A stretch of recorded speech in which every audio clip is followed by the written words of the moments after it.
Hello, and to whom this may concern. Once again, it's kind of toasty here, but the rule is Sundays where we wear Oodies, so I have to do it, regardless of the little sweatiness. That's fine.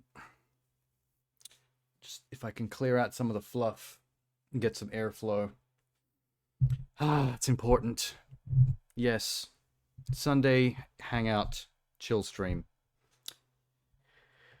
I was kind of looking forward to it just because it's more relaxed, and it's been a difficult couple of days just in terms of work, destroying my sleep. But you know, you do what you got to do, including that one stream that got moved from Friday to Saturday. Like, I got some sleep today, but I don't know. I'll do some more work tonight, and I'll see if I can get some actual sleep before tomorrow morning. A lot of things bumping into each other a little bit. This is a pretty short stream as well, so it shouldn't be too bad. Sundays usually go for 4-ish hours. The last two have clocked over a little bit because we did get wrapped up in jammering on about stuff. Also, I keep forgetting about the princesses in wait. You cannot keep the ladies in waiting. They taste fresh today. Goddamn. Oh, yes. Okay, I'm going to put that there. That's going to need to stay close by, because we're going to do many sips. Well, I'll super sip this. I'll try not to slurp. Super gross if I keep slurping. So, one important thing I got to do today. We are signed up to be an affiliate stream for the Game Awards in early December. So I will be jumping on that live when it happens. But in the meantime, the nominees are out. And on the main website, we're able to go vote. And I think many people have been doing so already. So later on tonight, at some point, maybe the middle of the stream, last third, somewhere around there, we've got to get around there and we've got to spend some time dropping our votes, talking through some of the possibilities. There's probably going to be a bunch of usual suspects. I have a feeling Baldur's Gate 3 is going to sweep. I think that's pretty much a consensus from everybody. I mean, of course. I'm curious to see what kind of nominations Starfield got, because a lot of people have been liking it, but it's also been roasted by a lot of other people. So that's like all over the place. So I'm curious to see what kind of love it may or may not have gotten from the Game Awards. I have a feeling it's got some nominees in there somewhere, but probably not in any of the fancy categories. I'm also wondering what kind of love Spider-Man's going to get. Because even though it's still a good game, apparently it's pretty much just feels like more of the first game with some new shit, like the Venom stuff. And a lot shorter. I've heard people clocking the game off in a weekend of play, which is alarming, and that includes full trophies. So, I don't know if Spider-Man still belongs to be in the upper echelon of Game of the Year type nominations, or if that has plateaued enough that it's not quite sticking in there. I don't know. We shall see. Anyway, but that's later. We'll check that out.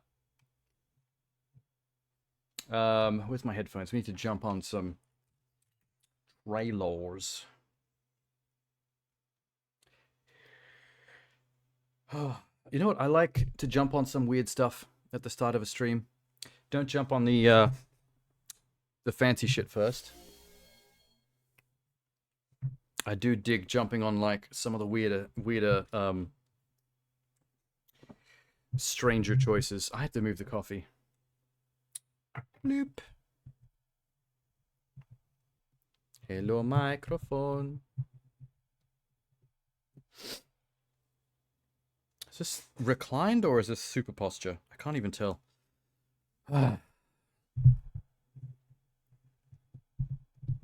Benjamin. Okay. What is something funky that we can look at? What is the weirdest thing that I have sitting in the background?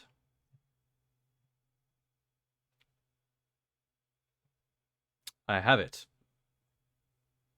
There is a Disney Plus trailer for something called Faraway Downs, which looks like an Australian movie starring Hugh Jackman. And it literally looks like Baz Luhrmann's Australia, which is one of Baz Luhrmann's worst movies. So I am super curious about what this is. I hope we're starting off with some trash here. I'm kind of in the mood to start off with some trash.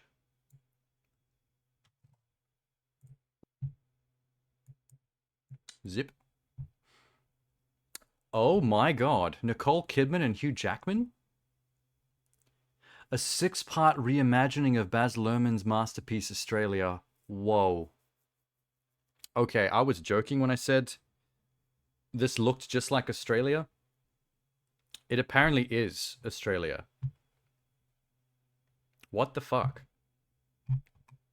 What do they mean by reimagining? Like it's re-edited into a 6-hour film, or did they refilm this whole thing as a TV series?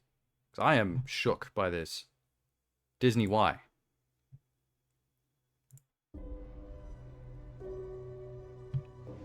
My husband was killed in a faraway land. This place is so barren, I can't understand what he would have seen out here. Yeah, same. See, audio... I guess that looks fine. Wait. Oh, that's why. There she is. Faraway Downs. Ha! Welcome to Australia. This should be interesting. We're on to Australia. Back adventure, isn't it? I'm not saying it's for everyone. Who are you? An Aborigine. He's all alone. I'm not good with children. When we first come to this It's land, such a different you look, movie from but his you other not stuff see. too. Now you got your eyes open for the first time. I love it how he's gone for the old Faraway Downs back to life. spiritual Will you help me? majesty of the Australian countryside, the plains. But it still looks like shit to me. Child out here somewhere. I thought we might put him in the good hands of the church. Get off my property! Oh. To save this house? I need money. Out here, your cattle's worth more than your land.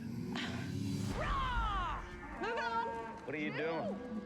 Crikey. Crikey. A cattle station is like a country, and you have I think it's just how heavily it leans into Australianisms that it just comes off as hokey. We can't let them And also that scene at the end with the mega green screen. Now we're gonna do a drive with just me and my 2 men. That's plenty old enough. He is a child. If he doesn't get out, he'll have no country, no story. The Japanese are coming. You must evacuate. Whatever happens, I forgot how whatever far it back takes, in time this we'll was. be together. I believe you. The only thing you really own is your story. Just trying to live a good one. It's fucking CG kangaroos. Why do they change the name to Faraway Downs? A lot of that looked like footage from the movie. Some of those shots really jumped out at me as being like actual shots from the movie. So did they just have over 6 hours of raw footage that had to be busted down into a 2-hour film? And they went back and went, you know what, we could actually stretch this out and use the entire 6+ hours.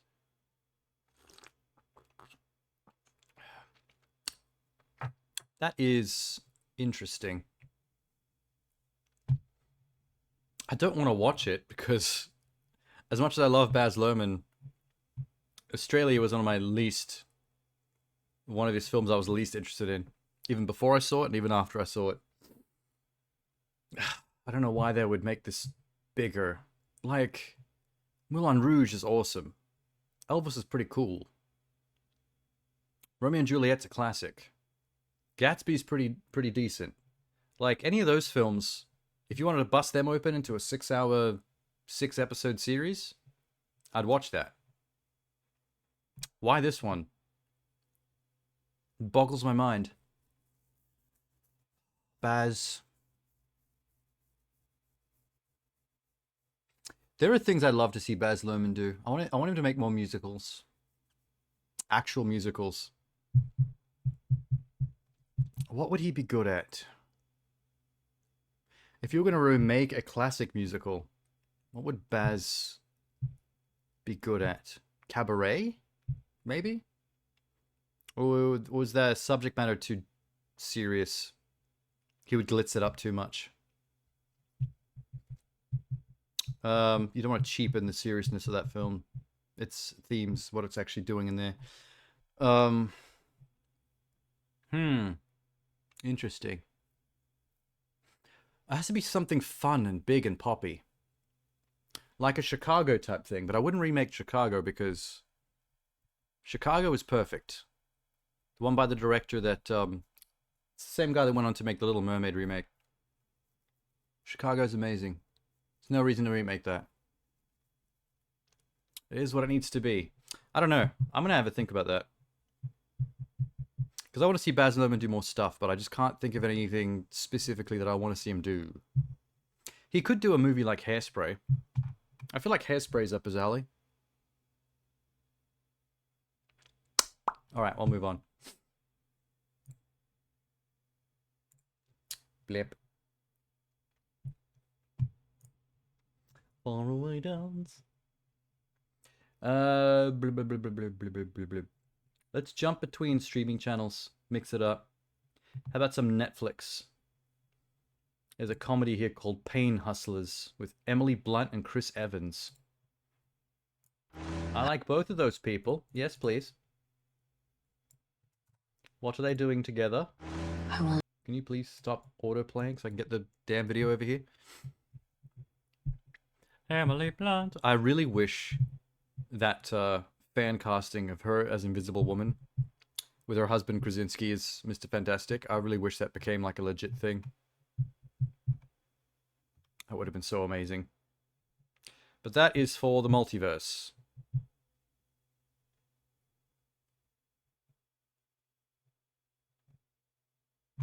So what is this? Pain Hustlers. Dreaming of a better life for her and her daughter. She lands a job with Chris Evans at a pharma startup. Catapults her into the high life of the company in the center of a criminal conspiracy. Is Chris Evans the bad guy? Ooh, intriguing. I will not give up on myself. I will not give up on my dreams. Her daughter is white, but she has Make my cornrows. life Oh no. count. You're Trouble gonna teen. get through this. It's who you are. I will make my life count. Only 2 years of high school?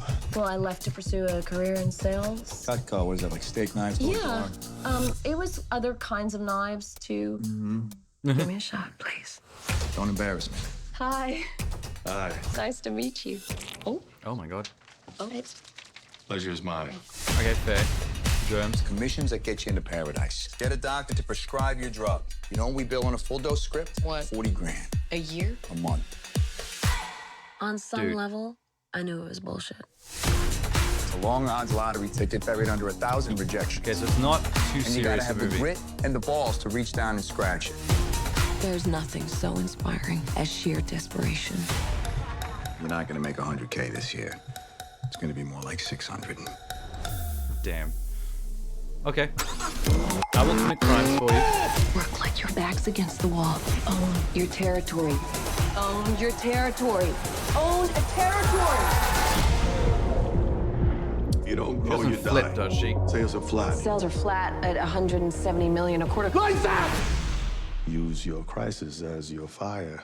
You'd be amazed at what you're capable of. It's not your fault. You're not a bad person. The trailer's selling itself, I'll tell you what. I will not give up on myself. The FBI's involved. I will not give up on my dreams. I will make my life count. The question is, can you get kind of rich I will and then make my bail life before all the count. bullshit starts? Is it me, or is he losing his shit? Hey! Get your shoes off! Get your shoes off! That dude is turning into... Oh, what's that guy's name? The one that Monty Burns in The Simpsons is parodying when he had his casino. Oh, what was that rich guy's name? The one that became a recluse and was scared of germs. Oh. Howard Hughes? Is that him? Or am I crossing names in my brain? I'm not actually sure. Okay. Now, what I meant by that, when I said, can you get kind of rich and then bail? Every time I see a movie like this, you know, like Wolf of Wall Street's another example. It's people getting rich, and then getting richer, and then getting richer, and then getting richer, and they're getting so rich that the floor caves in on them, and the FBI gets involved, and they get busted for bullshit. My question is it possible to just get rich enough, just the first 1/3 of your way there, and then just walk away? Like, if 10 years from then shit goes down with that company and all those people get busted, does it still roll back downhill to you, even though you've been gone for 10 years, just living your life on the money you made at the start? Or are you busted regardless of when you walked away? Is there a statute of limitations on that? Because I think the only reason a lot of these, so many people get caught and busted for stuff like that is because once you start making millions, you can't stop making millions. Like, who just walks away from the next million? Nobody. Not a single person. Every one of these stories is the same thing. There is no stopping the gravy train once it starts. The human mind doesn't have it within it to pull the plug on something that's going that well. Like, imagine if someone was pouring a truck of $10 million into your house, and at 1-2 million you said, oh yeah, stop, that's fine. If you just let the spigot keep going, you could have been a billionaire. But, you know, no one pulls that plug. No one can. That's why everyone ends up in prison.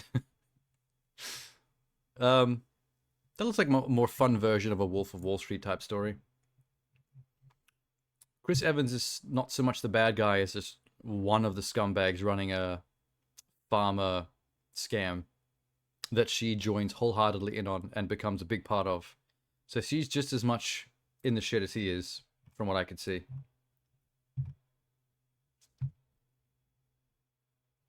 Whoever edited this trailer ensures the song deserves a raise. It was decent.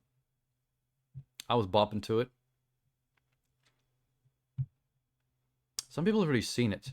Emily Blunt's performance is as good as it gets. By the end of the movie, you can see why everyone in Hollywood wants to work with her. So everyone's already watching it. Okay, cool. October 11. A couple of weeks ago. All right. That looked decent.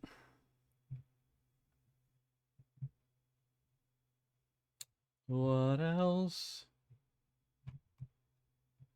What is this? Family Switch. Hang on. 2 weeks ago? Oh, is this one of these Christmas movies where families switch places? Like a poor family and a rich family? Please no. Oh my god, it's Switchmas. What is Christmas's obsession with body switching movies? It's nuts. Either body switching or life switching. All kind of disconnected. Did you ask me something? What? It's fine. Okay, good night. Jennifer Garner with sleep apnea. Titi, do you think it's good for you to live like this? Heads up. You're really not supposed to use your hands. Wyatt, family meeting downstairs. Let's go. Can you help me with this problem? I'm kidding. You can't help me. No, I can't. What's We are happening? gonna make a happy memory as a family.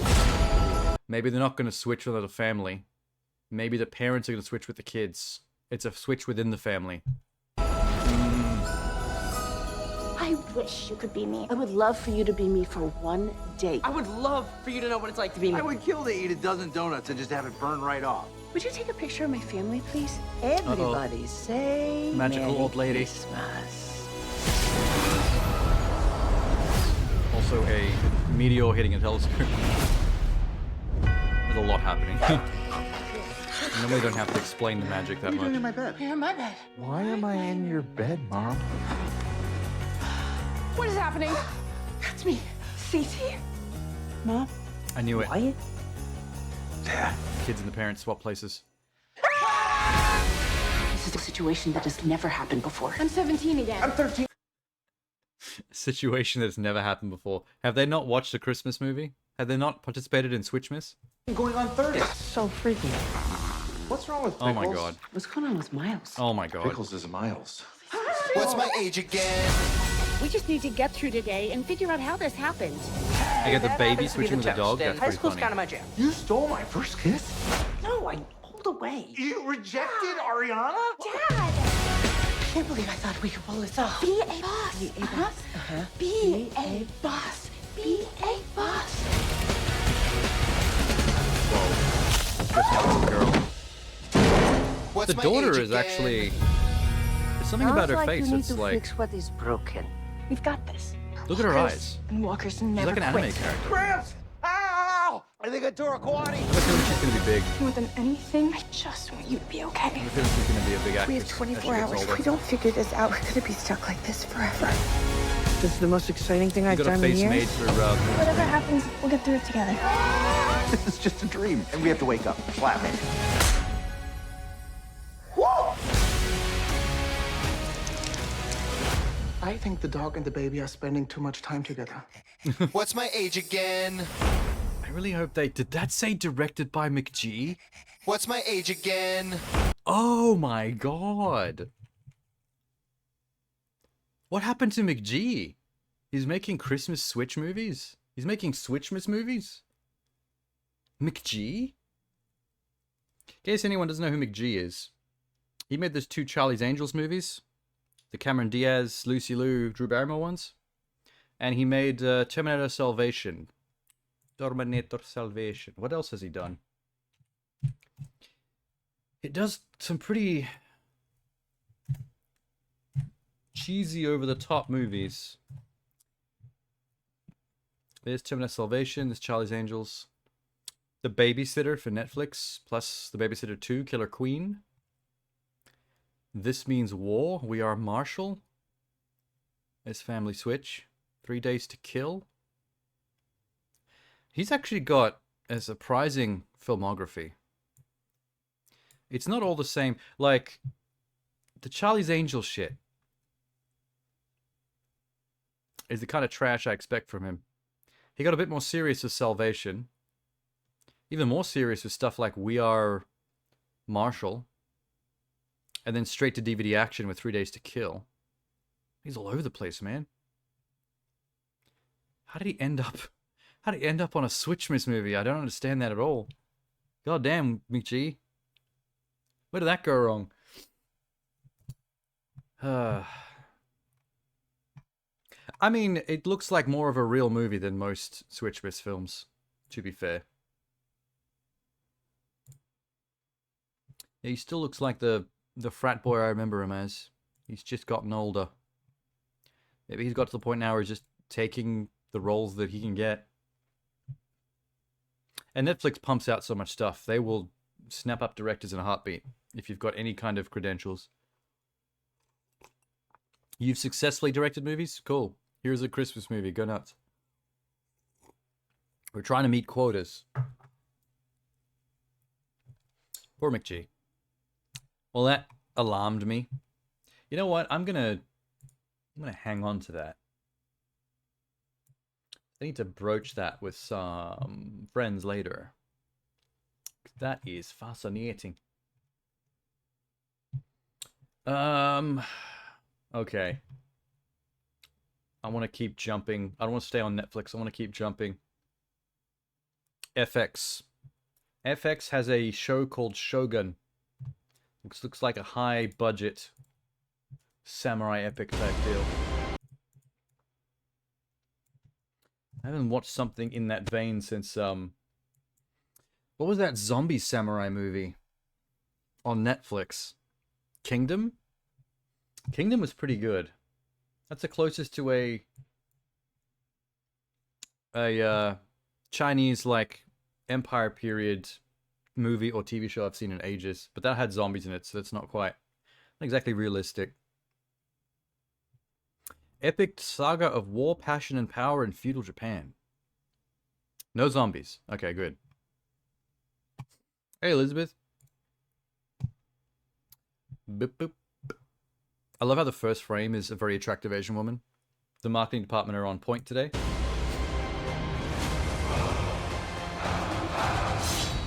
Are there going to be white people in this? I saw white people. Do not be fooled by our politeness. We will fucking stab you. Our maze of rituals. Death is in our air. Something I really hate bare feet in mud. And sea Icks and me. earth. Just remember. Oh We damn. live and we die. Classy cinematography murder. We control nothing beyond that. White boy. I knew it. It better not be like Last Samuraiing this guy. There's a saying out here. Every man has three hearts. Cool. One in his mouth for the world to know. Ick. Another in his chest, just for his friends. And a secret heart, buried deep. Where It seems like a one can thriller. find it. Which is interesting for this time period. Why are they speaking English? What kind of man wields power in a land like this? The one Badass. with the open, or the one you never see? Will I die here? Likely. I really hope this is not a see the story through the POV of the single white dude. Yes. War is coming.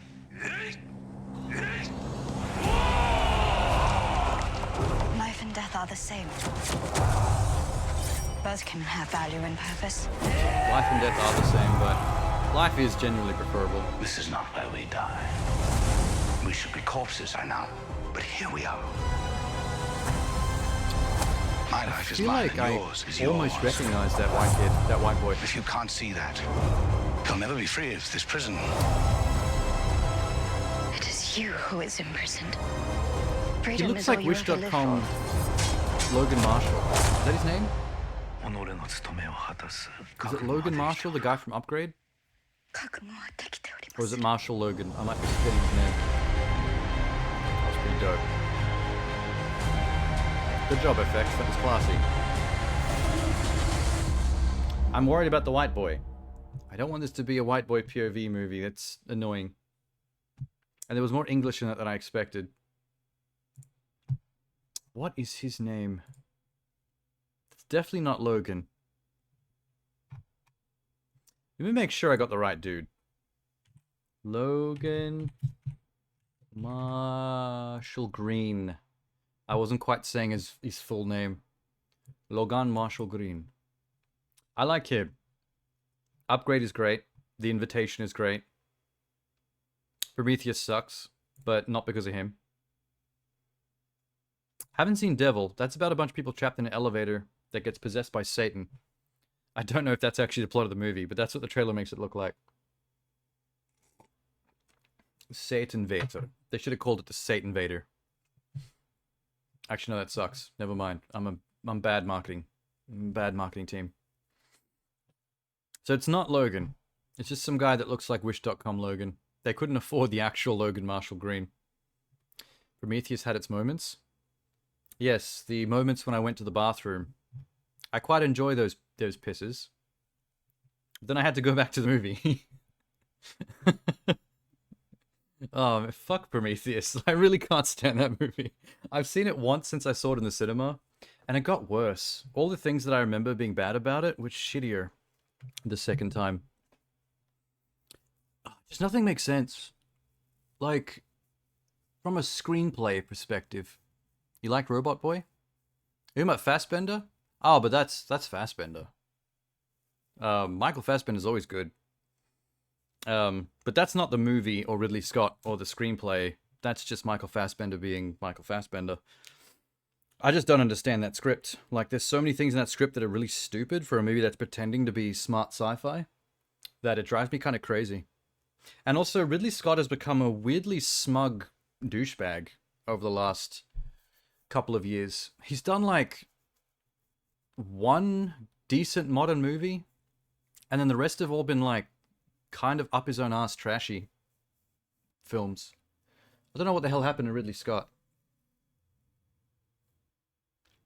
I don't mind it. I still laugh really hard when the bioscientists find the space cobra that goes up on its hind legs, flares out and hisses at them, and he sticks his finger in its face and gets his arm like ripped off or whatever. I think it breaks his arm. I was like, really? You're like bioscientists? Your whole job is to be inquisitive about stuff like that and understand how to approach living organisms? Oh, hey, Kieran.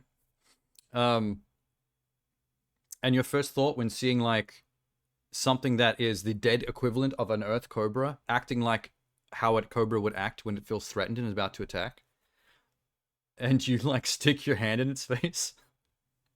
Also, the guys in charge of mapping the tunnel, when they get deep enough and the system shuts down, they get all confused and lost. And it's like, you are the geological surveyors whose whole job was to map down these tunnels, which from when I saw the screen showing the overlay of the tunnels, the tunnel looked really basic. The tunnel was like a spiral going downwards. So I have no idea how they were lost in there, because the way the visual effects depicted the wireframe of the tunnel, it didn't look like there were many places to get lost or go off the beaten path. It looked like you could just backtrack and spiral back upwards and things would be fine. So, I don't know, like, I don't think all the departments in that film were firing on the same page.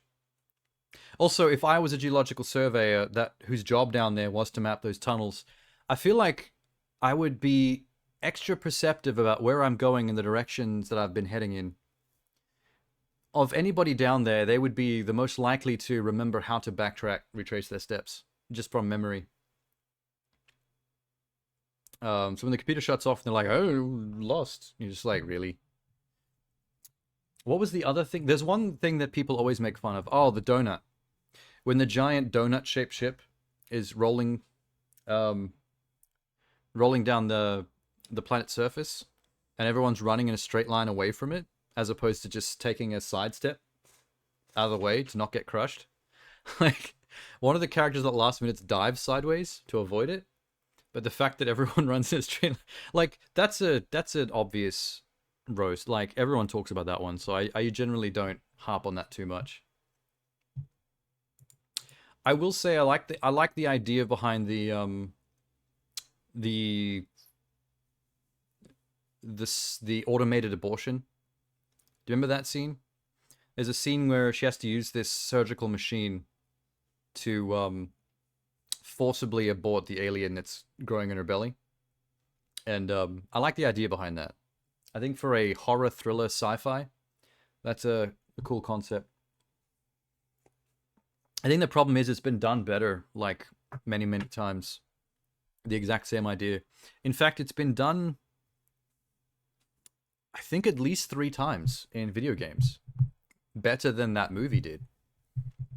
One of them was Scorn. The first-person H.R. Geiger horror game, Scorn. There's a scene in that where you have to do self-surgery, and it's intense. It's very, very squeamish. There's another game that's isometric. I think it's called Stasis. Same thing. And you have to control it as well with the mouse. And you can horribly eviscerate yourself by accident if you don't do it correctly.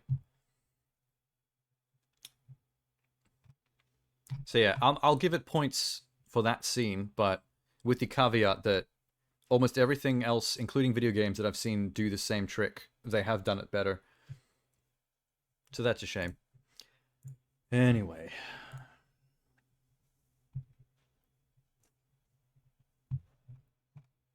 About a romantic comedy. Anyone But You by Sony Pictures. We haven't had a Sony Pictures trailer yet. It's got the dude that was in that Top Gun Maverick sequel recently. That guy. The guy that everyone thought was going to die because he was a douchebag, but he didn't. Spoilers. Check out the new trailer for my new movie. My movie. It's actually my movie. Well, we'll see whose movie it is when it comes out. Okay. Check out the new trailer for... The trailer hasn't started yet. Let me predict the plot, just based on this little interaction. It's one of those rom-coms where the two characters absolutely hate each other throughout the entire movie, and then opposites attract at the end. Our new movie, Anyone Guaranteed. But You. Now. I'll put money on it right now. Just play the trailer. Oh my god. Enjoy. They have one of those meet cutes, which is like where human beings like cross paths and they're instant enemies, and they get on each other's nerves the entire film until they fall in love at the end. Yeah.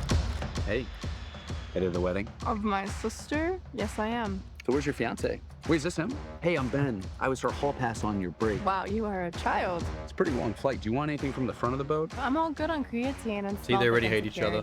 Nothing small about me. What the? I like the old man, though. That's the jerk Poopy got with when she was on her break from Jonathan. I could never be with someone like him. This girl's a disaster. They're gonna ruin our wedding. Their antagonism is just going to destroy everything, like their literal collateral damage. How's it going, stranger? What's going on over there? They dated, she crushed his heart. That man does not have a heart. No way. Honey, look who's here. Who is that? My ex, Jonathan. My parents have been trying to get us back together. He's like a son to us. Maybe we Oh, should I just... see. They're both toxic because they both had their hearts broken by an arsehole and a bitch, respectively. So it turned them into an arsehole and a bitch. And they're going to learn how to untoxic each other from their mutual pain and trauma. Tell everyone we're together. What? It would solve that problem for me, and you clearly want Margaret. She sees you with me. She wants what she can't have. There's no way we can convince anyone. Sorry I keep pausing this, but this actress can't say dialogue. Like, listen how flat she's talking, ready? Just tell everyone we're together. What? It would solve that problem for me, and you clearly want Margaret. She sees you with me. She wants what she can't have. There's no way we can... Is that seriously a line reading? convince anyone we actually It sounds like a bored teenager. like each other. You know, I still think about that night we spent together. Shut up. No, I'm serious. No matter how it ended, it was still pretty amazing. I knew it was bullshit. Convincing But that was enough? still hot. Okay. Let's do it. Honey, here he is. Damn it. Oh, no, I'm with Ben. The movie is it got me like for a we just second. got together, or we With just pure kick it around? eroticism. Let's just be affectionate. Showtime. Permission to put my left hand on your right buttock. Granted. It's not a magic lamp. Hey, little guy. God damn it. Seeing you tonight. We have Are to they in take it up a Australia? notch. Oh, they are. Nice I touch. missed it. Nice That's try. right. They showed the Sydney Harbour Bridge before. Oh, no, it's gonna be hot. I didn't even acknowledge it. When are you ever gonna learn? Fuck it, it's fine. Titanic me. Are they watching? Are they doing Titanic? They're gone. I've literally been on one of those cruises around the Sydney Harbour. It was really boring. Do you have a mole or something on your butt? The problem is when you live here, you don't really give a shit.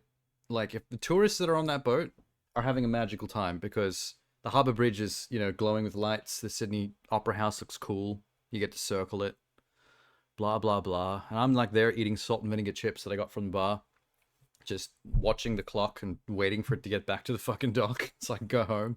No? What the fuck? One might be in you. I'm good. It's probably a better way to check than what I did. It's a bad idea, right? What did we miss? Okay. What did we miss? This is upsetting. That was a huntsman, by the way, if you don't know Australia. Huntsmans are not that dangerous. They can bite, but you'll be fine if they do. It doesn't really matter if you're arachnophobic, though. That's still a no-go area. The problem with huntsmans is they're ugly as fuck. They're quite large. They can be as big as your hand or larger, and they tend to sit flat on the wall and make themselves look even bigger. And they really are. It's not cool. Also, they're, for one of the scary-looking spiders, they're one of the most common. You see those fuckers everywhere. They're the ones that tend to show up in your house on the wall and ceiling and just hang out. People that aren't scared of spiders, they reckon leave them alone. Because if your house is free of flies or mosquitoes, it's because of them. That's why they hang around in your house. They get all the other creepy crawlies. Still hate it. I can't sleep soundly in a house where I know one of those are alive. Hell no. Ain't happening. Well, that movie is exactly what I expected. It actually doesn't look as bad as I was roasting it for. I do think that that dude plays an amazing douchebag. Every film I've seen him in, he was an arsehole character. And this time he gets to play an arsehole character that is an arsehole for a reason and has a character arc. Which I think is a good step for him. Maybe one day he'll get to play someone who's not a dickhead. I don't know about her, though. I don't know what else I've seen her in. I can't think of a single thing. Just from a few of those line readings alone, she seems like a terrible actress.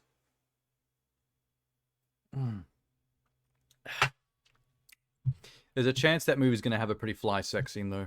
They had a couple of shots there in the middle where I was like, okay. This might be worth... Googling later once the film is out and pirated. Just to see that one scene. To see how R they go with it. Just out of curiosity. Pass. I mean, it's the definition of a pass movie, but of all the movies of this type that you might catch by accident, like if you're watching movies in a hotel room or on a plane, or it just comes on streaming and you're like, fuck it, whatever's on. I can think of worse things. You'll make your own sex scenes, thank you? Well, you'll try. Let's see the success rate, though. Sometimes it's easier just to say, fuck it, just watch a movie for an hour and a half and then be done with the night. Sometimes there's a lot of effort involved in what you just said. Get me into porn. I mean, technically, any of us can get ourselves into it. Don't forget that OnlyFans exists. You have connections? I wouldn't say I've got connections. I have dabbled in the live streaming stuff, personally, once upon a time, just for shits and giggles, but nobody knows about that. Only made $79 in tips. Grease the gears.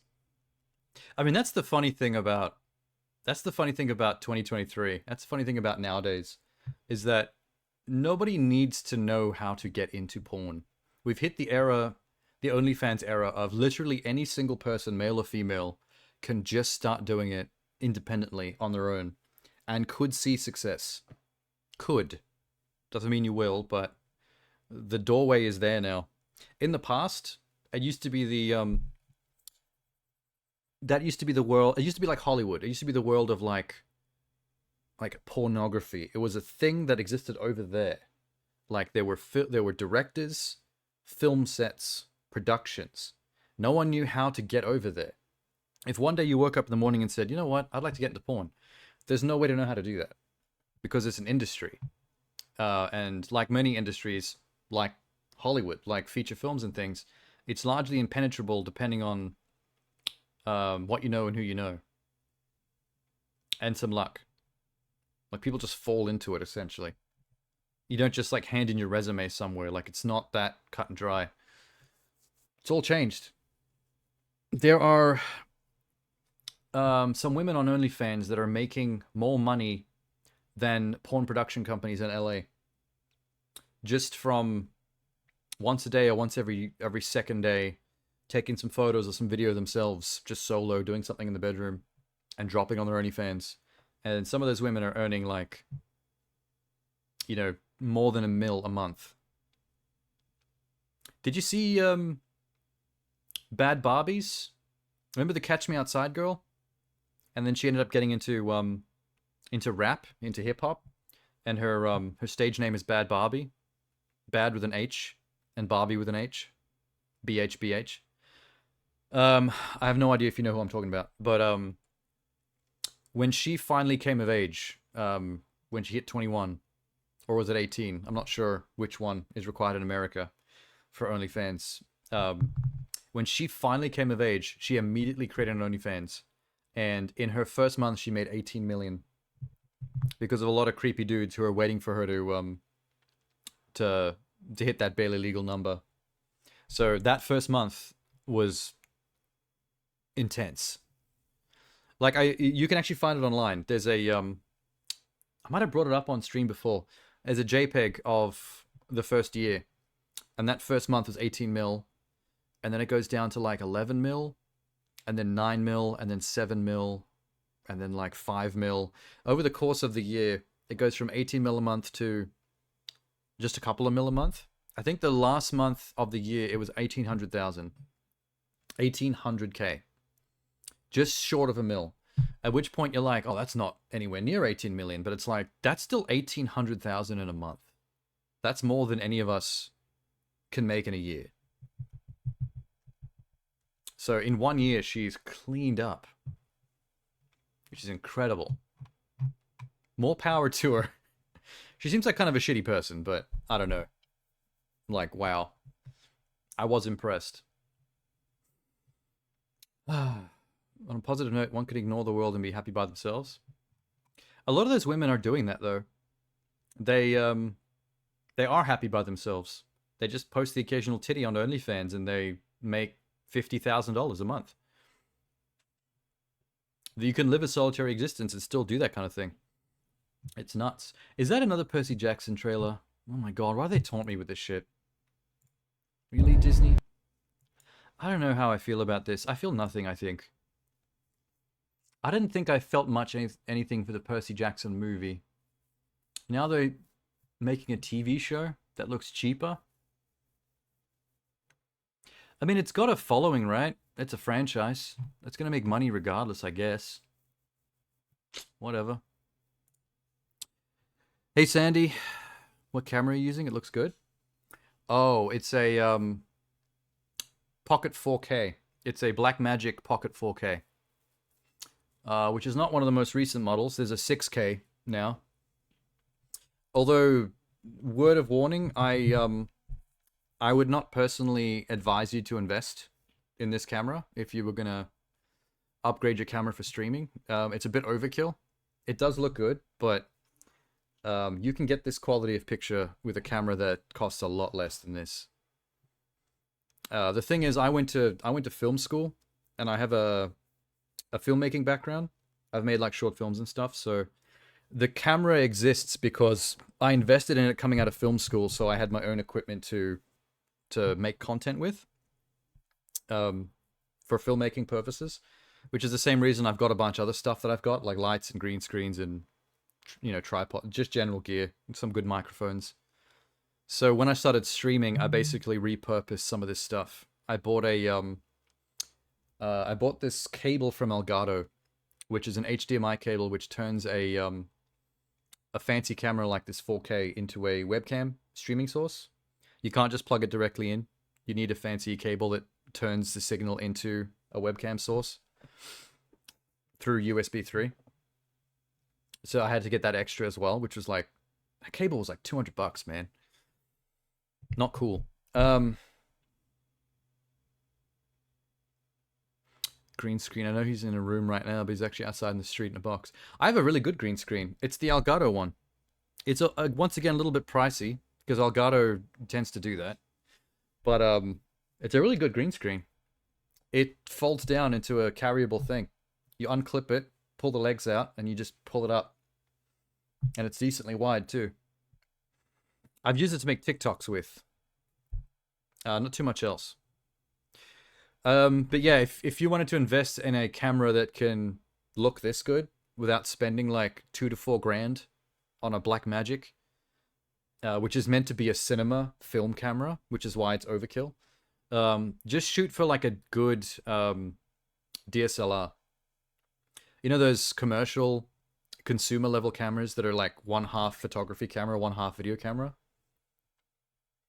I'm not entirely sure which ones I'd recommend because I haven't used one of those in ages, but I feel most professional Twitch streamers would be using some kind of good DSLR. You've used a Canon M50 before? That's kind of in the ballpark of the type of stuff you want to look at. Because the Blackmagic Pocket series is basically the most compact and affordable commercial level version of a cinema film camera, which technically puts it in the same bracket as films like Alexa's and Sony production cameras, which is fucking nonsense for what I'm using it for. Like it's ridiculous. Like, I feel bad when talking about it because, you know, it does look good, but I can't in good conscience recommend you get this camera just to do this because you can get this quality on a really good DSLR easily. And the thing with cinema cameras like this is that they don't come with a lot of consumer level features that make filmography more convenient for regular people. Like this camera, for example, is manual focus only, because on a film set there is no way you would use autofocus. On a film set, your cinematographer is either manually setting the focus using special tools, like they've got a light sensor and they use tape measure to check the distance between the person, and they mathematically get the focus perfect. If the focus needs to change because the shot's moving around, you have an assistant camera, an AC, either your first AC or your second AC, and that person's whole job is to ride the focus. They'll have a focus knob, which is wirelessly connected to the camera, and they'll have their own little screen that they're focused on, and they will ride the focus knob and control it like perfectly. And they'll practice that shot like 20 times just to get the exact choreography down of how everyone's moving. So these cameras are designed to get rid of all the consumer level automated bullshit, just to keep it like professional.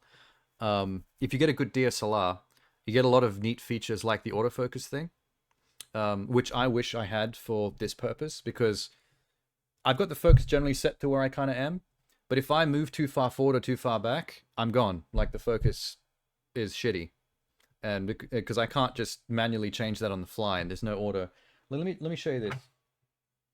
Here's my Disney Princess mug. If I wanted to show you that close up, look, it's already gone. From here to here, focus is dead. If I go even further back there, it starts to lose it again. Well, it actually can last a lot further back. But yeah, I can't show you guys stuff on stream very easily. Like if I'm eating this candy bar, have a look at it, I can't really show it to the camera because it just completely like blanks out. So yeah, it would be much more convenient if I had a cheaper camera for this.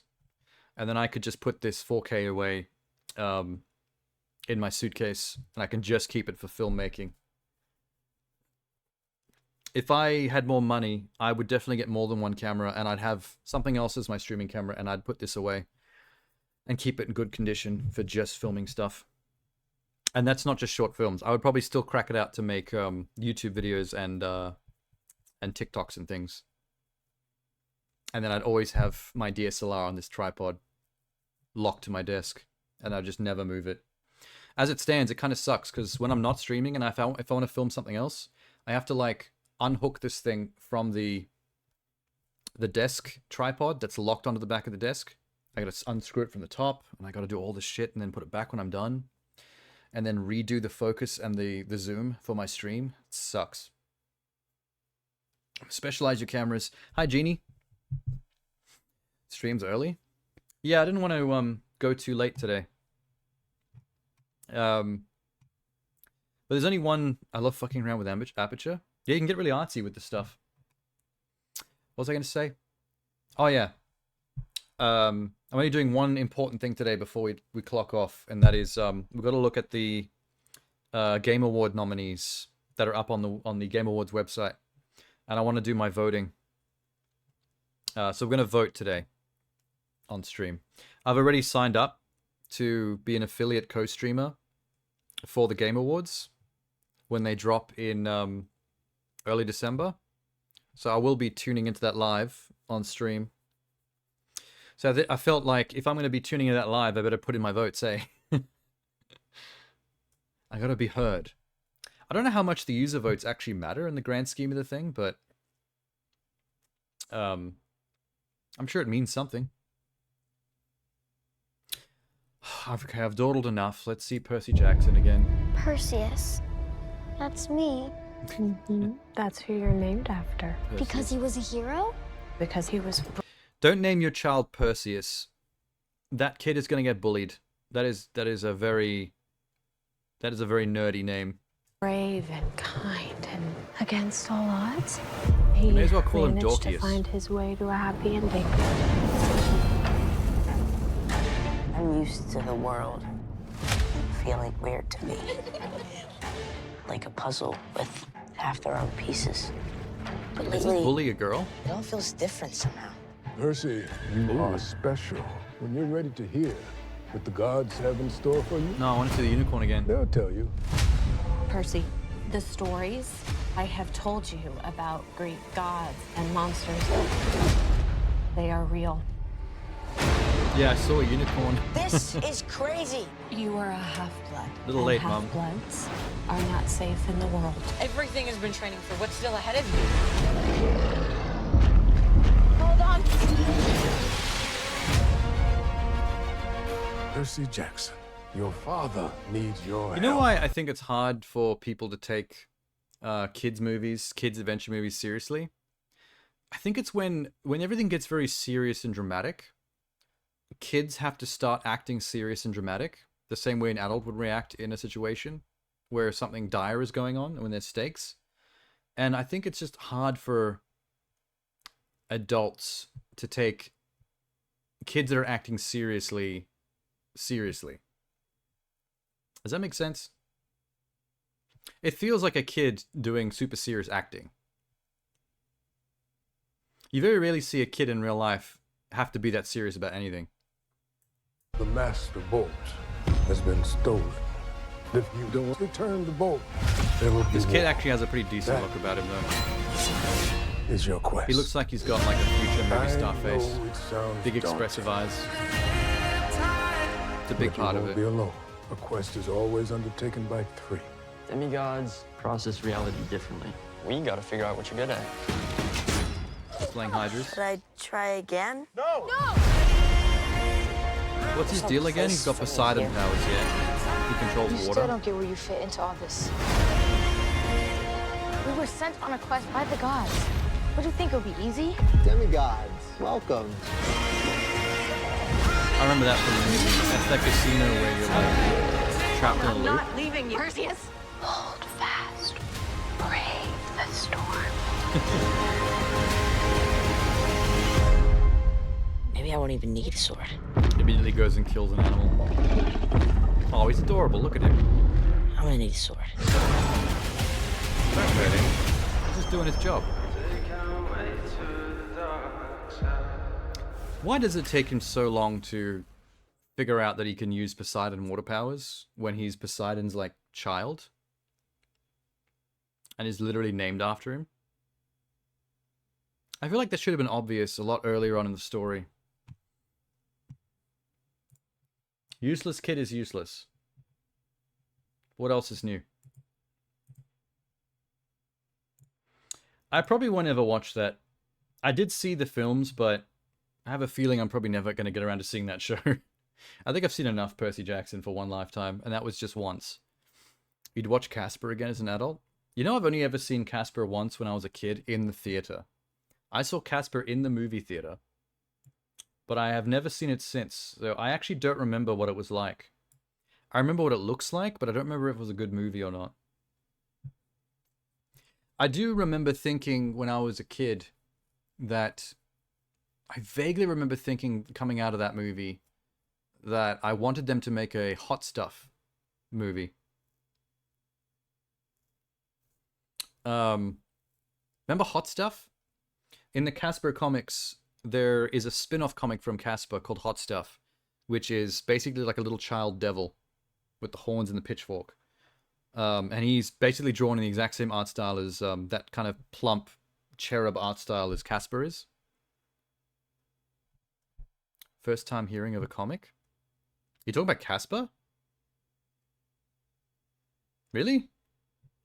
I mean, that's the whole deal with Casper. I mean, I find the movie a bit weird because it's an attempt at movie adapting the comic that I remember thinking was okay, but I found it a bit surreal. Well, there's the fucking movie one. Comic. I had Casper comics. I had like piles of them next to my Archie comics. There they are. Hang on.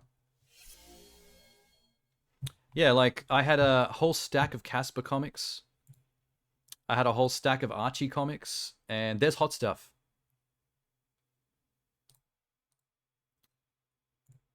I didn't expect to see him on the same cover as Casper. Anyway, hopefully you can see that. Casper himself annoys me. The problem with Casper is that the Casper comics and the Hot Stuff comics are geared super young.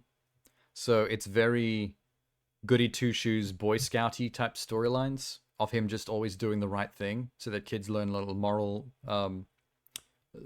tales. He's supposed to be slightly annoying. Well, as an adult, he's slightly annoying because he's a goody two-shoes little shit. Nobody likes goody two-shoes.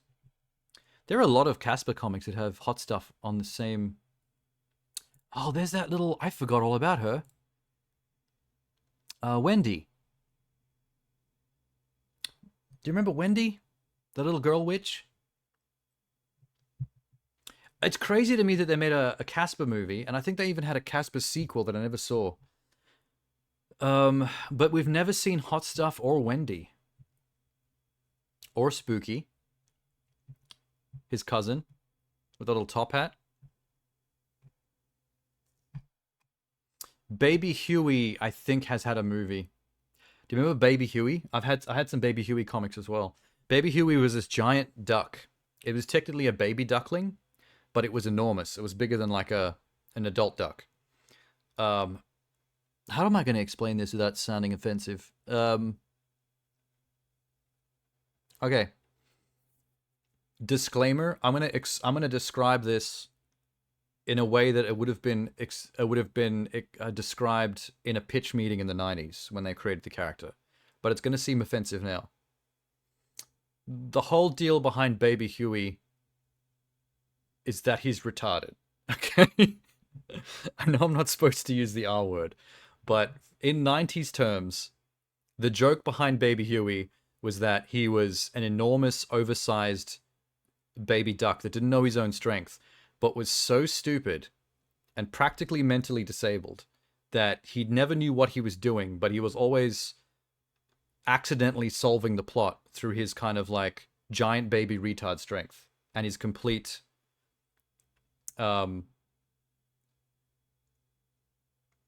non-understanding of the situation.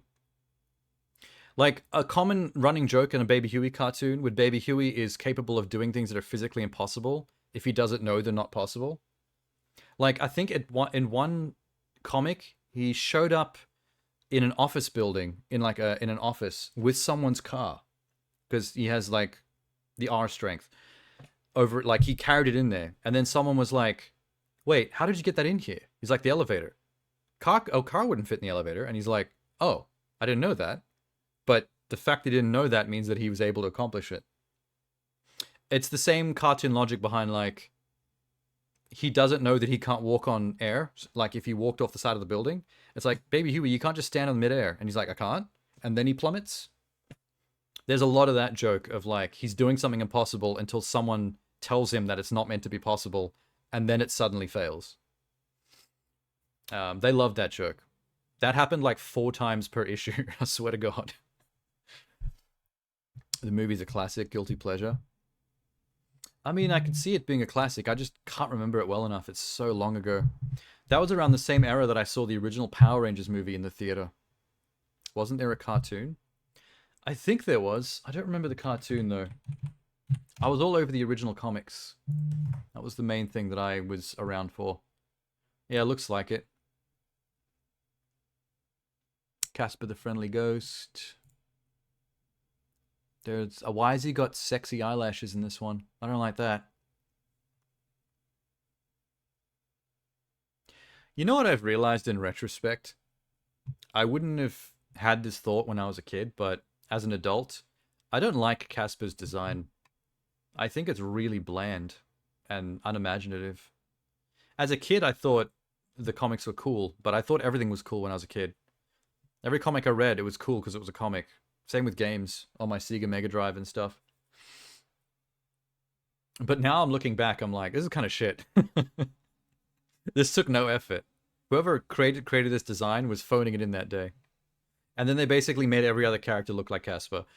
Hot Stuff looks like Casper. They just painted him red and gave him horns. He's goofy, man. Alright. To be fair, the Archie comics are probably the best, because those were designed for young teenagers, so there was actual storylines in that. And I remember being kind of invested in whether anyone was going to hook up with Betty or Veronica, because they were hot.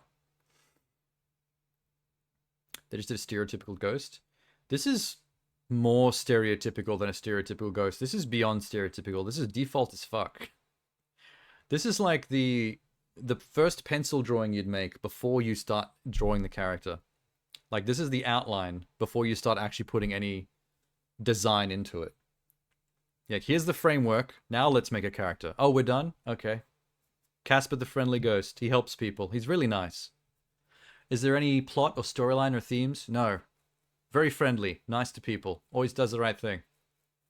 Cool. No drama? Nope. Someone lost a cupcake. Oh, that's sad. Casper gets them a cupcake. The end. How did I read this as a child? I'm sorry I'm shitting all over Casper, but it's one of those things where nostalgia, rose-colored glasses. You can't really go back in time. It's easy to be very nostalgic about stuff you loved as a kid, but then when you're honest about yourself with some things, you have to admit that, like, some of the stuff you liked as a kid are actually pretty shit. And you only liked it because you were a kid and you had no standards. You just liked the fact that there were colors moving. I've said this about I might have talked about this on stream before, but I've said this about He-Man before. I used to watch He-Man a lot. He-Man and G.I. Joe. As a kid, I had He-Man toys. I had He-Man himself. I had the Battle Cat figurine that he could ride on. I had Skeletor. I had Roboto, which had the little wind-up thing on his back that made his see-through chest spark with electricity. I had Moss Man, which was actually like this mossy fabric that you could smell. It was like scratch and sniff on the toy. I don't think I had a Teela. Or an Evelyn. Why didn't I have any female toys? That's weird. You actually do like the Casper movie? I would like to see it again just to see how I feel about it, because literally cinema as a child, like it's too far back to really remember what it was like. And that was in South Africa. I didn't even live in Australia yet. I saw that in the cinema in South Africa. What was I saying? Oh yeah, so I had Castle Grayskull. I had like all these toys, man, and I would play with the toys while watching the episodes of He-Man on repeat on the TV, and I would like play along with it and stuff, and like I was in deep with He-Man. That show sucks. Like I've seen episodes of it as an adult, and it doesn't hold up. Like you can't go back as an adult. Like I went back with the feeling of nostalgia, and there was a part of me that was like, oh yeah, this takes me back to a certain moment in time. But then when I sit there and I actually try to take it in, it was kind of shocking just how shitty that show is. Like, it's got the cheapest animation. It was one of those shows. The problem with kids shows at that time is that they were really they were trying to make as much money for as little effort as possible. So when they talk, it's basically 3 frames of mouth flap, like 3 drawings that are just looping.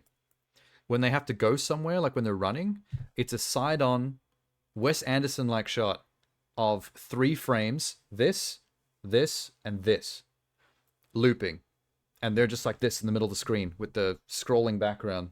When they're fighting, it's like punch, move back to dodge their punch, punch, move back to dodge their punch. He never uses his goddamn sword as a sword.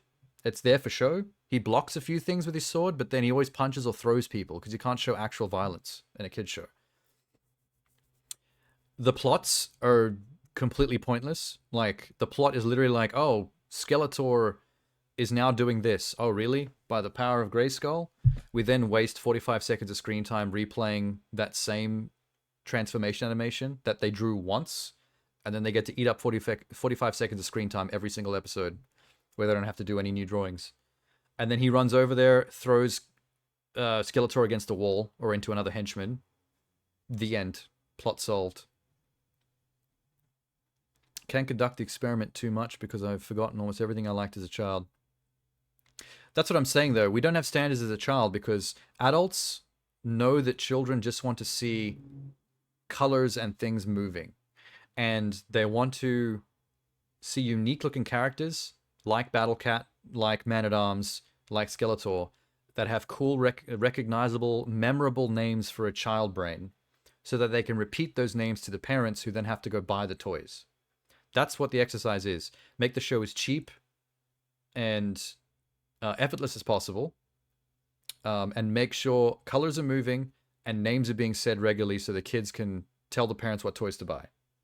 That's it. It's just so difficult to, like, after the 20 seconds of nostalgia, I'm just like, wow, I can't watch this. I hate it. It's so boring. How memorable are they if I don't remember? Or memorable for a child. You're an adult now. When you're a child, though, it's memorable in the way that, like, you saw a cool-looking action figure moving around and going, I'm going to defeat Skeletor. I'm Man-at-Arms. And then you went, Mom, I want Man-at-Arms. And then your mother had to go spend $30. That's all I mean by memorable. Like, you, as an adult, you can forget a lot of it. Doesn't matter. But that's one of the reasons I was so frustrated with the internet reaction to Netflix's Masters of the Universe Revelations, the He-Man show that Kevin Smith show ran for Mattel.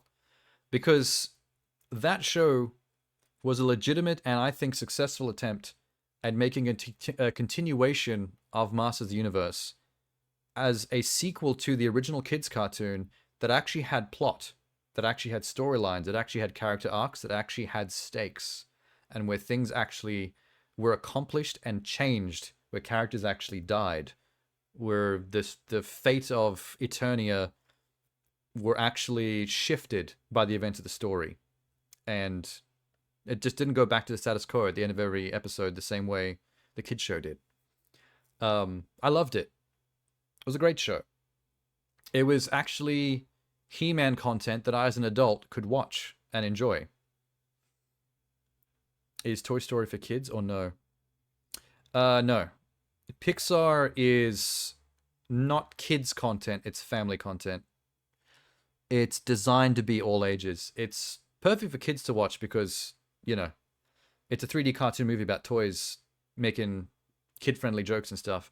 But there's plenty going on with its storytelling and its themes, and with some of the in-jokes for adults to enjoy. I mean, adults regularly tear up at Pixar movies. There's always that moment in a Pixar movie where every adult in the room has got like a single tear rolling down their cheek because they're actually telling story.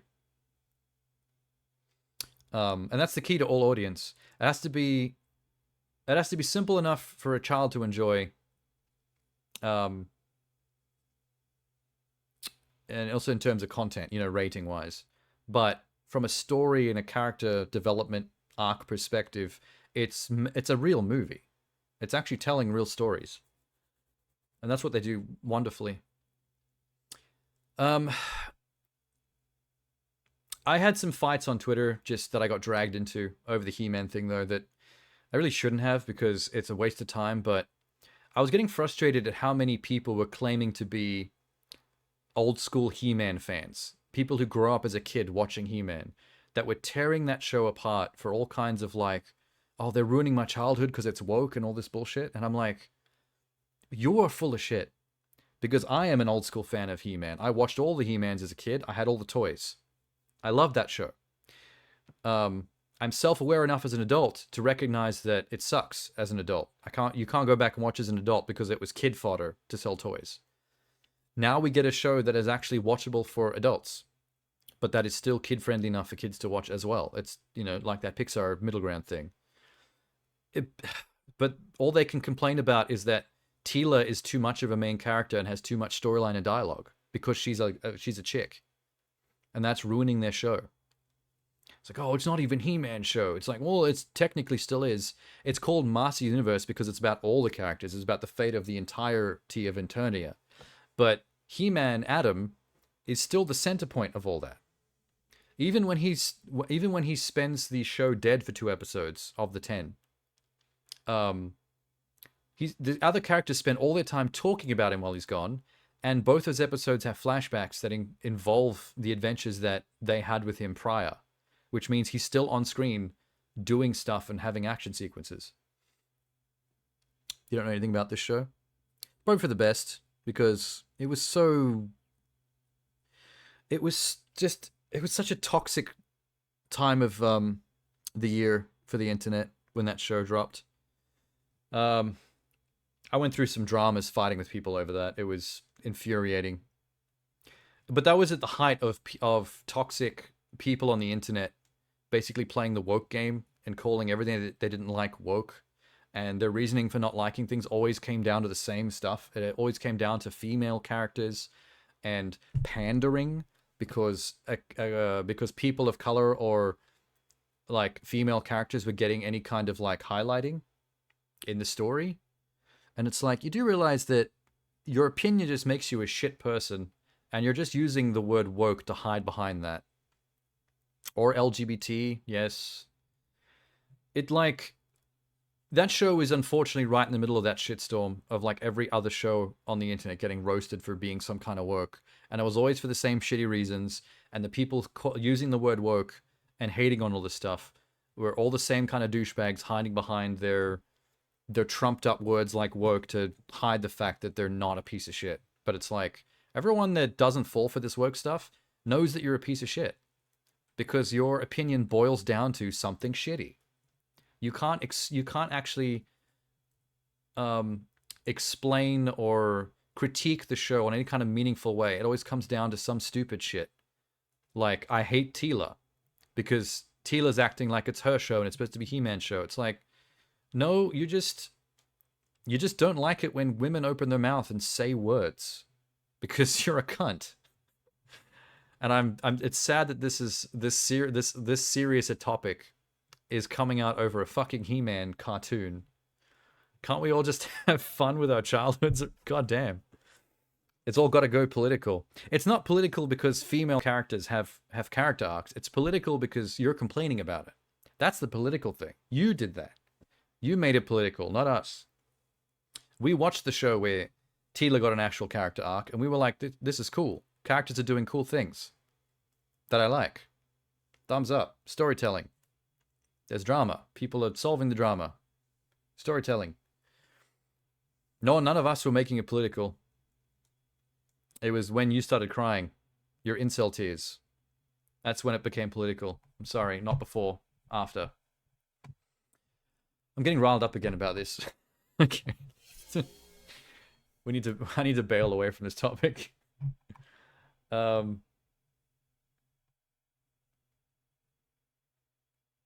they started, you've probably already seen this, Genie, but they've started dropping more content for Suicide Squad video game. It's been quiet for a while, but they've just released an official story and gameplay overview. So maybe we should catch up on how that game's going. Don't even know what woke is supposed to mean. You know what's funny, Elizabeth? Neither do most of the people that use that word as a negative. The number of times I've seen someone in, like, YouTube Vox Pop videos going up to conservatives and asking them, can you define what woke means? And they literally stammer and ah. Like, they don't actually know how to explain it because they've never been asked that question. They've been trained to use the word as ammunition against things they hate. They don't actually know what it's supposed to mean, what its definition is. They just know that woke means bad if you don't like women or minorities or people of color or LGBT. Yeah, what Jeannie was just suggesting, woke is actually a very old word. It actually does go back a pretty long way. It was first used when it came down to, like, how long ago would that have been? Late 90s, early 2000s? It would be 90s. I think early 90s, maybe. But, like, one of America's earliest issues has always been race relations, like black issues, because there's always been that disparity of treatment, like with cops and things and all that stuff. But essentially, it would have started to get used as a way of saying you're not sleeping on what the establishment is actually doing. You are awake to the injustices in society. So you're not one of these people that are just like, oh no, the cops are fine, everything's fine because you're a white person in the suburbs and it doesn't affect you. Being woke essentially mean that you were not blind to the bullshit that was happening to people that were not like you. The people that were actually the downtrodden, you know, the not just like the black culture, but like LGBT as well. As early as the 90s, LGBT has always had a rough time. Things like patriarchy have always been an issue when it comes to stuff like that. Racial disparities with 60s, 70s? Oh no, it's old. I mean, it's old stuff because America goes way back into slavery and shit. Like, it's always been a thing. It's just slowly been getting better. It's obviously never been solved, but I mean, we still have things like the Trayvon thing, the cop with the knee on the neck thing. Like, this stuff still happens, but that's the whole point. Is back in the 90s, being woke just meant that, like, you were someone who didn't pretend that there wasn't injustice going on, that there were imbalances in society that were making it unfair for certain types of people, and that stuff needed to be spotlighted if there was ever going to be any change. Sleeping on it was never going to change anything. People like random middle-class whites needed to be on your side for there to be able to be change. Those types of people who wasn't affected by that stuff couldn't just be living their lives and going, oh, it's not a big deal. That's not a real thing because it doesn't happen to me. I don't know if it was coined in the 90s. I just know that that's as early as I can remember it from. Specifically around the time of The Matrix. The Matrix was a huge cultural shift in the use of that word yet again. It might have already been used back in the times of Malcolm X and Martin Luther King already. But The Matrix was like a big shift again, because The Matrix kind of made a meal out of the concept of being woke, because the whole storyline of The Matrix was about being woken up to what society actually was like. The Matrix is the patriarchy, is the man, is the system. It's literally a system. I mean, look at the agents. A bunch of, like, generic white dudes in suits and sunglasses. Literal G-men for the government. Like, Matrix is a system, and you were expected to play your part. You were a cog in the wheel. You were a battery in the machine that was expected to behave a certain way. And in that context, you were literally woken up from the Matrix. Being woke in that sense was literally being woken up to see what the Matrix actually was. You saw the ones and zeros. You don't even see the code anymore. All you see is blonde, brunette, redhead. You remember that line? Yeah, so there was like a whole cultural revolution about bringing that word back in a whole new, bigger way after that. And that's the funny thing, is that somehow conservatives have turned that word into a massive negative thing for their type, their kind. But back in the 90s, when the Matrix was out, it was the most positive word there could be. There was no such thing as a negative connotation to being woke. Matrix made being woke cool, because you weren't a cool hacker type in a leather jacket with your cool sunglasses looking like Neo. If you were blind to, like, the machine. You see things for who they were. You took the pill. You saw the ones and zeros. You recognize the agents who are trying to keep you in your place. And you broke out of that. You became part of the rebel group, the Nebuchadnezzar. You, in the real world, you could be whoever you wanted to be, outside of the machine. And when you plug back into the Matrix to make a change, within that context, you have a residual self-image. You look like the way you want to look, not the way you're forced to look. That's the way you see yourself. Which is also a huge trans allegory, because the Wachowski brothers would go on to become the Wachowski sisters. They both turned out to be trans. And, like, there is a huge through line of trans... I mean, it might not have been as conscious a through line when they first made it, but there was definitely a subconscious through line there of what they were, you know, trying to go through with their own lives. Because what better trans allegory than someone like Neo, who's just a cog in the machine, a 9-to-5 desk jockey, and nobody. You were being what the machine expects you to be, and then you get to wake up from that and take back your own life and be what you want to be, how you see yourself. Like, that is such a metaphor, in a way, for, like, all parts of the LGBT community. Doesn't matter if you're trans, gay, whatever, lesbian. Like, your story is essentially the story of Neo. And then when you go back to the Matrix, you get to be the one, because you're now disconnected from it. You're working within it, within your own terms. I'm doing what I want. I'm gay. I'm trans. Like, that's me. The machine doesn't get to tell me. I get to go back in and tell the machine what I am. And then you get to be all-powerful within the finding of yourself and stop bullets with your hand. If any trans people are watching, please don't try to stop bullets with your hand. I didn't mean that literally. Surely they'd have more use for such a term when racism was actually properly bad to physically abuse levels. I mean, back in those days, sure, but that's the problem, is that, you know, it might have started around the earliest times of racism. It might have been at its biggest peak of positivity around the Matrix, mid-90s, 1996, I think. But ever since then, it's had this slow decline in the conservatives stealing the word, basically, and making it a catch-all umbrella for everything they hate. Because we're in the era of virtue signaling now. Since Trump was president, he made a whole lot of people think that you can be a piece of shit on main and basically say what you want to say, do what you want to do, and essentially not virtue signal, vice signal, sorry.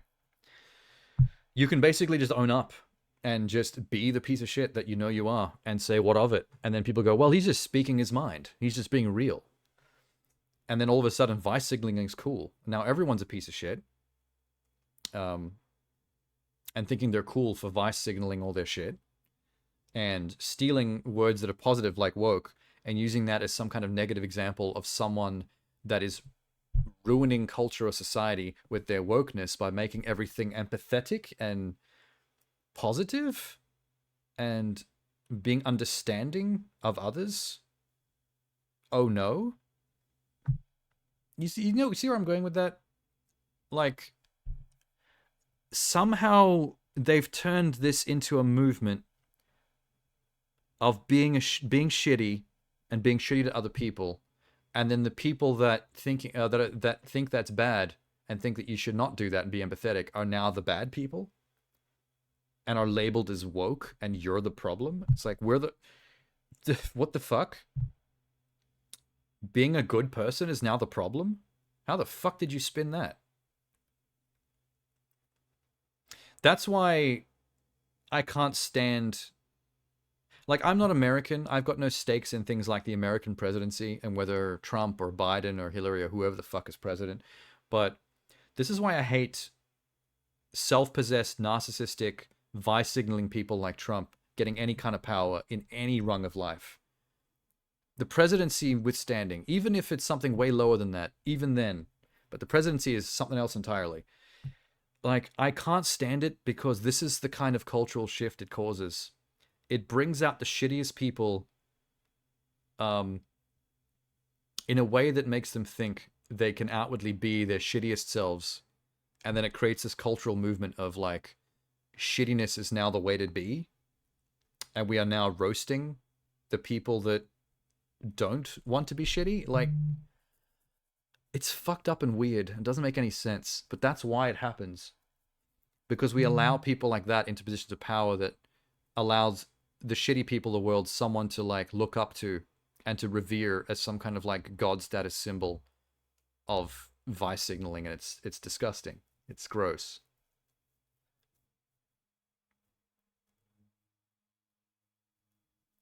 The big problem with racism, as I recall, was 1800s and 1970.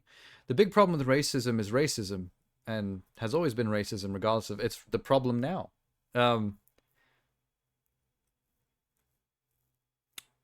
Wasn't prevalent come 1990? I mean, it's always been massively improved. Like, it's gotten better.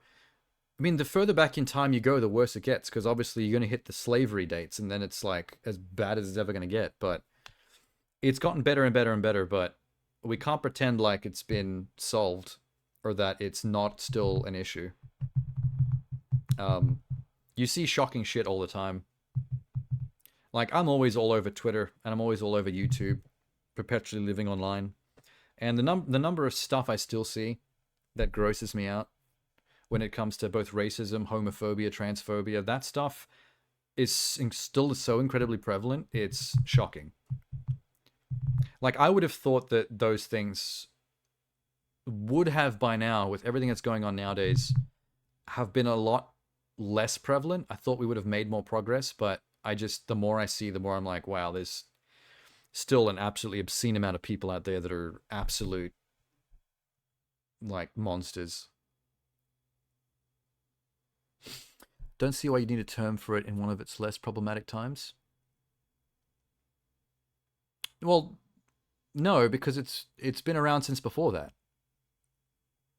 I didn't say...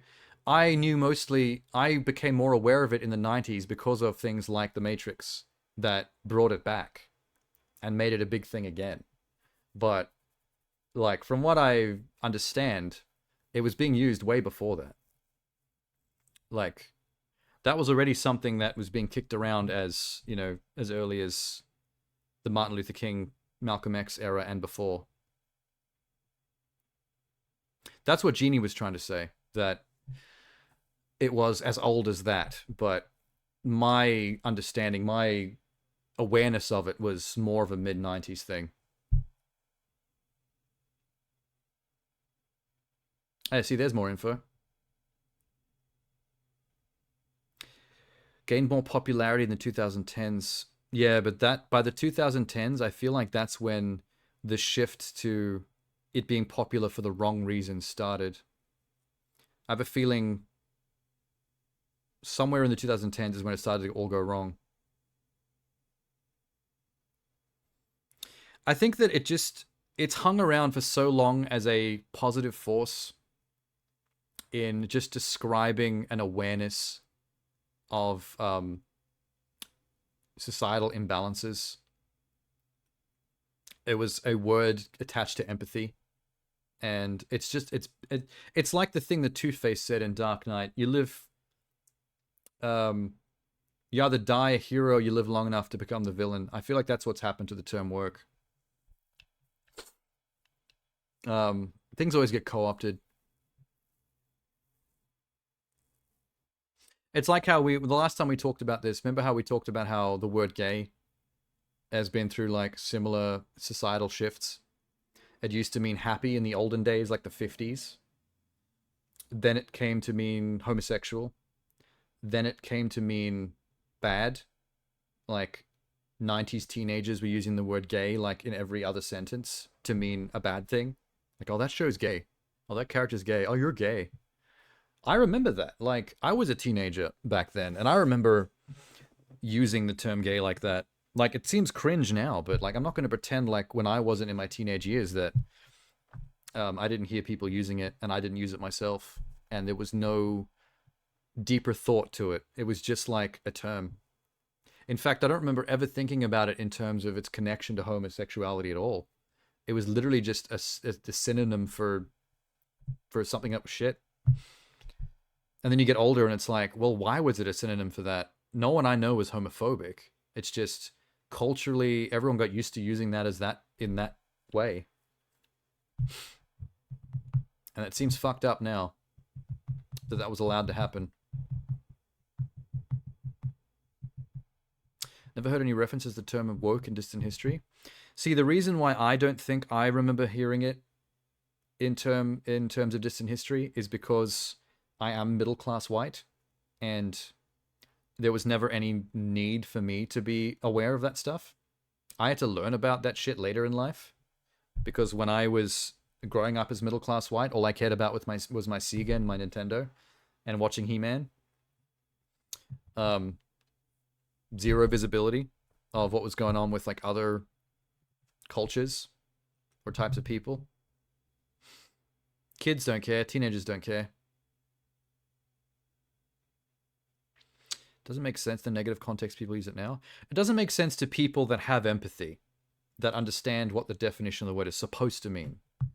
Because the people that use it, the shitty conservative people that use it incorrectly, they don't care what it means. They don't know what it means. They only know what their intention of using it is. And that is, I hate that thing that seems feminist to me. Because I feel like feminism is ruining my childhood. Because, you know, a female character in a cartoon I used to love has a line of dialogue. And that upsets me. It's woke. Cancel it. Go woke, go broke. They say all that shit all the time. They don't fucking know what it means. They just know that they're allowed to use it to hide their own prejudices. It's incredibly stupid. Being awake and aware is bad now? Exactly. By the little definition of the word, it's never made sense. But it doesn't have to make sense. All it needs to do is exist as ammunition for the people that want to use it to conceal their bigotry. It's a pretense of, I have a legitimate critique of this thing. It's woke, therefore it's bad. It's like, you can't just pretend that's a critique and have it be a legitimate critique, because it doesn't actually make sense to anyone that is, you know, has half a brain cell. But within that bubble, they think they know what they mean. And that is, we all hate this thing that's shitty that we think is shitty, but we only think it's shitty because we're shitty. I'm losing the word shitty a lot. It's losing all meaning.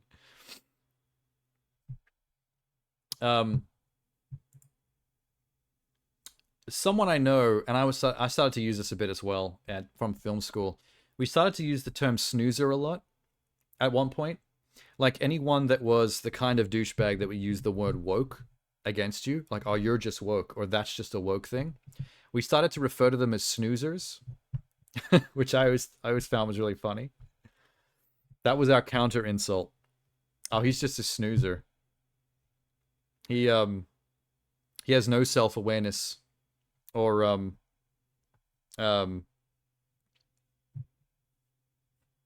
perception of the man or the system and what it does to keep people down, or the injustices that other people deal with.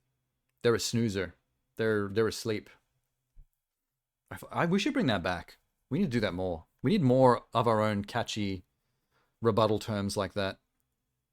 Because the reason why terms like this end up catching on so hard as a negative, like the reason something like woke has caught on so hard and is so prevalent, is because it's a way of what's the word? Not disavowing, not insulting. It's a way of condescending. Like, when you're just like, oh, this is just woke. Like, there's a smugness to the use of the word woke, of like, you know, I'm somehow an intellectual by acknowledging or realizing this is a woke thing. There is a deep level of condescension behind the use of the word. Like, the thing that makes it ammunition. Like, when people use it against you, or they use it in an argument against a thing that you like, or claim to like, there's a smugness to... Look at responses on Twitter, or YouTube videos where people talk about this stuff. There's an inbuilt, gross, like, dripping level of condescension to it that just icks me. It kind of makes my eyebrow twitch a little bit, because it's that, like, you know, I'm so smart and I know I'm right, and the whole industry's fucked, and only I can see it. Me and my kind can see it. And it's like, no, you're just full of shit. You're just a bad person. But, like, you've created this pretense of what's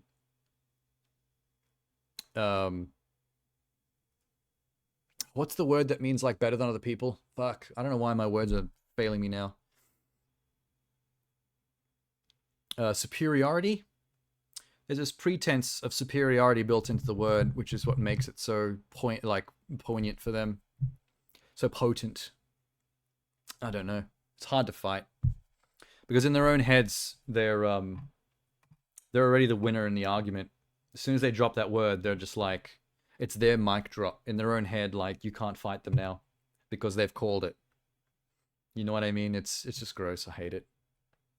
But at least you know who not to listen to. As soon as I hear people using terminology like that and writing things off for stupid reasons, immediately it puts them in a bracket of like, now I know whose opinion is invalid, and I know who not to listen to. Thanks for using that word. I can now easily write you off. What did I say we were going to do? Suicide Squad. Boom. We haven't heard from this lot in a while. I was getting worried. Where are we going? And who are we killing? We want to play as Harlequin. I'm Darius Sadigian, studio director at Rocksteady Studios. Hi, Rocksteady. My name is Axel Ribby, and I'm the game director here. Eyes up, people. Let's go. At Rocksteady, storytelling and character depth are the core DNA of our game. These are not features, but Rocksteady fundamentals. You know what's With unfortunate Suicide Squad, Kill the Justice about League, Suicide we wanted Squad? to tell a new story. We wanted to expand the Arkhamverse. Even though you're playing as bad guys, Coming from Batman, you're not where really it was going to just get to from do his any bad guy perspective, just from things. his lens. Because there's nobody Now left getting in to see the world Metropolis. through the Everyone's been villain's turned into eyes zombies. was really the hook for us. It's not like they can kill Suicide civilians Squad or Kill the Justice League is do a anything third-person fucked up, action you know what I mean? shooter that can be played solo or with your friends. It's a story-driven game that highlights Rocksteady's experience in bringing characters to life. As a Suicide Squad, you'll be forced to take on an absolute impossible mission. You must kill the Justice League. Jesus Christ. For some reason, this is a lot louder than the previous videos we watched. We want the mechanics of the game to really reflect the personalities of the squad. I'm always first on the trigger. We want their moves to be flamboyant. I told you, everyone mixes their videos differently on YouTube. It's hard to stay... It's hard to stay seamless. Now, our 4 members of Task Force X find themselves inside Metropolis. At twice the size of Gotham City in Arkham Knight. It's big, it's loud. It's a shame that if this game is good, it's almost going to be a shame that the first good game that takes place in Metropolis is not a Superman game. Creating a supervillain empowerment that we think is a Like, totally when you see a big Metropolis like this, looking all pretty and with golden sunlight and all that jazz, expand into co-op and have this dynamic you kind of world want to where just be able to friends fly can come around it as together to Superman share and an just... experience. Or players can go solo, switching character members between missions. I don't know, it'd be while epic. Just savoring float there each with your and every cape billowing in the story wind. Do you feel it? The swell of pride for what we have accomplished together. We want to welcome you all to the first episode of our new series, Suicide Squad Insider. where we Oh, will they're doing provide a deeper look episodes. into Suicide Squad. Kill Oh, the this is going to be a Justice one-off trailer. Over the next few months, we'll be unpacking the game, answering your questions, and sharing a few surprises. It's as we weird move how closer much to they our show launch footage on of February 2nd. Arkham We'll Knight. also cover how Rocksteady will continue to support the game and its players Like, post-launch with if a anyone's huge not amount of sold free on content. Suicide Squad, they want to On this remind you episode, constantly that you're they gonna hear made the from different Batman members games. of the Rocksteady team as we explore more of the game's story, the world of Metropolis, and the core gameplay experience. The Suicide Squad. A fitting moniker. Let's jump into it. Did you just say Monica? It's actually kind of funny. If you know the meme. Normally, when Deadshot you make saying Monica. a game in a superhero universe, the protagonist is the Monica. best person for the job. The squad are definitely not the best people for this job. They're the only people available. Hey, Suicide Squad! Fuck you! So it gives the narrative and the gameplay a kind of frantic, slightly panicked I wonder how many feeling episodes where of this they are series, trying to figure this this out as gameplay they overview go. series they're going to do. How The much is there to Arkham say about a games co-op weren't shooter? gritty because Rocksteady makes gritty, dark games. They were that way because that's what suits a Batman story. Every game we approach that with a similar My mindset of just like how my do we ex-girlfriend enhance used to that love experience, playing how do that we Batman excite game. players in new ways. When we'd be playing it together, like she'd be For the studio to try something backseat new and driving. stretch our legs, they shoot first with the powerful She'd like to traversal steal the element was controller coming out of our comfort zone regularly somewhat, but we wanted to and see try what to we show could do me how to be put an Batman. Arkham spin on the action shooter space. She was pretty good at the stealth sequences, actually. There was one time she took the controller and she beat a stealth sequence that I'd failed like 4 times in a row on her first try. Is crafted to perfection. We're not just trying to do what we did before, we're making something Good job. which fits the source material that we think will make for an interesting story. Of It course, will I made plenty of feel excuses different. at the time. To introduce you to our story, let's jump into an early part of the game. Amanda Waller, the director of the government agency Argus, sends the team I wanna play as behind Amanda enemy lines Waller. into Metropolis. Let me play as Amanda Waller back at HQ, just like with my finger hovering over the detonation button on their brain bomb. Hidden in an underground train station, the team finds a I'm guessing secret since they're not elevator. wearing collars, it's the chip in the brain in this story. Until we figure out where the hell we I think the collars were just used in the live-action movie. Oh, is this a superhero museum? You love stealth in games? Yeah, that was one of the best parts of those Batman games. The set pieces where you had to basically like snoop around the room as Batman, setting up like takedowns and traps and stuff. Hanging people from ceilings so that the other enemies would find them and panic, and then start acting erratically so you could more easily take them down later. Sounds very grand, doesn't it?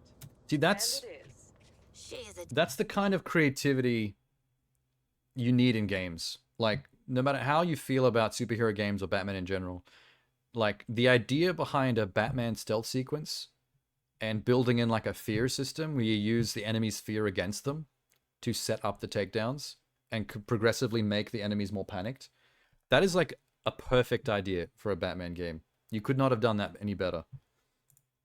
Dame who can almost make me listen You try to sneak in enemy camps at RDR2. Don't touch anything that's gonna set off an alarm. I ain't fighting any supers for you. I have read much about the Justice League. Oh, it doesn't support stealth. You get magically spotted. I heard that, I haven't played it, but I heard in Ghost of Tsushima, you can play it full stealth like a ninja, or full walk through the front gates as a samurai and just sword fight everybody, and it's really up to you. So I feel like if I play Ghost of Tsushima one day on stream, I feel like I'd go for the stealth ninja version of playing that game. That's more my speed. And still, Hey, they Sham. are larger than I expected. Those holograms aren't actual. Look at the codpiece on Green Lantern. It's Look so at true the to the dick on characters that Jon they're in Hall of Stewart. Justice, and the first thing they think is, what can we steal? That mighty package, mate.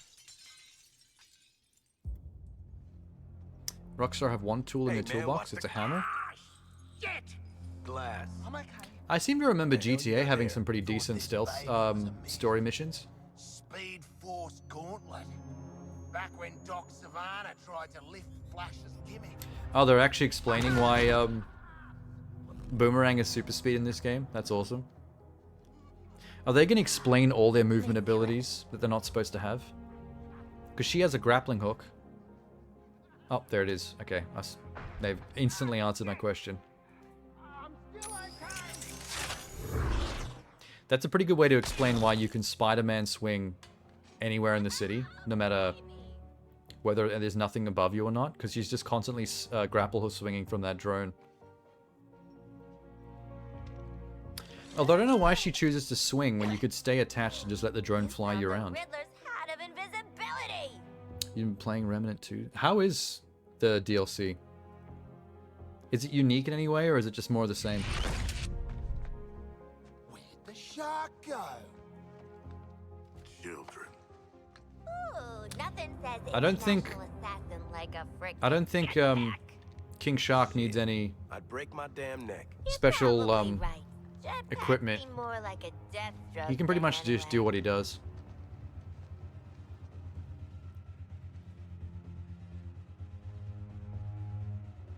mine. So did Deadshot never have a jetpack before this? Is this unique?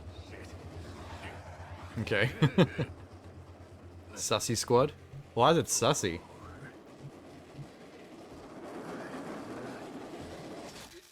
Is it because people are still torn on whether this game looks good or not?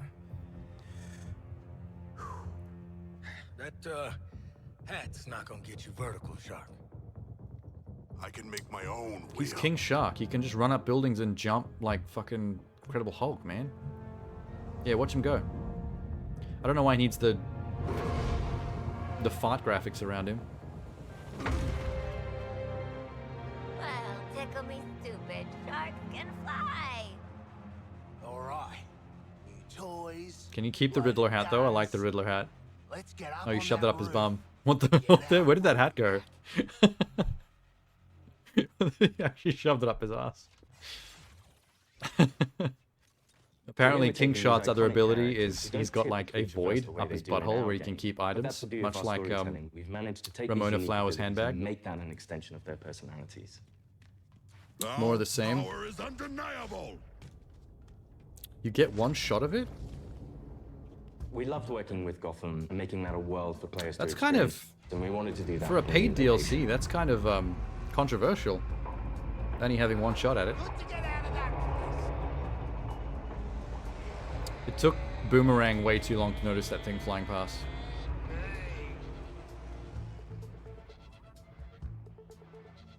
We felt that Metropolis was the natural next step to extend that. Oh, you know what other And Rockstar what game better has way got to good introduce stealth? it than through an invasion from Brainiac with no Justice League to Manhunt save them. on the PS2.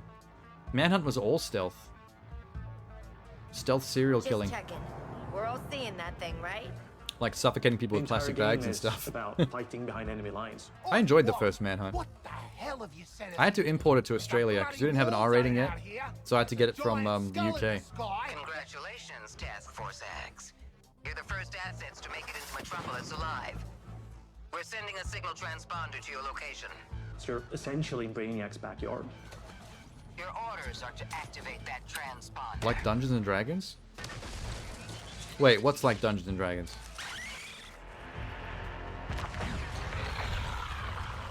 See, this is what I mean. The entirety of Metropolis is turned into these like There's no civilians space left. zombie Brainiac creatures, killed them so or made you them can't into really do soldiers to bad obey. guy stuff like kill And through civilians. this corruption, the people of Metropolis have become It's extensions all of Brainiac. legitimate like self-defense killing, which is a shame when you're meant to be playing as a group of villains. You can't really do any villainy. Hey guys, thinking I shouldn't eat that extra tapioca put in my lunch. What the player knows from our title and what the Suicide Squad is about to find out is that here, the Justice League are the bad guys. They've been corrupted by Brainiac, and over the course of the game, your mission will be to kill them. It's a shame you don't get to fight Wonder Woman, because it seems like she's the only Justice League member that didn't get mind controlled. Harley doesn't have any innate superpowers. Tara's so strong. To go up against these beings that have incredible strength, it's a challenge. She could play Harlequin in live action. She's pretty. If you dressed her up like Harlequin, did the hair and makeup and everything, she'd look legit. And then she could also do the voice.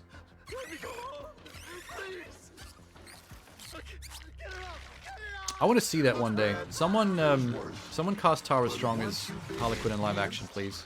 There's no going back. She's got that bum. We face off against the most iconic characters. I haven't seen Tara Strong's bum, but I'm ready and willing. People's definition of impossible task. You're searching for stragglers, augmenting, Brainiac's army. The Shark gets I have to admit, I Stakes don't that really know Rocksteady who I'd want to sets, play as in this. challenges they heap upon you as a player. I want to play as Harlequin just because she's Harlequin, but ready to make the leap. You know immediately, like this. I like is the tallest precision task I'll ever sniping take on in a video game. with your jetpack of Deadshot. And I like the super speed movement stuff of Boomerang. Wondered how you got off the ship. And King Shark's Gatling gun looks doesn't fun. leave anyone behind. Let's make you right, buddy. You know, that's She's had breast augmentation. Oh, really? I didn't know that. Fighting the Justice League. Hey, Metropolis. That's There's cool. nothing more high stakes I know than the boss battle. more than one These are female gods friend like Green Lantern, in real life that's Batman, had that as well. Superman, It's pretty common. The Flash. I think because it always looks good. There's no downsides to it, aside from the That's where cost. game really opens up. We start to see players look at their weaponry and really ask the question of, like, how am I going to kill the Justice League? Yeah, looking forward to killing the Justice League and all, but well, you know. You don't believe they could beat Green Lantern, let alone Superman? Technically not. It is a bit of a stretch that the Suicide Squad could beat like any other Justice League. But I'm going to assume that they're not working at their most efficient because they are mind controlled by Brainiac. So I don't think they're as effective with their powers when they're mind control zombie than when they're regular Justice League. You know what I mean? That would be a good way to write your way out of that. Since Batman Arkham Knight, the Penguin is no longer confined to Gotham City. BBL He's made a name for himself in Metropolis as the stands for authority Big on Black Ligma. anti-meta-human weapons. Now, Waller wants the squad to recruit him for Argus. I see you've already stolen traversal equipment. I heard this before. Apparently Penguin is your arms dealer in this. He's the guy you go to buy like new weapons. He's essentially your weapons store. Playstyle is their traversal. Traversal gives the player total freedom. Every character has their own way of getting around that determines how the player moves through this world. Don't like to boast, but how great was I?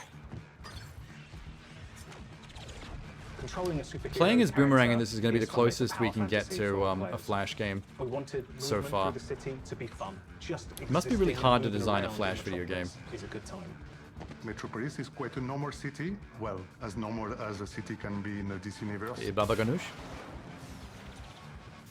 We spent a lot of time trying to get that art direction correct, trying to get the feel for it correct. You get to see all the kind of DC lore that builds this space. Metropolis spends a shocking amount of taxpayer money on like giant gold statues of the Justice League. There is some absurd architecture in Metropolis. That makes it more than just a city. If I was a taxpayer in this city, I would be pissed. Look at that fucking monument. And I'm not a boomerang. It is known for its size, its scale. Anything from the DC lore, you look at Metropolis as the city of tomorrow. When did Penguin get out anyway? I love how awkward Deadshot looks at with the jetpack. Money talk, creeps walk. He's not you know? quite that good at using it.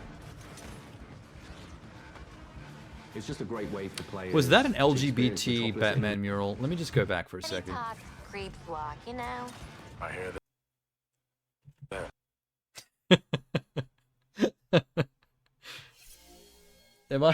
Am I tripping right now, or is there like an LGBT rainbow flag next to a giant Batman mural? This is that corner of the city where everyone's on the Batman supports the LGBT community tip. This is the moment in this video where this game would get screenshotted by conservatives on Twitter and be like, "Oh look, just Suicide Squad's gonna work," because of this one rainbow flag next to Batman. Yeah, there you go, Elizabeth.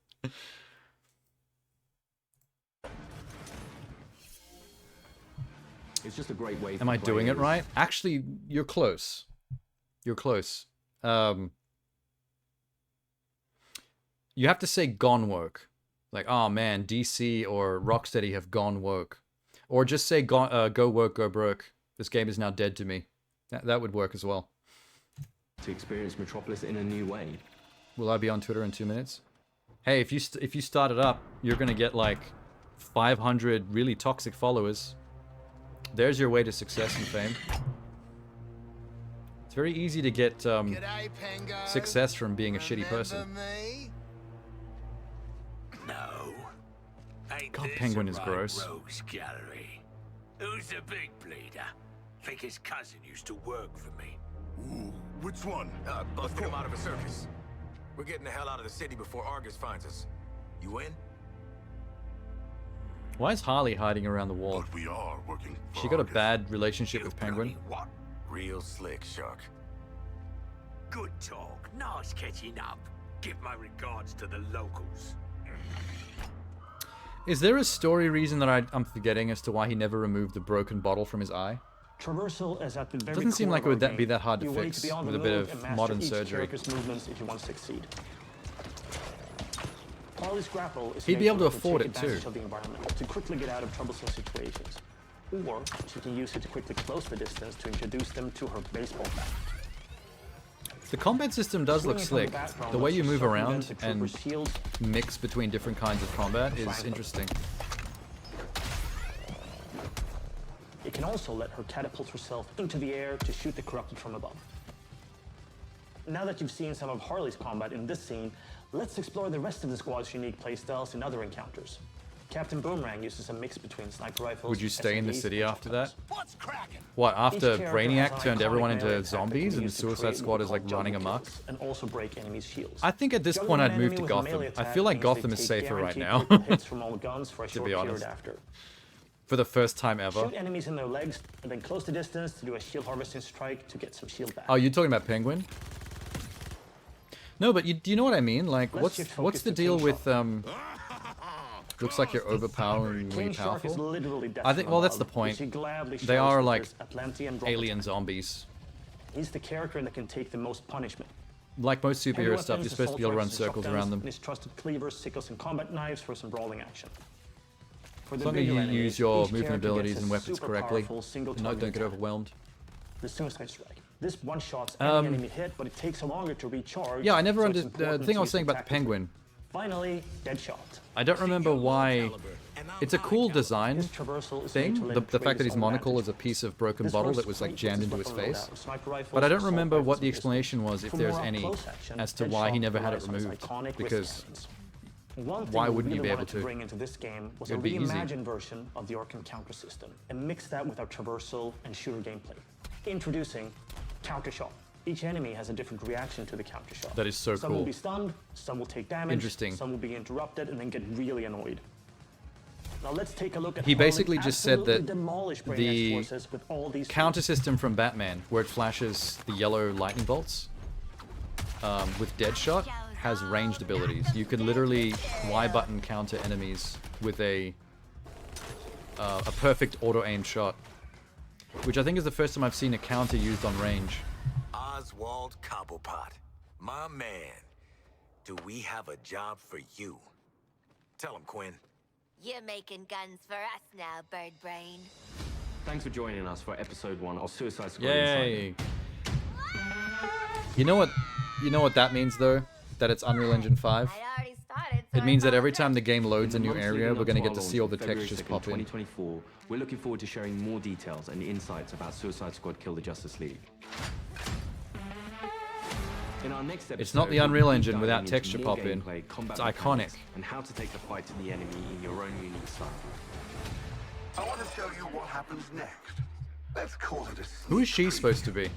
We really want She players to reminds feel me like of they that explored all these that characters that we hologram bring to life in Spider-Girl this DC from universe. Spider-Verse. I'm going to enjoy this. You're starting with characters who aren't very powerful, and through the story, you're learning how to use their skills. And You miss become gritty realistic powerful. games of Really like want 10 to years deep ago. dive into Gritty the realistic RPG games are still systems. around. You have your enhanced traversal, you have gunplay. There's always been games of all types, both there are gritty realistic upgrades, and unique talent. colorful over the top nonsense. And all of that stuff fusing together to I don't create feel this like kind of unique anything's experience. ever gone away or taken We over. are unstoppable. Join me. Everything seems so smooth now. Too soon. I don't know if I'd call this game smooth. There's a lot of rough around the edges aspects to this. I think it's just why people are torn.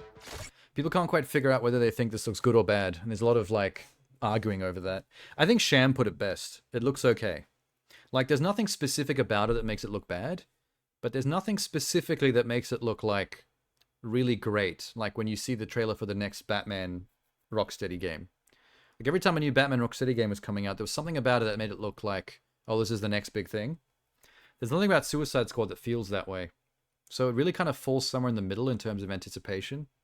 It just feels like it's going to be fine. Oh, just graphically? Does have a strangely cartoony look to it. It does fit the Suicide Squad aesthetic, though. Suicide Squad tends to be kind of darkly over the top and goofy.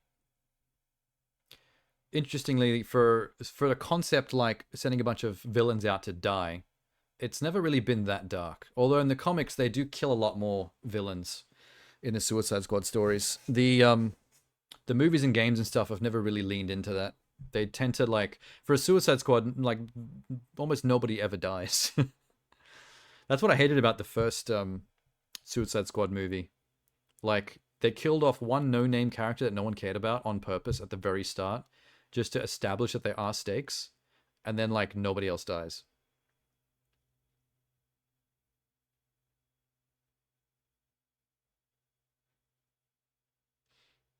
They seem to try more a longer time ago.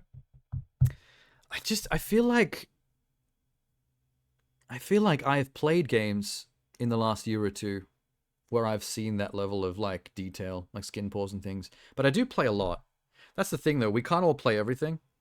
My streaming does help me get through a lot of content. Like, on my New Year's stream last year, I did a tier list of every game I played in the year for 2022. And it was something like 114 games that I played and finished. So I definitely see all types and all genres and all levels of quality. But yeah, like, there's a lot of different aesthetics going around, so not every game is going to be, like, hyper-realistic, like, you can see the pores of their skin level of quality. But if you prefer that kind of thing, the only reason it's few and far between to find games like that, like a Last of Us or whatever,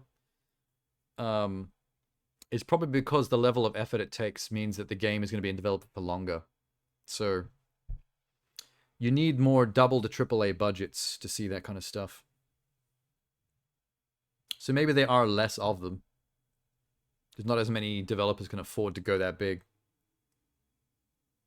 Payday 3 is weird to me because graphically it looks good and bad at the same time. I think I know what you mean. I've played games that look good and bad at the same time. You can't quite put your finger on it. It's like the artistic direction, the sum of its parts is good. But anytime you try to focus in on one individual thing, when you focus on specific things and you critique it on a thing-by-thing basis, there's a lot of shitty things that aren't very good. But I think that is a sign of good development, though. A well-developed game with good direction and good vision will take a lot of disparate parts that might not be good on their own, and through the entirety of these stitching together in a cohesive vision, it'll look good. You know what I mean? Like, the aesthetic, when taken all together, will be like will generally give you the impulse of, like, this looks good.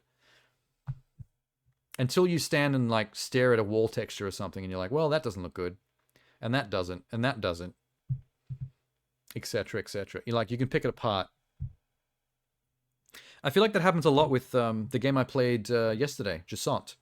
Games that have that kind of simple graphical style, their overall aesthetic and how everything comes together is beautiful to me.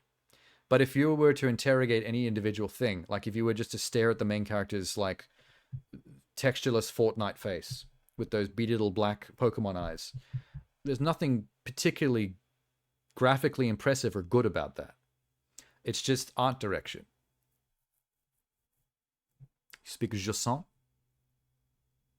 You mentioned it just as I joked about it. Yeah, coincidence, but you know what I mean, though. Like, you weren't terribly impressed because you just don't like that art style personally. But, like, I like a lot, or any kind of art style, really. It just depends on the art design. Like, how does the game use it and pull it together? I think Jusant looks beautiful as a whole. When you see a screenshot of it, taking the whole thing as a vista, it's like, this is a great aesthetic. But you could stare at any wall texture or any object or your character's face close up and be like, this is basic as fuck. I look beautiful. I look Space Jam. Look, that's why you think I look beautiful. Because Lola is on my nipple. Lola bunnies are honey. Bars. Feel free to steal that as a verse, Sham.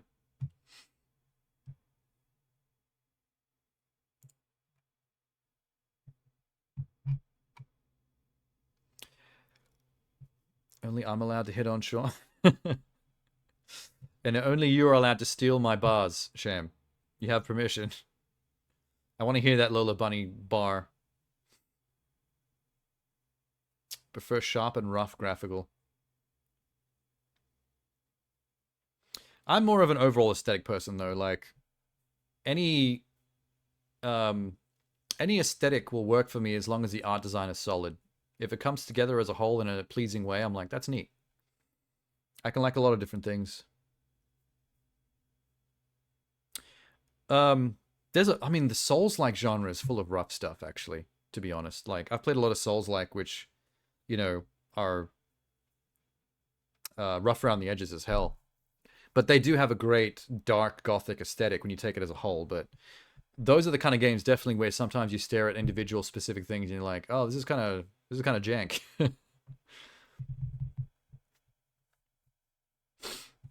Let's get Suicide Squad off the screen real quick and do something I really need to see. Do you guys remember a trailer for a game called Resistor? We saw a teaser that showed us nothing. It was basically just like an art style. It was like a cel-shaded art style back at the Game Awards or something last year. And I've been super intrigued. It's like an open world, cel-shaded Mad Max, a post-apocalyptic RPG racing game where you like upgrade your car and travel around the world and get involved in Mad Max style like races where the cars like battle each other and shit. And it looks like an anime at the same time. That teaser fascinated me and they showed none of the game. And now there's an actual trailer and I'm really scared because I want this to be good because the concept is amazing. Please be good.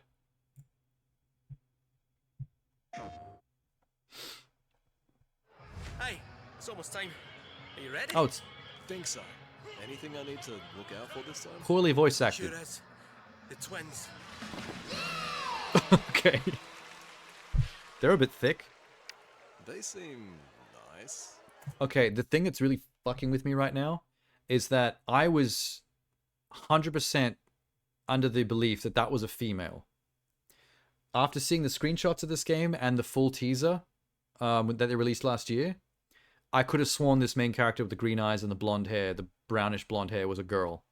And now there's some generic, badly voice-acted male thing coming out of him, and it's upsetting me. They're elite-class racers. Don't be deceived. The cute exterior is very much just for show. They're vicious and out for blood. They're also kind of chunky, man. For a post-apocalypse, they eat a lot. Stay safe out there. Gotcha. Is this made in Australia? Oh, here we go. Oh, it's fucking Speed Racer, dude. It's got actual, like, car food. Oh my god. That was so cool. That's a literal jet engine. The whole back half of that car is a jet engine. What the hell's happening?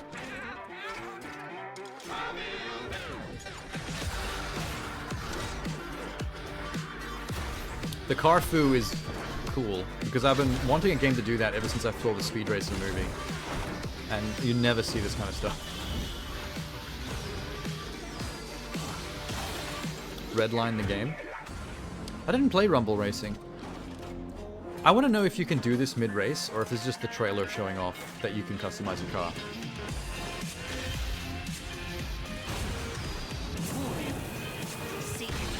They're only showing racing action right now, but keep in mind that I was described. This game is described to me as an RPG, a post-apocalyptic Mad Max style RPG.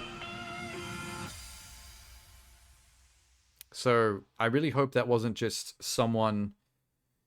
Like, if they just gave your car a skill tree and they use that as an excuse to say RPG, I'm gonna be pissed.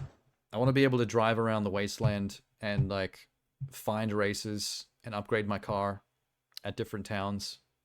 That's what I want. Anyone play the Mad Max game? I played that a little bit before the era where I started streaming. I think it was maybe a year and a half before I streamed, my very first stream. I loved that Mad Max game. The Mad Max game was so fun. It's so underrated.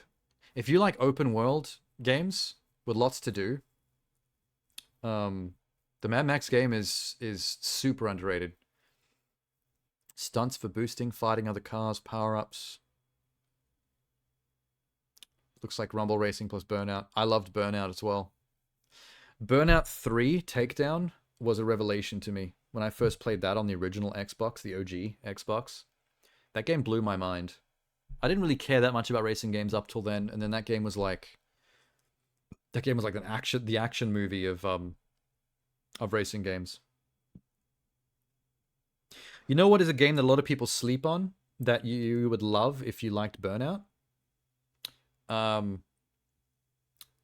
Split Second. Split Second is the only racing game that's ever come close to Burnout 3 in terms of pure excitement level. Because it's fast and destructive like Burnout 3. But if you've never heard of Split Second, it's essentially like as if every race was happening within inside an action movie, or at least on the set of an action movie, where you were able to trigger stunts with a bar in your car that fills up. Like, if it fills up to level 1, you can trigger basic stunts. Like, if you're racing to a construction site, you can make the crane activate and swing the ball across the road. Or you can explode a gas station as you're driving past or through it. So you try to catch out the enemy in these, like, stunt event moments. If you build up the stunt meter to, like, level 3, you can basically activate a huge set-piece moment on the track that changes the entire map. Like, on the airport level, where you race through the middle of the airport and down the tarmac, the level 3 causes a Boeing 747 to crash on the tarmac mid-race, like, onto the road as you're racing, and you have to go under its wing. And then it careens into the side of the airport itself and brings down half the building and changes the track layout to, like, a whole new route. There's another level in, like, which was basically like Grand Canyon. It was like the American Grand Canyon kind of like environment. And the level 3 stunt basically blew the dam as you were like going under it, which flooded the entire level. Like this entire tidal wave comes out of it and changes the whole route of the level. It was such a cool game, and I played it online briefly just to see what it was like, and I won every race, and I was stoked. As someone who doesn't like play competitively online stuff very often, for some reason I was smashing that. But yeah, look, if you've never heard of it, look up gameplay footage of Split Second. It's amazing. Gives you credits for psyching out your opponents. Yeah, I always wondered what the programming of the game was to make that work. How does it know what considers a psych out and what's not? I feel like it's just car proximity. When you really get in someone's way and they swerve and hit something, it knew just how to pick those moments and give you credit for it. It's a shame Burnout never reached the heights of number 3. Like, Paradise was cool. It had its own unique things about it that were neat. But I don't think anything ever got better than Burnout 3. Burnout 4, Burnout Revenge, was basically just more Burnout 3 with a slightly darker art style. Paradise was Air. Like, it was good. It just was no Burnout 3. Like, I vastly preferred 3 to any other thing they'd ever done. I appreciated what was being attempted with Paradise, and I did play a lot of it to experience as much of it as possible, but it never surpassed 3 in quality. But it had some good ideas. I wasn't expecting them to attempt an open world game with Burnout. It's not the most obvious fit, but they went for it, and kudos to them for giving it a shot. There are a lot of people that have Paradise as like their favorite in the franchise, so it did work. Okay, well we got to see actual gameplay, but I need more confirmation about how the rest of the game works. I need to see evidence of the RPG stuff. Otherwise, no dice.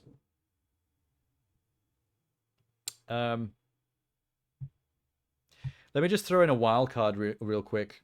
There's a game that just has just came out with a launch trailer called Quantum Error.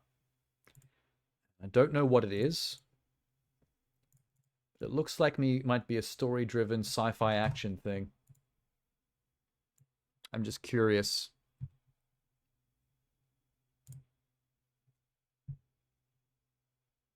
If it's anything like Quantum Break, then I'm sold. I like that game. 3 and Revenge are the same game. Yeah. It was just Takedown. It was 3.5. It was Burnout 3.5. What's your emergency? Hello? Is anyone there? Hello? Where is this going? Okay, I had the sci-fi guess right. Which is interesting because the thumbnail was just a close-up of a guy's face, but for something about it made me think sci-fi. We are to system in our fire department and get in as many civilians out of the complex as possible. Science fiction firefighter? Okay. I am intrigued.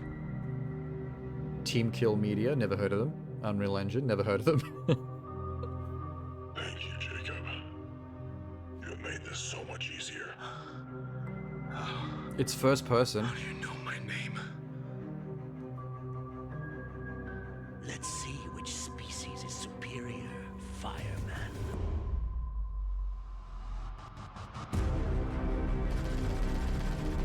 Okay. Wait, is it third person or first person? They just showed both. Closely. There is no time. What the fuck? There are a lot of people hunting you.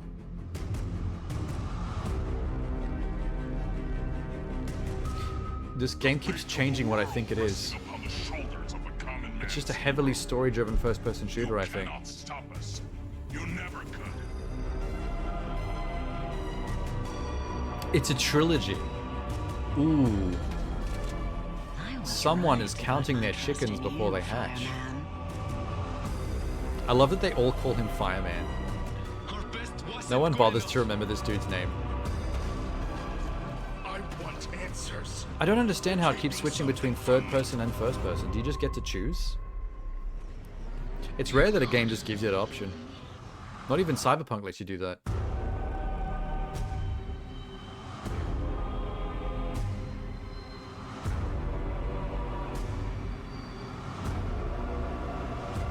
I love the fireman pickaxe.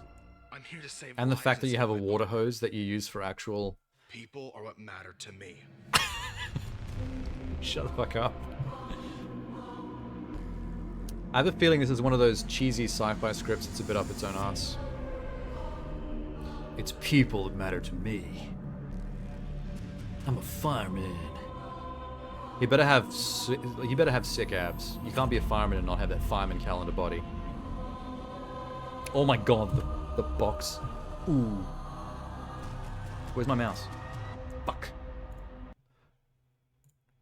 God, I lost my mouse and I just closed a bunch of windows I wasn't supposed to. Hang on. I need to go back. Oh my god. Look at the box art on this PS5 game. Tell me that doesn't look straight to the bargain bin right now. That box art is hilarious.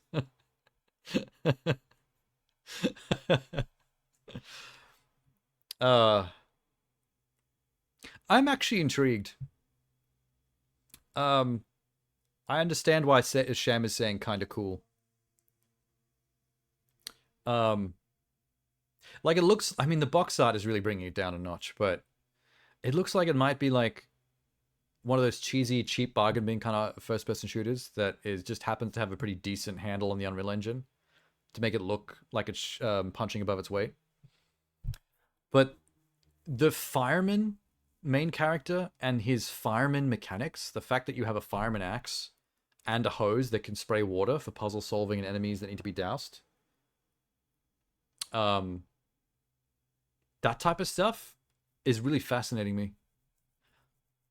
I'm not as interested in the fact that it seems to be a straight up first person shooter. I don't really want to run around with alien guns and stuff, but I want to do like fireman environmental puzzle solving in a science fiction context. I think that part has got me intrigued. Is it PS5 exclusive? It's only saying PS5 on this screen. It might be an inside job. Yeah, it's saying PS5 and PS4 logo in the fine print.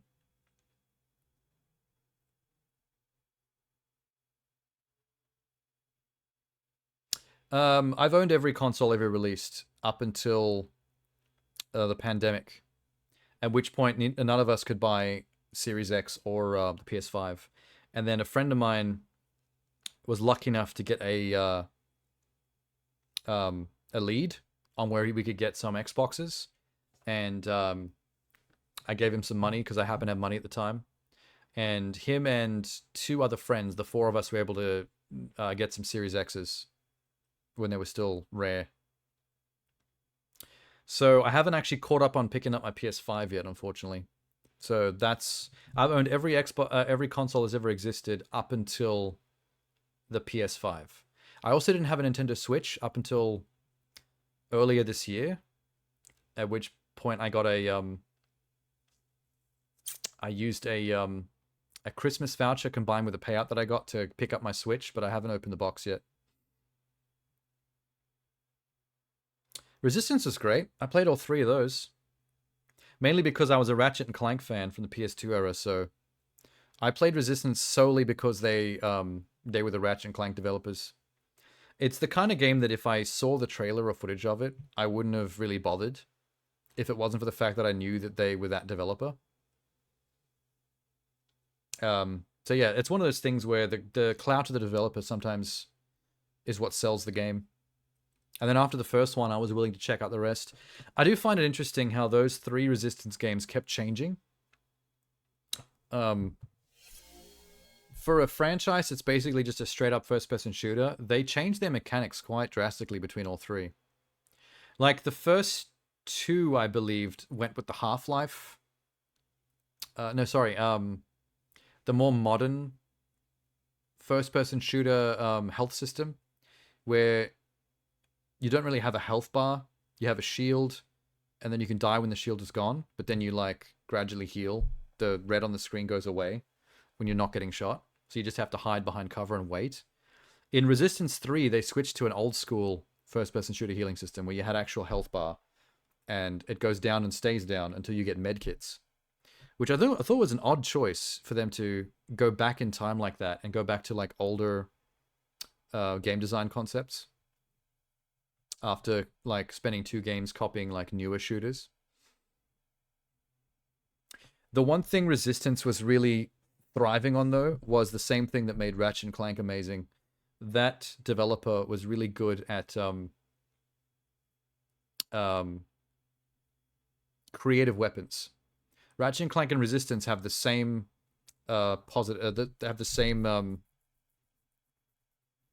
advantage as each other as games. They both have, like, crazy weapon loadouts with really creative uses. I don't know how they come up with that stuff. You'll never play a game by that company. What were they called? Hang on. Who made that again? What are they? I feel bad that I've forgotten their name.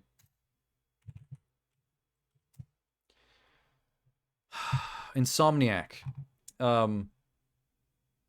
You won't play an Insomniac game and find yourself stuck with, like, machine gun, shotgun, rifle. All kinds of wacky shit. You know who else used to be good at that? Rare was kind of good at that. Remember after GoldenEye when Rare made Perfect Dark and they suddenly started to, like, come up with some really cool shit? Like, Perfect Dark had the Farsight gun, which let you see through walls like an X-ray, and then the bullet can puncture through terrain and snipe someone from anywhere in the level. That felt like they were doing, like, early creative weapon experimentation that Insomniac became really good at.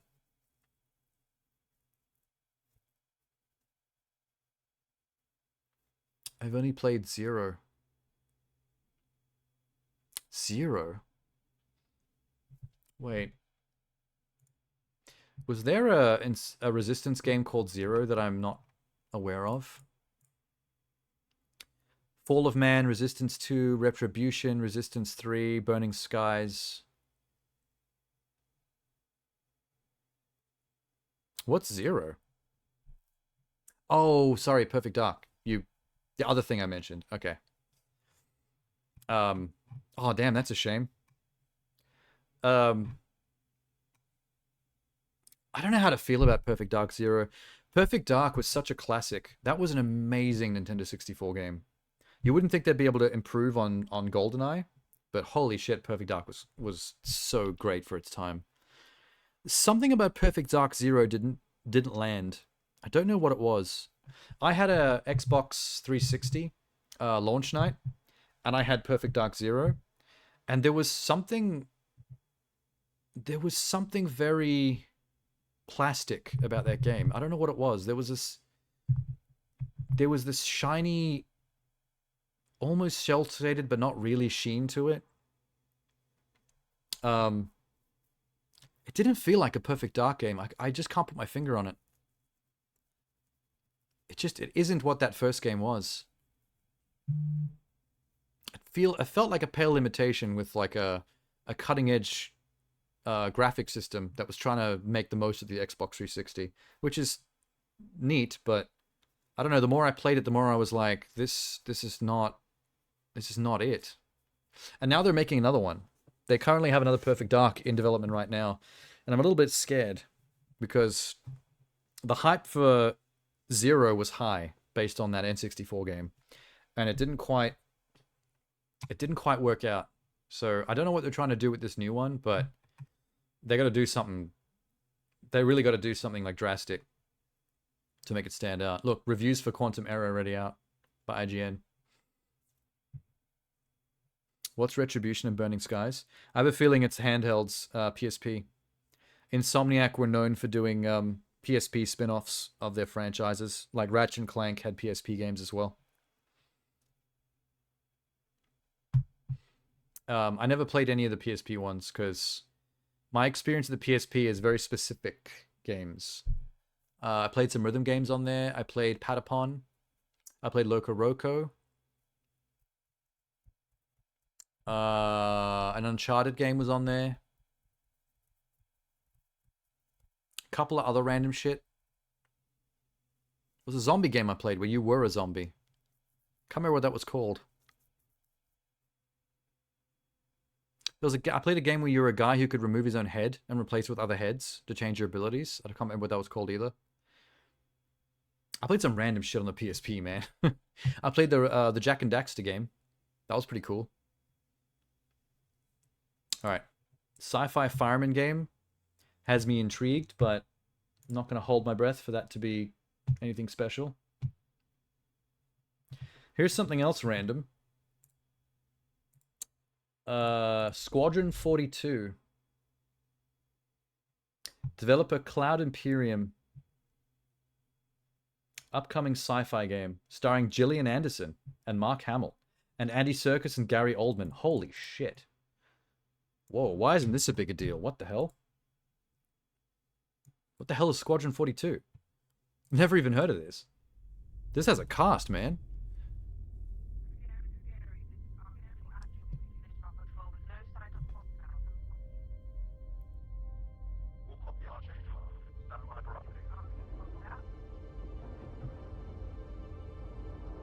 The Keeper DLC and Evil Within? No, it was a PSP game.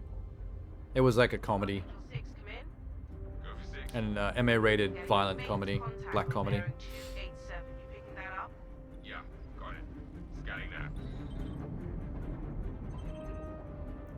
Kind of seems like it's got production value, but if they can afford all those celebrities in the voice cast, then they must have a budget. Copy that.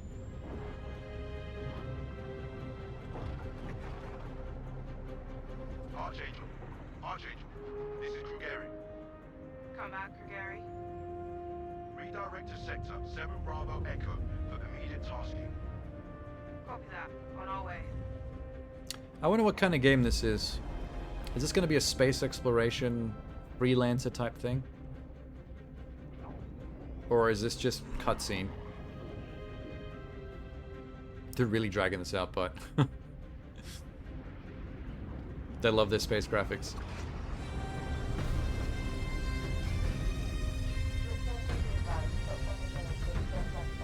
Second Fleet, UEE Navy. High orbit above Vega 2. Patrolling the Vandal border.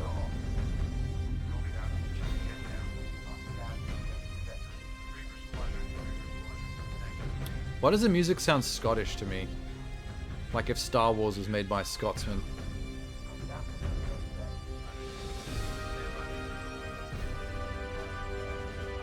Are we going to see Mark Hamill and Gillian Anderson anytime soon?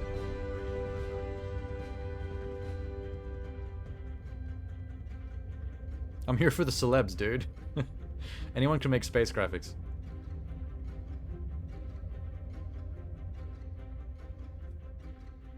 Oh, the punch-in camera. I know I just wrote you. But a couple of hours ago, proximity sensors on the other side of the jump got I'm sorry.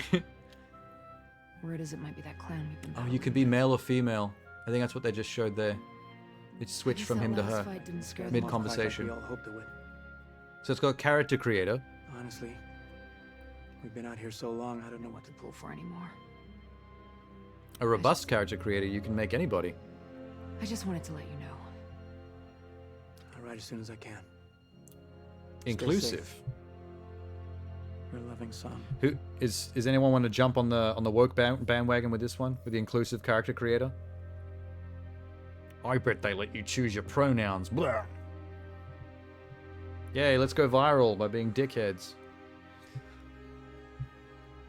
Serious cutscene. It's what made me laugh was the really forced and over the top movie orchestra music that was like nah, nah, nah, as he started talking. I was like, whoa, pull it back. We get you're trying to be a movie. You want to be Star Wars, but you're coming in a bit heavy-handed.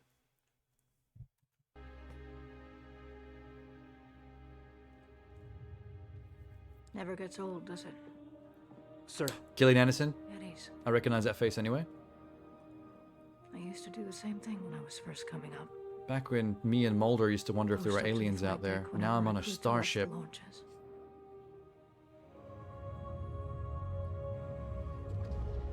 Have you seen the F-8s up close? No, sir. That thing's a beast. She's looking good. That's a good model of Gillian. Sure sounds like it. Sir. That guy's a bit beady-eyed, but she actually looks like the actress. And I can see her pores. You want to talk about pores? We got pores. I saw you apply to the Flight Academy again. Yes, sir. Keep your head up. Took me a couple times before I got in. Thank you. Damn, she looks great. The graphics on her are amazing. Wait, is it common for female commanding officers to be referred to as sir? Is that typical in the military? Women who want you to call them... Oh, you're actually talking about it right as I'm asking the question. Women that want you to call them sir in the military have a chip on their shoulder. So what is the nomenclature? Is it ma'am? Or am I way off on that one? Is that the old school where those words come from? Sir and madam? Otherwise shortened to ma'am? Mom? Ma'am? Yeah. Maybe that's the point. Like, she seems very... I don't know how to explain it. There's something very stoic and dejected about her character. She might be one of those, like, human commanding officers that you work for that ends up turning bad throughout the course of the story from everything she's been through. So maybe having that chip on the shoulder element is part of her character arc of, like, going down to the dark side.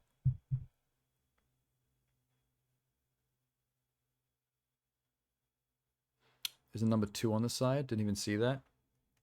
That is Docking Bay 2. The other side's probably got Docking Bay 1. Where's Mark Hamill? Gillian looked great. I want to see Mark Hamill. That moment there when the camera went to the back of his head, I bet that's the moment where you start playing. Which means it might be first person. Welcome to Cloud Imperium Games Manchester Studio. I'm Chris Roberts, and I'm pleased to announce we have just passed a major milestone. Squadron 42 is now feature complete and has entered its polish phase. Chris Roberts sounds familiar. Hang on a sec. I think he's a somebody. Wing Commander. He so much is a somebody. Currently working on the crowdfunded Star Citizen. Holy shit. My man. How did I forget? Wasn't that him and his wife? I could have sworn it was him and his wife that did that together.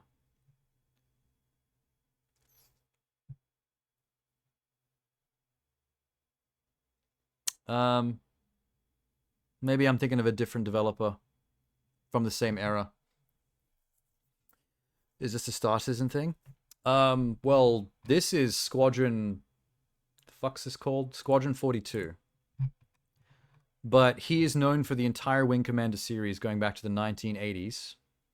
And also Star Citizen. Wait, hang on. You might be onto something, Sham. Squadron 42 is a story-based single-player game set in the Star Citizen universe. Oh, okay. Which itself is a spiritual successor to Wing Commander. Remember the Wing Commander movie? With Freddie Prinze Jr.? And the dude from Scream? The one that went on to be Shaggy? I remember nothing about that movie. That movie's been scrubbed from my brain completely. Had no idea Star Citizen was tied to Wing Commander. Only as a spiritual successor. So, it's not exactly a reboot, a sequel, in the same universe. It's just like, let's just make a new thing that's basically like us making Wing Commander again, but in a different way. Matthew Lillard, thank you. Who's now the star of the Five Nights at Freddy's movie, I believe. I have the image of a big lion guy in my head now. A big lion guy. Such a grossly monetized product. Is that what Star Citizen's reputation has become? I haven't really been paying attention to Star Citizen. I mean, it's been around for a long time. I always hear about it, but it never sounds like it's finished. It sounds like they've been kickstarting this for 20 years, and it's still being kickstarted. And now it even has a single-player story game with a different name. To celebrate this milestone, we've gathered some of our core leadership together to share what this means. They were selling ships for hundreds of thousands, pre-orders.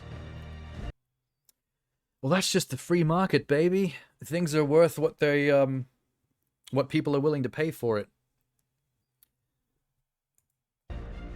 Yay, capitalism. As Chris says, we've moved into the polished. It's the same way eBay works. People are willing to spend $200,000 on a first edition print of Harry Potter and the Chamber of Secrets, then that's what it's worth. You know what I mean? Extra emphasis on ensuring things feel fun. Hey, if I could splash some paint on a canvas and convince people it's worth 200 grand, I'd do it. Dialing in combat encounters, but also looking at the feel of how I wouldn't feel weird or guilty about it at all. And making sure it's immersive as possible. We've paid extra attention to how your character reacts when in their ship, so that you feel like an actual pilot, whether that's firing. So there is taking hits, Wing Commander / Star Citizen style space shooty shoots. Ship AI has also seen huge improvements, with closer engagement distances and more varied behaviors. See, these kind of games I don't mind, but I want to know what else there is. Like, cool, you fly around in a ship and you shoot stuff. I want to see, can you dock on a ship and get out and walk around and do other things? Can I go talk to NPCs? We've organized the project into self-sufficient strike teams. There we go. Focus on individual areas to deliver the best experience. Okay, we got something different. We can do other things. That's awesome. On planet side too. It's not all just space shooty shoots. This allows us to bring all disciplines together. Can I kamikaze into enemy ship and survive? I don't think you understand the definition of kamikaze, Sham. With polished visuals, final cinematic performances. You don't survive that shit. Technology. The visuals are decent. It's got a certain art design simplicity to it. Like, it's realistic looking enough, but clearly they have to render so much stuff in this game that they're not making it too fancy. We're also dialing in gameplay features, such as the ship flight model for both atmosphere and space, which covers master modes, control surfaces, and our gold standard HUD and MFDs. I wonder if there's G-forces, because when they were pulling tight interaction systems turns for just both then, the they world almost and your blacked out. The character screen went black have and also white. seen additional improvements, What the allowing us fuck? to hone and craft environmental puzzles unique to each location. Gravity while gun? allowing us to tell the story of the world around you. See, now I'm kind of interested. If it was just the spaceflight stuff, I'd be like, yeah, that's cool, but I'm not going to run out and get too excited. When you start having all these different things like first-person exploration and puzzle solving, quests, The military multi-tool is an essential piece of spaceflight, equipment ground for every vehicles. pilot that Once you put all those integrates things all together, attachments that's when I into a get more single intrigued. handheld device, and allows us to create really interesting challenges, including physics-based puzzles using our... The funny thing about them being really stoked about their physics-based puzzle solving is that they're basically just doing what Half-Life 2 invented, like, decades ago. That's just Half-Life 2, man. That's just typical general first-person physics-based puzzle solving. Plot armor exists. Yeah, but not for you, Sham. You're a flesh and blood human. Plot armor exists for people that are inside plots. As in fictional stories. Human beings just die. You want another Portal game? There's plenty of Portal games. I've played a dime a dozen. I want to play that Viewfinder game. That looks like the best Portal-style influenced puzzle game I've seen ever since Portal itself. I can't wait to play Viewfinder. That game looks exciting. updated rope tech. You played Everspace 2 and it was just, oh, it's just space? I almost played Everspace 1, but it left Game Pass before I could try it. Power down your ships and stand by for processing. There you go. F off Nicoyo's ass. Was he beeped for the trailer, or was he beeped in the Our actual scanning, HUD targeting, of the and ship? marker system has also seen an Because that'd be overhaul, funny if your ship allowing us to highlight only the senses people essential who information video call you. you need, such as key objectives, mission targets, and high-level scan information, while keeping your High-level overall scan view information. as clean as possible. Damn skank! You call him a skag? Good insult. Nothing beats orange and blue of Portal. Tactical FPS combat and stealth, which It is has a good seen aesthetic. suite of improvements. From It's not just the improved orange and linking, blue though, it's the weapon feel and monochrome of balance, the actual facility realistic scopes, and that smoother juxtaposes locomotion, the orange blue. alongside our new and improved FPS radar and scanner that provide you an overview Look at them of go the and make battlefield, but at the all cost of the game. ramping up your own emissions. It's every genre. We've Can I also seen the cook? introduction of our Can I make a maelstrom-powered farm and destructible harvest environment, things? which adds a layer of dynamism to the experience, alongside our improved AI, that can now have hundreds of combinations of traits that allow us to create unique and challenging combat encounters. Automatic bleeping that for really assistant push friends your online? tactical awareness. Well, this game's not online. It was just was the NPC bleeping himself.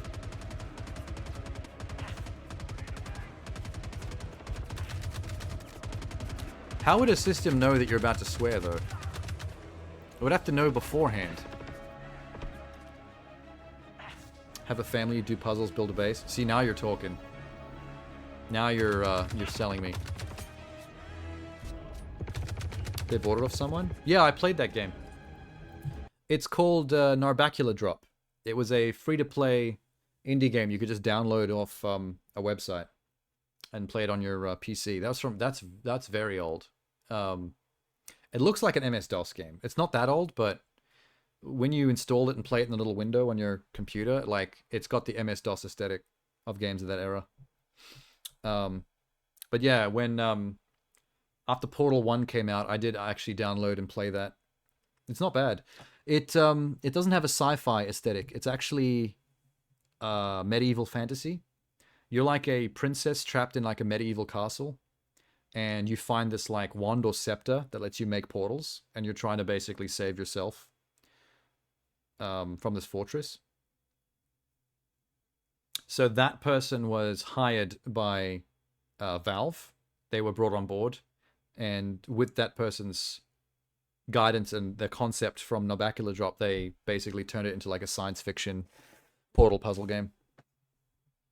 A princess, that's so woke, bro. Well, technically speaking, Narbacula Drop is so old, that was before the whole woke is a negative thing internet movement. No one knew how to use woke as a insult back then. Also, the game really didn't have any story at all. That was the setup, but it really was just an excuse for a bunch of puzzles. It was very, very indie. They were early to the woke party. Everyone was early to the woke party. Do you want to know another secret about woke? Everything that people call woke and the reasons they call them woke already existed forever. For example, let's go back in time and pick a masculine film that lots of dude bros love. Terminator. Woke film. 100% woke film. Why? Arnold Schwarzenegger, at the time, the poster boy of the patriarchy, the most masculine man to exist, Austrian, big muscles, Mr. Universe. They put him in as an unstoppable, violent, masculine force that nobody can stop. Deadly Terminator robot, killing all the humans in the future. Not even all the human soldiers can defeat it, like the badass human male soldiers with all their laser rifles. They send that robot back in time in order to kill Sarah Connor. Soldier goes back in time to protect her, gets aced, gets wiped out by the robot. No man can defeat it. Who defeats the hyper-masculine robot that is the absolute, like, face of the patriarchy? A pregnant waitress. What does that have to do with Lola Bunny being on your nipple? No, that's just masturbatory material for later. Do you see what I'm saying, though? If you made the plot of Terminator today, there would be people on YouTube and Twitter calling it woke because they took the most masculine, man in a very patriarchy is winning plot and they had it defeated by a single pregnant female waitress. Do you see what I mean? Like, the things that people call woke or they claim is woke and is ruining movies or ruining cartoons, this stuff was always in plots. These characters always existed. Storytelling always did these things. It's just we weren't as insecure back then and bitched about it as much as like men do now. All of a sudden we think this is some new thing that is like ruining stuff for us because we're sad, pathetic little man babies. But nothing's changed. Movies have always been like that.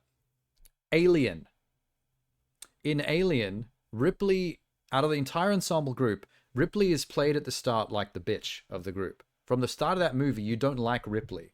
Because when the person gets the egg hugger on their face and they bring them back to the ship, everyone wants to bring them inside to try to help them because, it's camaraderie. Ripley's the only one that won't let them in because protocol says something weird happened, possible alien incursion thing. We can't let them in. We have to let them die outside the ship. And everyone overrides her. So immediately the audience is like, what a bitch. The main character of the movie seems to be the captain, who is a white guy with stubble and is mad heroic. In fact, when the alien shit starts kicking off, he single-handedly takes it upon himself to protect the crew by taking a flamethrower into the air ducts by himself with the radar to hunt down the alien. And we're like, yeah, what a badass. What happens? He gets aced immediately. That was one of the genius things about that movie. The person we thought was the heroic, stubbly, white male hero character gets fucking wrecked by that alien the second he tries to fight it. And then for the rest of the movie, everyone else that's left is panicking and dying off one by the other. And the one female character we hated and we thought was a bitch because she was following protocol is the only one with the balls to survive. That movie was made today with that exact same plot and those exact same tones and themes. That movie would be called woke. Just saying. Pick a movie. You can find the same bullshit. People think, like, even the movie Predator with Arnie, the original one, is a pretty hyper-masculine movie. But it's a movie where your hyper-masculine beefcake heroes who talk about pussy all the time and fire machine guns into the air, like, hoorah kind of thing, they all get completely fucked up by, like an alien, a single alien using, like, tribal guerrilla tactics and traps. Like, they're meant to be our, like, most masculine, dangerous, violent version of us humans, and they all get completely wiped. The only way Arnie wins in the end is by adapting to, like, old school guerrilla tactic himself with spears and mud. The kind of thing that native Indians would have to use to fight, which they do in the eventual movie Prey. Like, he was doing what the characters in Prey had to do to... Anyway, you get where I'm going with all that. If I was aristocracy, I'd be the type to sneak away from my guard and get dirty with the blacksmith in the village outside the castle grounds. Holy fuck. What conversation have I been missing? Muscular lady blacksmith? Genie, as cool as that concept is, do you think there is a possibility that that ever was a thing in real life? Like, if we actually went back to medieval times here on Earth, you know, like England at the height of its bullshit, and like blacksmiths were a thing, do you reckon they're like, in our actual real history, do you reckon there was ever a legit muscle mommy lady blacksmith? Or is gender politics back that far just too fucked up that there was never a chance of that ever happening? Oh, you reckon? I don't know, man. That's a rough bet. I like the concept. If you want to make a feature film that includes that element, I'd be down for it. But when it comes to historical accuracy, I'd say that there's probably a thin chance of that ever having happened. Women didn't have many chances to be much of anything back in those days, unless you were royalty. But even then, you didn't actually get any kind of power from it. You just sat on a throne. Unless you were one of those soul queens. But they were also psychopaths in their own right. This is the last time I make a woke joke. Now, we've been making woke jokes all night. I just I just had to say that stuff because I just find it funny how many things movies nowadays have been accused of being woke for that are in the same movies those same dudes love from the 80s. I just find that shit hilarious.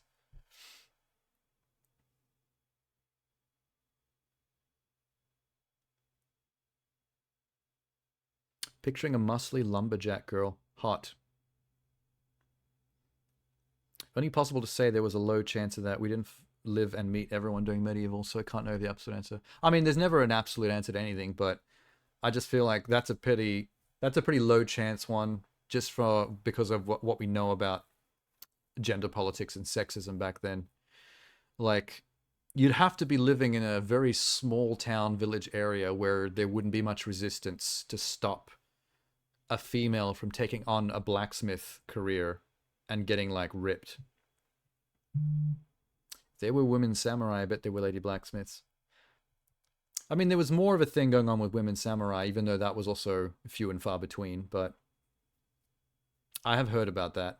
I've just never heard about the lady blacksmith thing. Like, I've never seen any evidence of it being real. But it would be cool. Should we? You know what we should do at some point? We could AI generate some muscle mommy lady blacksmith art and see what the AI reckons that would look like. Oh, I've lost access to my Midjourney Discord account where I used to make some AI art for fun. I should have done that. I never thought of doing that. Yes, and lumberjack, sure. Would have been some women who didn't give a fuck and made some swords and shit. The sad thing about those people in history, the real don't give a fucks, I'm just going to do what I want, I'm going to follow my dreams, is that the further you go back in history, the more those people tended to live very short lives. It's kind of like the Salem thing of like, some woman would just be like, you know what? I'm kind of intelligent and I kind of want to be a mathematician. I want to learn maths. And then the very next guy that walks past and hears that burns her at the stake. Because a woman who wants to know maths, witch. See, that's the problem. I feel like the same would go for fucking peasants in the sticks. They in particular didn't treat their women very well. So I don't know. They might show up at the doors with flames and pitchforks, thinking you're some kind of freak of nature because you're a lady blacksmith. Absolute witch behavior. Maths? Oh hell yeah. Do you ever see that that viral meme JPEG of the woman doing the... How do you do it again? I actually forgot how... You know the thumb thing? Where you make it look like you pull your thumb off, but it's actually just your other thumb? I actually forgot how to do it. I'm sorry. I don't interact with children much, so I've got no need for that skill. I saw a meme once of a woman doing that, like, fake removing your thumb illusion thing, and then, like, immediately flames and pitchforks, burned at the stake for being a witch. You can't do anything as a chick past a certain point in history. Her thumb's teleporting, she's a fucking witch. What was the Monty Python version of that? Where they, their version of science was like, if she floats like a wood or a piece of, or a duck, then she's a witch. If she sinks, she's a human. I forget how that joke went. What was that in? Was that Monty Python's Meaning of Life? No, not Meaning of Life. Holy Grail. I think I was in Holy Grail. I just forget the logic that they used. But they throw her in the water with like a piece of wood and a duck or something to find out if she's a witch. Poor blacksmithing cannot be trusted because it's not imbued with the proper strength of a man. That's the thing with old school misogyny, is that you could be a woman with massive muscles that is the strongest person in the village that could literally lift 2 other men above your head, and the men still would not believe you're stronger than them, even if you could prove it. Like, the problem with old school misogyny and all kinds of bigotry is that their beliefs back then existed in an incredibly strong denial kind of wavelength, where you could not actually save yourself from it. You could not prove shit. Monty Python, pretty woke. Nothing more woke than classic humor. Actually, John Cleese has been on the cusp of being cancelled a couple of times on Twitter for saying some things that were not quite in the woke vein. Not quite conservative, but I remember he made a couple of comments about some stuff to do with comedy nowadays that sounded more leaning conservative than woke, and a lot of people got mad about that. Can't remember exactly what it was. It was brief. You saw someone playing Thirsty Suitors? Oh, really? I'm still going to check it out at some point. It'll be a 2-stream minimum kind of deal. Won't take long to get through. Cool that it has people of color in prominent roles. I mean, yeah, it got a lot of attention early on when its trailers came out for being in a super inclusive themed game. AKA woke. You think Liz might be a witch? She questioning a man? My God. That requires some kind of critical thinking skills and common sense, which women do not have. Must be witch. She also asks if you're a blacksmith. You're definitely not a blacksmith, Sham. You don't have the physique for it. You're more of a wordsmith. If when it comes to medieval times, you'd be a bard. You'd be one of those insufferable bards. You're technically being paid to play music in the tavern, but nobody in the tavern actually is enjoying it. They're just throwing bread rolls at you.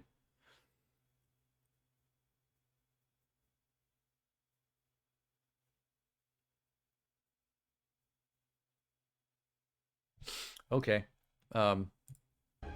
We've left this pause for long enough, I think. Oh, I see why we paused it. We were probably getting bored of watching the first-person shooter stuff.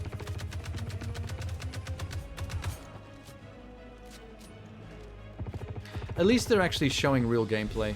It is probably frustrating when trailers basically hype themselves up with cutscenes and shit and never actually show you what the game is. So, I can't complain too much.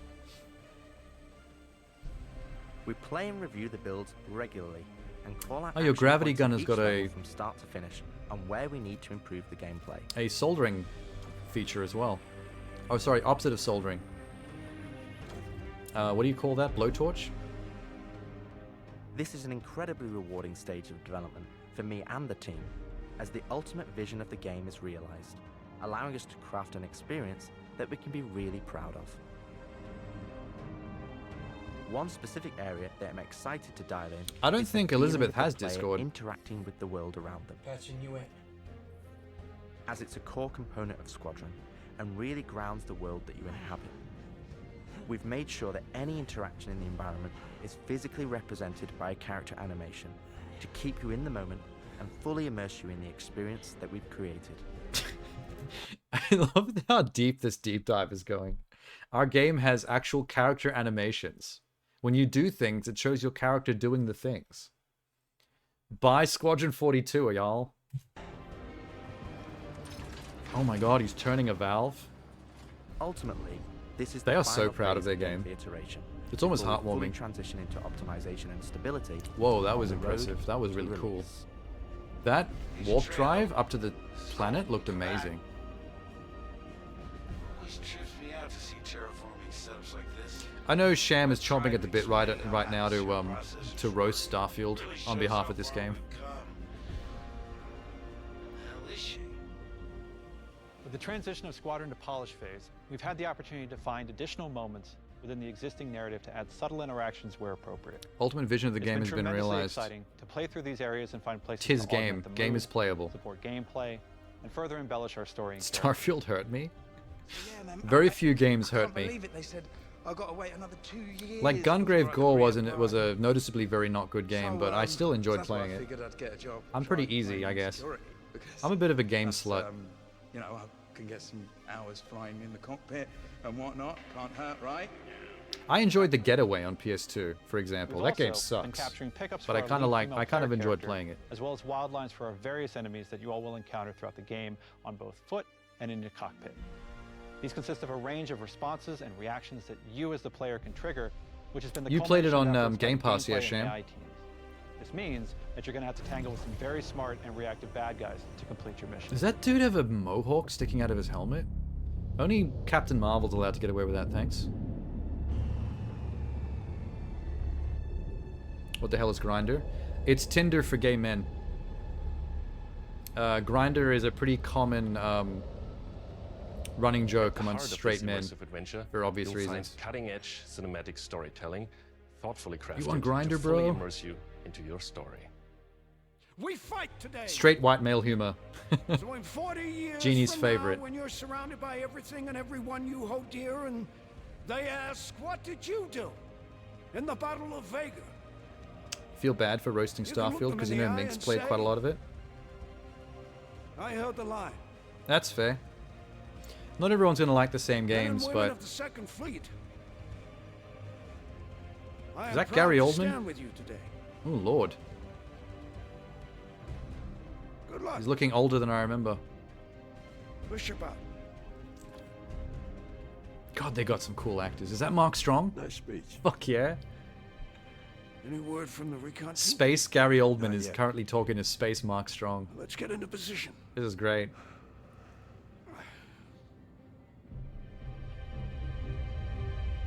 How great is Mark Strong though? For some reason Mark Strong is just a super likable actor. I just like seeing him show up and stuff.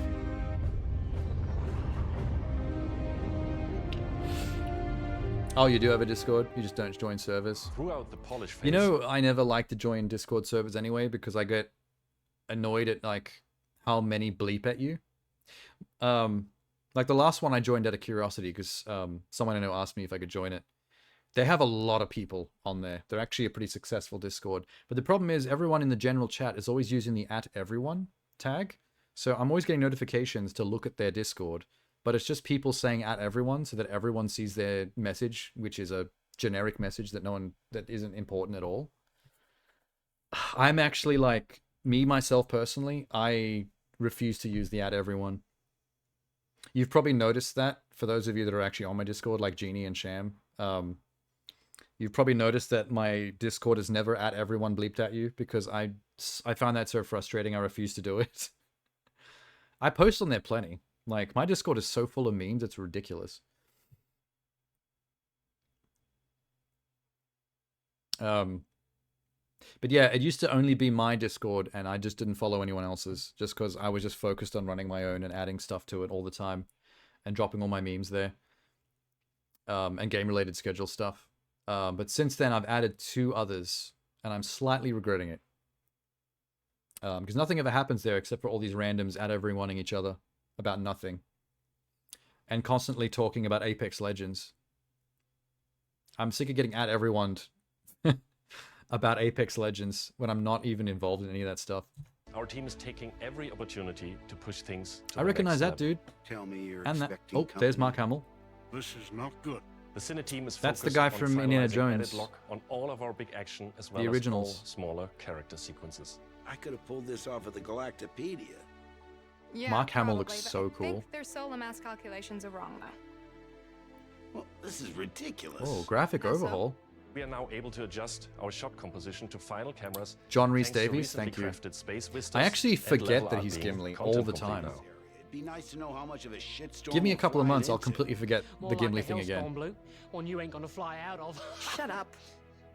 Now, I hadn't seen another ship that wasn't trying to kill me in days, let alone a hauler, let alone a Jean. This game So is you can basically a imagine my movie. surprise.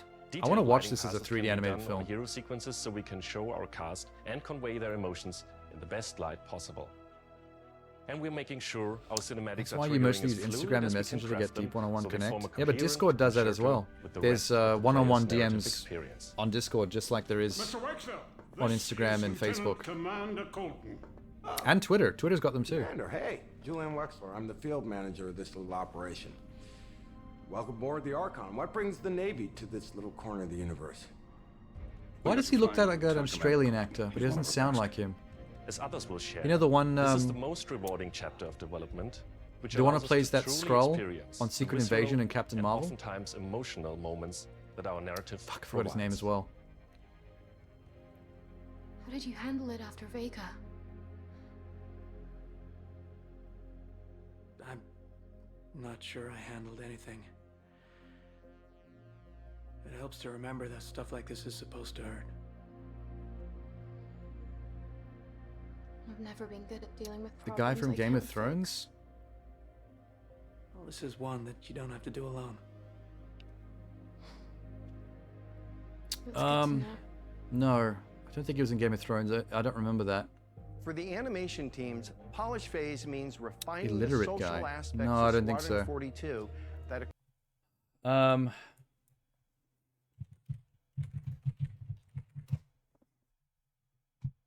Ben Mendelsohn.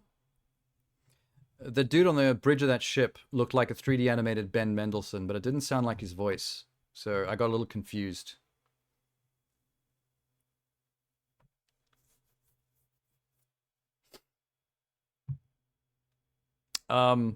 Also, Sham, Game of Bones is actually a real game, by the way. It's one of those erotic open world sex games that's a bit like GTA, but full of porn. It's literally called Game of Bones. Don't ask me how I know this. I just live on the internet, so enough said. between the various missions and getting the behaviors implemented across all of its chapters. Google it. You'll probably end up playing it though. Here we're dialing in the hangar to make it as immersive and believable an experience They as showed him, but the possible. voiceover was talking over him. Yeah, that's maybe why. I might have thought the voiceover was his voice, and I got confused. It definitely looked like him though.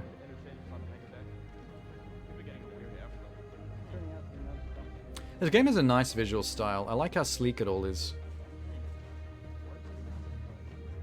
It just has that like science fiction, but it feels real at the same time. And the HUD is slick as well. I We're like the HUD. launching off a space carrier, but we still ground the feel in real-world actions, refueling, Oh, Liam repairing, Cunningham. and inspecting. That's who you and were talking making about, sure the that illiterate your guy? next flight mission is a success. Oh, this dude. This means we're looking out Oh, for yeah, he's pops, great. I love him. hiccups, or awkward transitions, and ensuring that everything flows and looks like all the great mocap performances we've captured.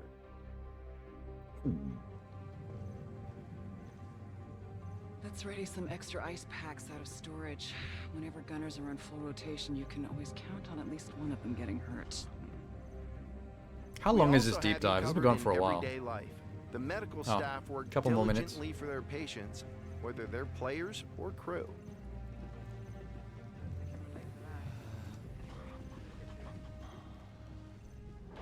I just like games when it really feels want like you you to exist feel in a part real of an world. authentic I'm an easy crew, sell for that type of an stuff. important part of the Regardless of UNSC whether it's Navy sci-fi or not. in an enormous universe of people going about their everyday lives. Surprised they haven't shown Janeway. Because she's in everything. Oh, Sham. I'm going to be looking at the Game of the Year, the Game Awards nominees soon, and doing my voting on stream. Because I know you were talking about that the other day. You mentioned that somewhere. I want to go through and look at it all and do my votes.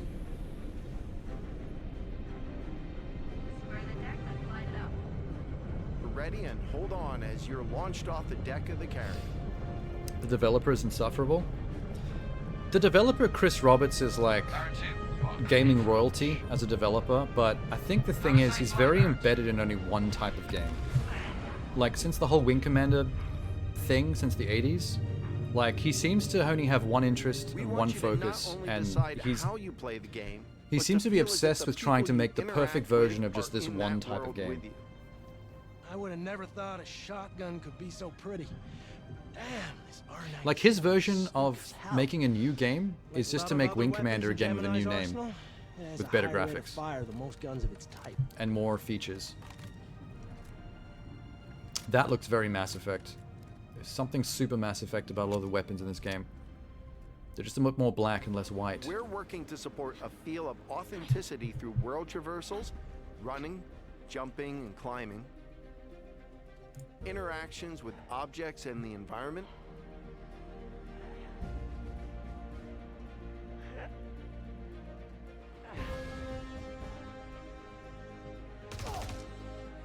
solid weapon gameplay and enemy reactions. He's not the greatest at narrating his own work, though. Realities, such as weapon malfunctions. He sounds like a regular dude talking. He's not exactly spruiking this. Or in close encounters of the more lethal kind. Is Jennifer Hale in this?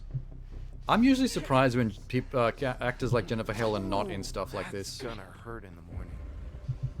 I feel like they're on speed dial. As we continue to focus on the quality experience, we've been working closely with our art teams, and it's been exciting to see their environments come to life alongside us. That looks like a horror level. While animation and design have been populating the locations, polish phase for my teams means making huge advancements in the quality of our characters and Why does his shirt say I held the We've line? established our standard with recognizable The hell does that characters mean? like Mark Hamill, Gillian Anderson, and Gary Oldman. And we're now applying this to the rest of the cast and identifying any remaining... Why do I tech still feel like requirements Gillian that Anderson need is to going go to turn in this story?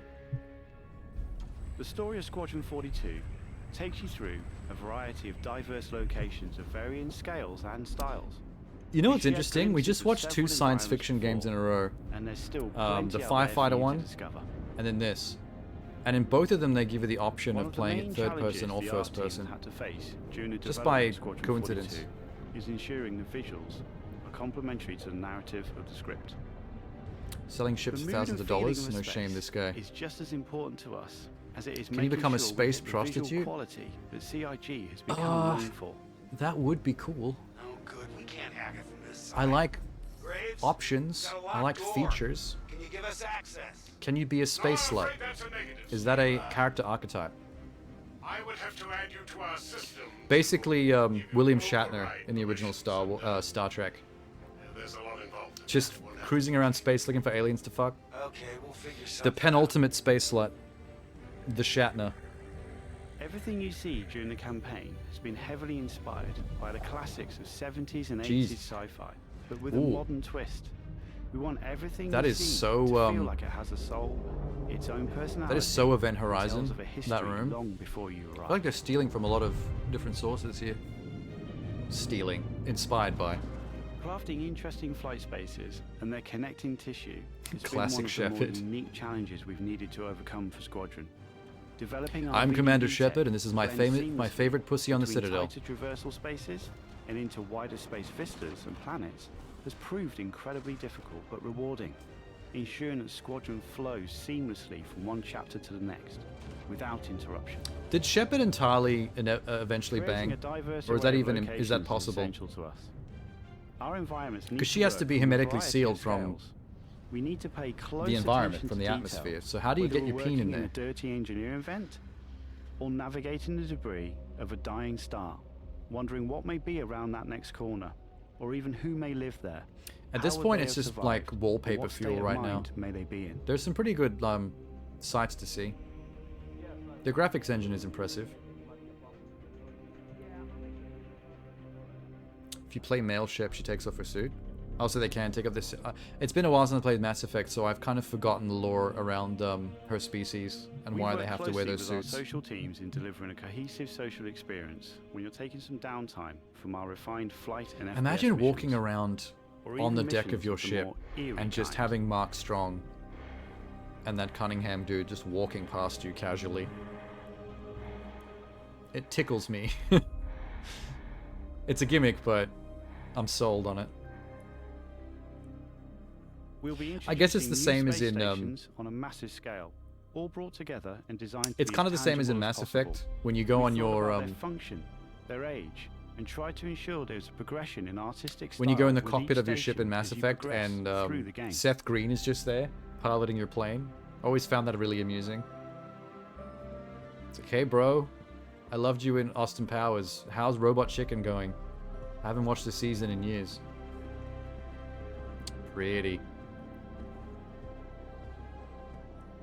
As you can see today, the teams are working incredibly hard, ramping up the detail and quality Oh, to match the breadth of our vision for Squadron. the developing team.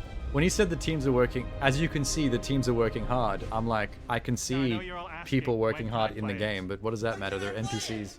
When we have the locked release date, you will be the first to know. Now we're in polishing phase on Squadron As you can 42. see, your crew are Start to keeping the see a ship lot in more tip-top things coming shape. to Star Citizen, as well as overall progress on the persistent universe. Joker was the Polish best. phase can take some time.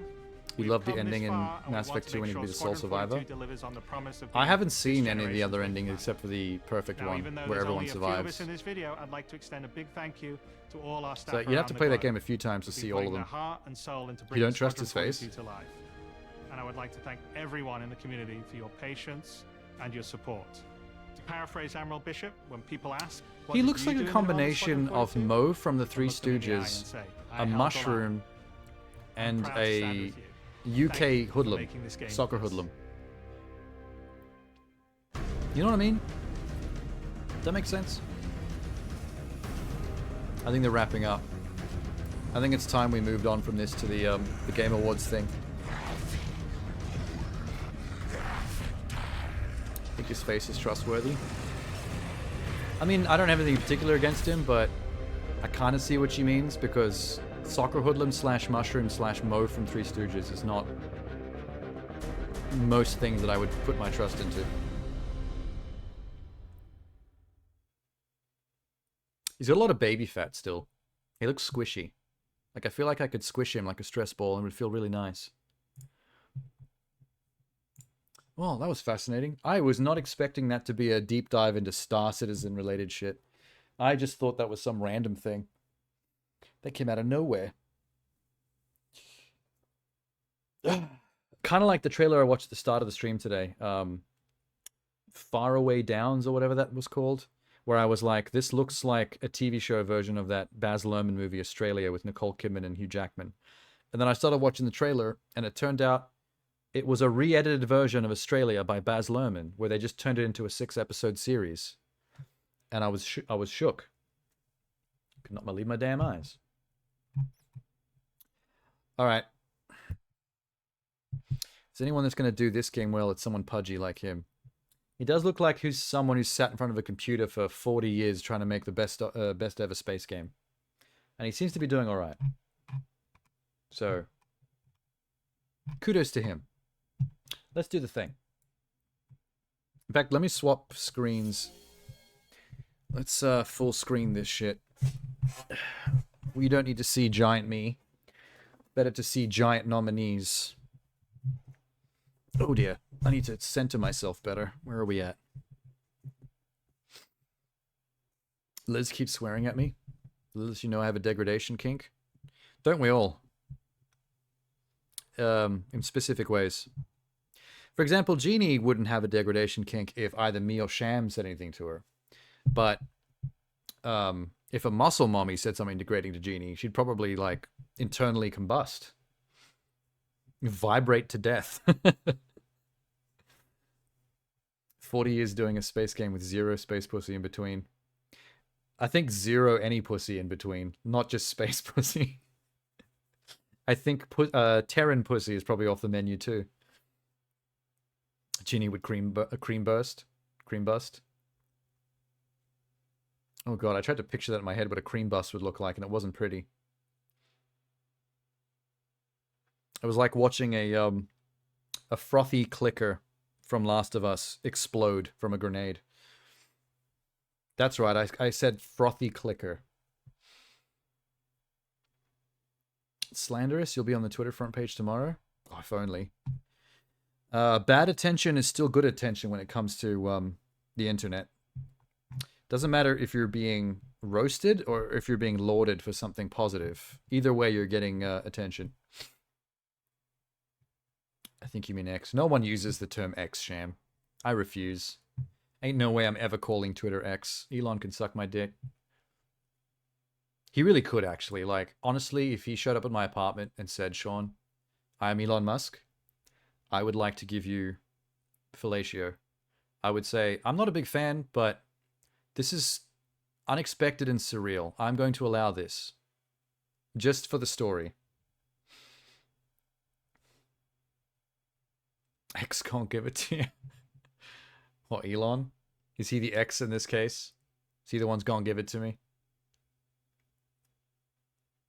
I actually think he'd be good at it because I'm pretty sure Elon is autistic, which means he's detail-oriented. So I feel like he would have the mentality to know how to give a good blowjob. He'd put, like, legit thought into it. Elon's an asshat. He's a puppet, though. I mean, Elon's kind of a puppet without a puppet master. Like, there's strings on him, but no one's holding them, so he's just doing shit at random and making a nuisance of himself. And wasting money. And trying to get people to think he's cool. And nobody actually taking the bait and thinking he's cool. Every time he posts something on Twitter that's like, hey, everyone look at me, I'm being funny, it's a meme. It's kind of cringe, it's kind of obvious that he's just trying to be loved. I feel a little bad. Anyway. December 7. What is that on the calendar? That is a Thursday. 1 to 3 weeks from now. I know lots about him, unfortunately. Same. He's a fellow South African. I knew all about his family and their diamond mining bullshit. Fucking Alice Springs and Pretoria. I hate those places. I've been there. You like Elon more than Todd? Oh, I wouldn't say that. Holy shit. Todd is funny. Because he's a little bit like Peter Molyneux in his obsession with like hyping up his next big thing and then it not quite always working out. I find that whole kind of thing amusing. But there's nothing toxic about Todd. Whereas Elon has got some problems. That man ran off on a bit of a right-wing conservative deep end because that seems to be where he gets all his positive attention. So I feel like he doesn't really have a personality. It's like he became shittier and more conservative because those were the people that were willing to worship him and suck his dick. So he leaned into that. He's like a typical nerd that doesn't have friends and is willing to do anything to get friends. But like the rich nerd in the schoolyard. That has no, like... He's not in touch at all with what normal people are like. And because he's wealthy, has like a small contingent of nerdy yes men that basically make him think that everything he thinks is correct and everything he does is right. It's kind of depressing. Skyrim Todd Howard went full shill mode. No one will ever go full shill mode as hard as Peter Molyneux do. No matter how hard Todd Howard tries, he's never going to reach Molyneux status. Molyneux's got that shit on lock. Okay. Let's see. It's time. I don't actually know on December 7th when the time is that this is happening and when I'm going to have to be awake. I'm gonna have to figure that out later. I'll do the math. But I hope it's not one of those weird streams where I have to come online at 3 or 4 in the morning because I hate doing that. I've had to do that a few times for live streams when we're actually watching a live show as it happens. There's no way I'm missing another live Game Awards though. Not after some of the amazing controversies that have happened at the last few. Shit pops off at the Game Awards, dude. Let's do it. Am I logged in? Yes. It's always nighttime here. That's the problem. A lot of awards, a lot of good gaming shows happen at times in America that are good for you guys. Which means in Australia, it's sometimes at a stupid time, like 4 in the morning. So if I want to do it live, I have to wake up at a ridiculous time. Y'all ready? What do the categories look like? Oh, there's a few. Game of the Year, Best Game Direction, Best Narrative, Best Art Direction, Score and Music, Audio Design, Performance, Innovation and Accessibility. Games for Impact, which is a category that always confuses people. Best Ongoing, Community Support, Independent Game, Debut Indie, Best Mobile Game, Best VR Game, Action Game, Action Adventure Game. That's another confusing disparity. Action and Action Adventure. RPG, Best Fighting, Family, Sim Strategy, Sports Racing, Multiplayer Adaption. Ooh, Best Adaption is going to be interesting. Most Anticipated Game will be controversial because there's so many anticipated games. Content Creator of the Year, don't care. Esports, don't care. Esports Athlete, Esports Team, Esports Coach, Esports Event. Wow, the whole final row at the bottom is kind of trash. It's almost 4 a.m. and I think last year it started 8 hours ago. Yeah, I'll do math more closer to the time of when I'm going to have to be online.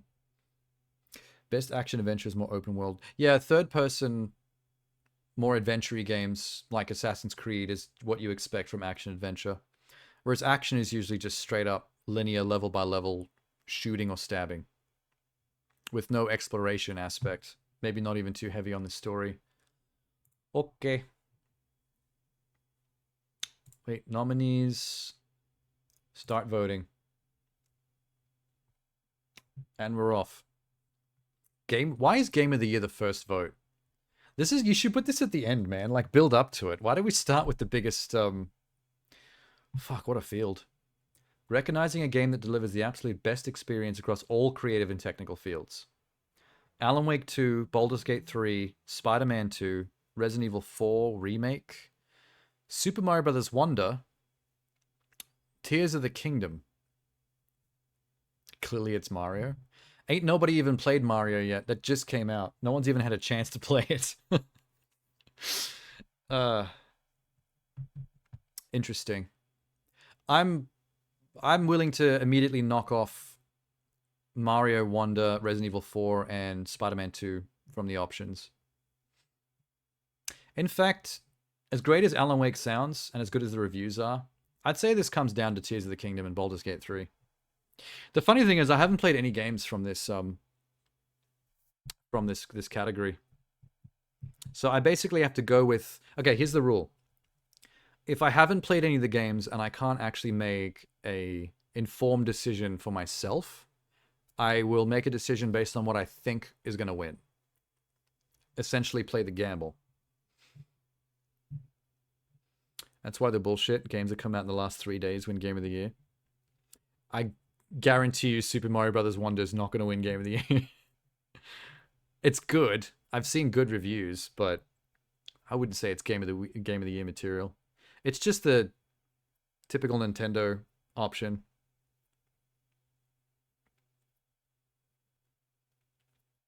Starting earlier this year, 4:30 your time. I'm kind of curious when that's going to happen my time then. Didn't Elden Ring come out in April in that one? I mean, Elizabeth wouldn't have been... probably wasn't saying that as a hard and fast rule. Probably just that it has happened or it can happen. Which I don't think is automatically a bad thing. Like, if a game comes out very close to the Game of the Year awards, but it's still that year, and it still is that good, then surely it should be able to win. I think this is obvious, though. Like, we're going to have to give it to Baldur's Gate 3, right? Like, there ain't no way that anything else in this category is going to win. Like, these are all good games, but I don't think anyone stands a chance against Baldur's Gate right now.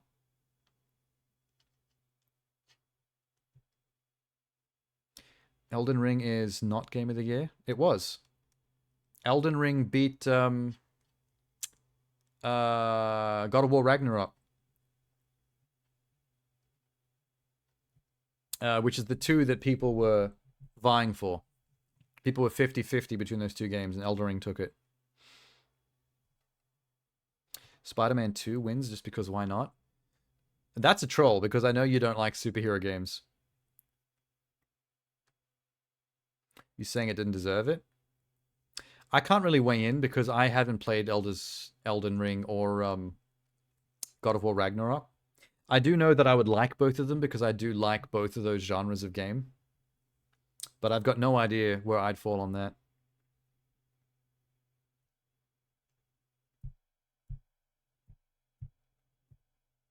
Just because there's no better candidates doesn't mean it should win Game of the Year. There were other candidates, though. People really wanted God of War Ragnarok to win, but Elden Ring still copped more of the votes. And there were others as well. I mean, there was a field of 6 games. It's just everyone liked Elden Ring more out of that particular year's offerings. Just how it goes. All right, well, let's do the obvious. Baldur's Gate 3. There you go. Because no matter what I vote for, this is going to win.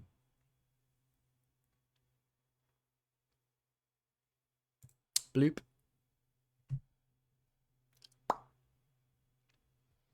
Best Game Direction. Award for Outstanding Creative Vision and Innovation in Game Direction and Design. Ooh. Ooh. This is so similar to Game of the Year, though. It's a pretty big award. God damn it. Outstanding Creative Vision. Both Nintendo games. Baldur's Gate and I'd say Spider-Man's the only one that I wouldn't give this to. It's basically just more Spider-Man. It doesn't really innovate much on top of the first Spider-Man, except for, you know, have Venom suit powers occasionally.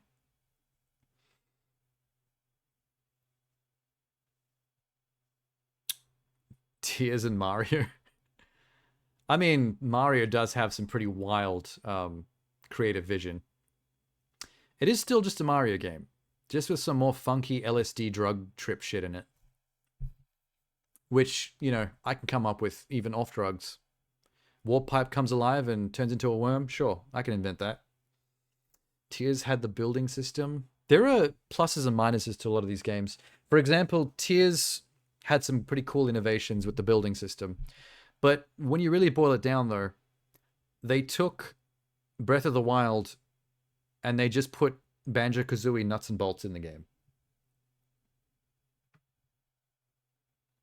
And there's an underground, which is just like, okay, you can go underground. I don't know about innovation. This is actually tricky. Alan Wake 2 has got some pretty wild shit going on when it comes to like game direction and design and creative vision. Like, I've seen some surreal gameplay footage from that.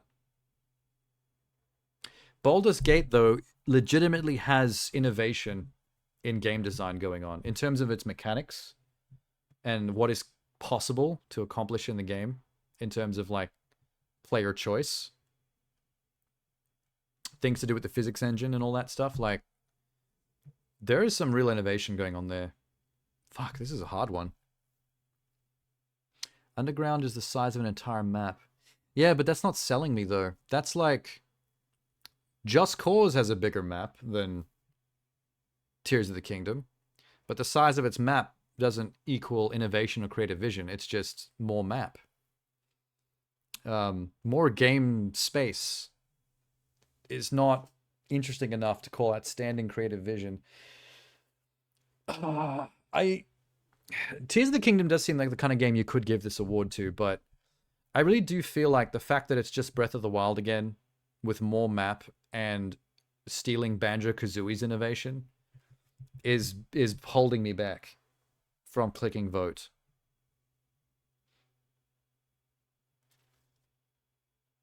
That's why Fuel is the best game of all time. That is a big map. I do own Fuel and have played Fuel. It's too big. It's almost boring to drive around in that game. Less map equals tighter pleasure. Are we still talking about games? That was a surprisingly saucy sentence. Fuck.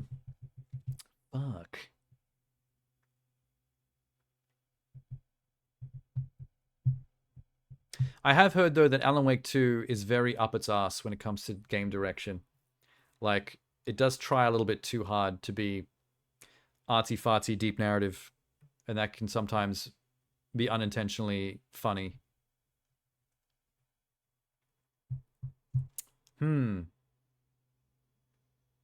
What's the director at Remedy's name again? Is it something Wake? Sam Lake, right? That same Lake guy. I like him, but he is a little bit narcissistic, I think. He always shoves himself into his own projects, and they're always overwritten in a very David Cage kind of way, but better, to be fair. Are we going to have to go Baldur's Gate again? Fuck. I was leaning towards Tears of the Kingdom when I first opened this page, but I've kind of talked my way out of it. For adding cinematic and story to a Dragon Age game with the numerous amounts of choices we want in those games. Yeah, see, that's where I'm leaning towards. It's the fact that it said innovation in game direction and design. It's not about how creative and fancy it is. Like, oh, Mario can become an elephant. You know, trippy shit. It's how much is the game's engine, like the mechanics itself, innovating and adding to the form. And Baldur's Gate pretty much got its 10 out of 10s for that alone. All Hayne, Queel, and Malia Tyler. Yeah, okay, I'm gonna have to we're gonna have to go Baldur's Gate 3 again. I was hoping not to overvote for this game, but I accidentally talked my way back towards it from Tears of the Kingdom. Wild. Best narrative. Outstanding storytelling and narrative development. Okay, here we go. We've got a challenger. Baldur's Gate 3, it does apparently have outstanding storytelling, but a lot of these also do. Spider-Man, please just stand off to the side. I'm not feeling you this year. Final Fantasy is bringing some heat. I don't know if Cyberpunk is known for its story, though. And Alan Wake 2 is known for its story, but like I said, it is a bit full of itself. It doesn't work for everybody.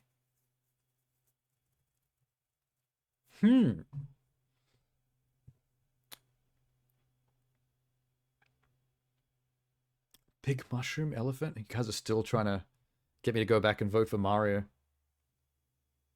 Never finished the DLC. Don't have a horse in this race. Oh, are you talking about Cyberpunk? Yeah, I just realized it's specifically for Phantom Liberty. I was thinking Cyberpunk, just general. Amelia Tyler is queen.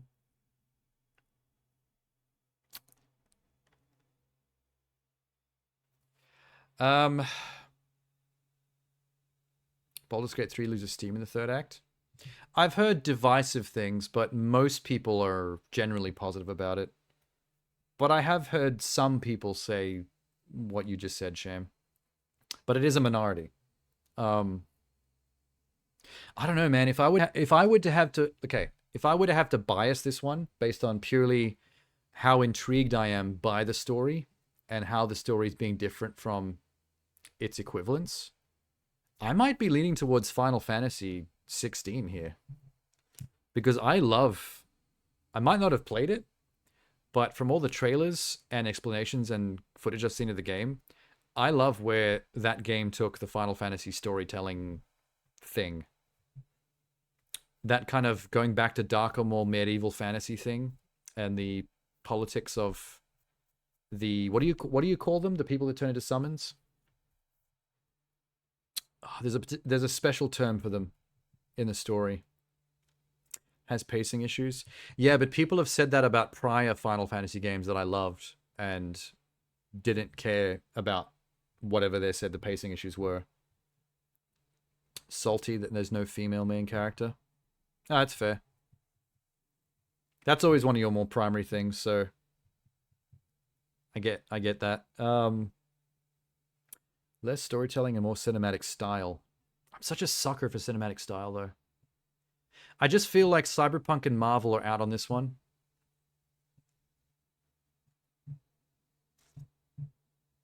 All right. I'm going to heavy bias this one, and I'm going to give it to Final Fantasy 16. Because if I had to choose which one I'm the most intrigued by its story from what I've been delivered by its marketing, Final Fantasy 16 is the one that I would jump on first. So I'm gonna give him a breadcrumb. I don't think it's gonna win though. This is one of the ones that I would lose if I was a betting man. You've heard good things about Phantom Liberty. I think the problem with that one is I haven't really heard anything, so I don't really have anything to go on with Phantom Liberty. I've just heard that it's really turned Cyberpunk around, and the game is much better than it's ever been. Best art direction. Ooh. Okay. Outstanding creative and technical achievements in artistic design and animation. Nintendo is once again bringing the heat. Alan Wake 2 has a chance. I think Liza P is a bit of a wild card here.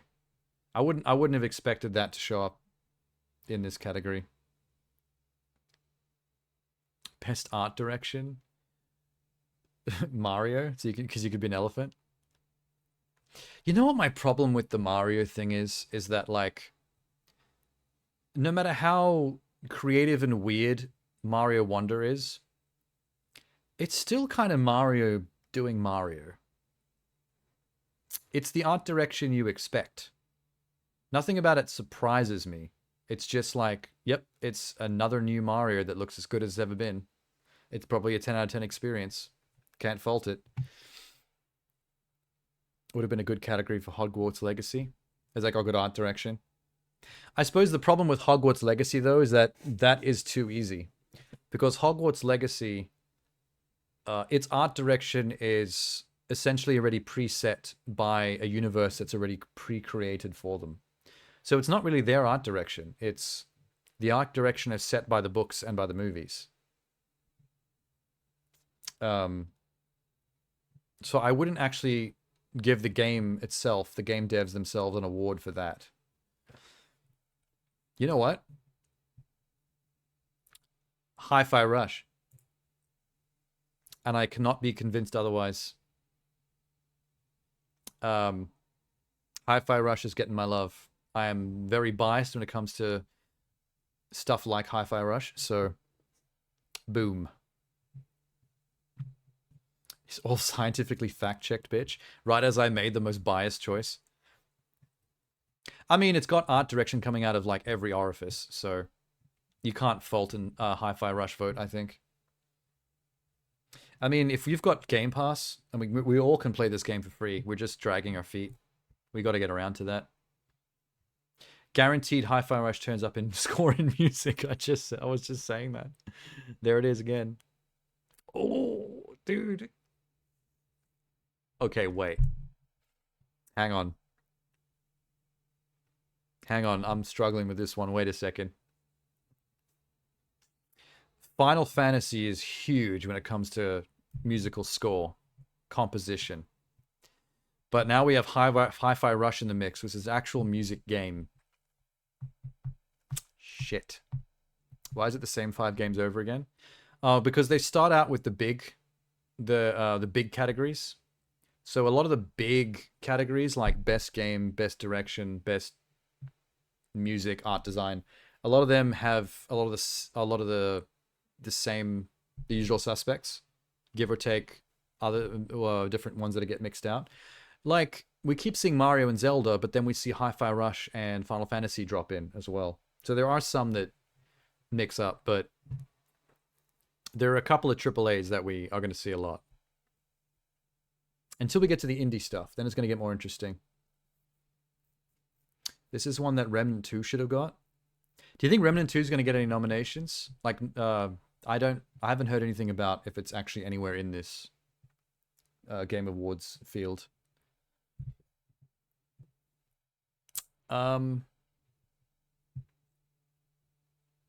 Think. Okay, Sham. I'm going to betray the team a little bit here. I have to go back to Final Fantasy on this one. Because it's score. Outstanding music, original song, licensed soundtrack. I just feel like the Final Fantasy franchise is unmatched when it comes to epic orchestral scores. Like, I can remember music from most Final Fantasies. 7, 8. A little bit hairy on 9 and 12. 10. I've watched the trailers for Final Fantasy 16 and I remember the music. It was epic. I feel if it was a sound design question, Hi-Fi Rush. When it's musical score, I think we go Final Fantasy.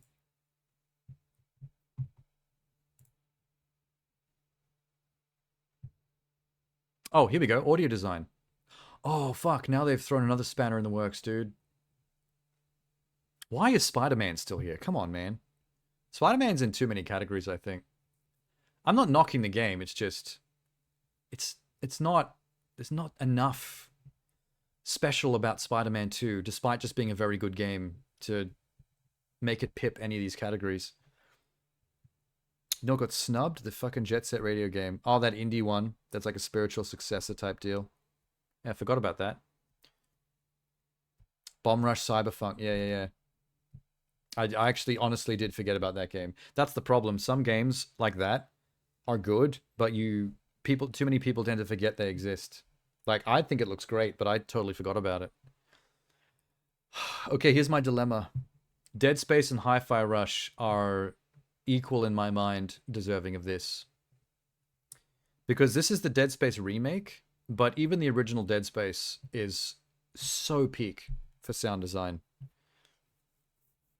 But Hi-Fi Rush, this is where I would have given what I would have given Hi-Fi Rush if I couldn't give it musical score. Because its sound design is built into the gameplay. Like, you fight to the rhythm, which makes in-game audio design, like, incredibly important. I don't know what to do here. The breathing is so breathy. That's true. That is in the original Dead Space as well. He does, like, grunt and breathe and... Like, this sounds really stupid as I'm saying it, but... He has a lot of aggressive, pained, fearful breathing in that game through that helmet. It's iconic. I can remember it it's rattling in my brain right now. I know exactly how it sounds. Fuck, man.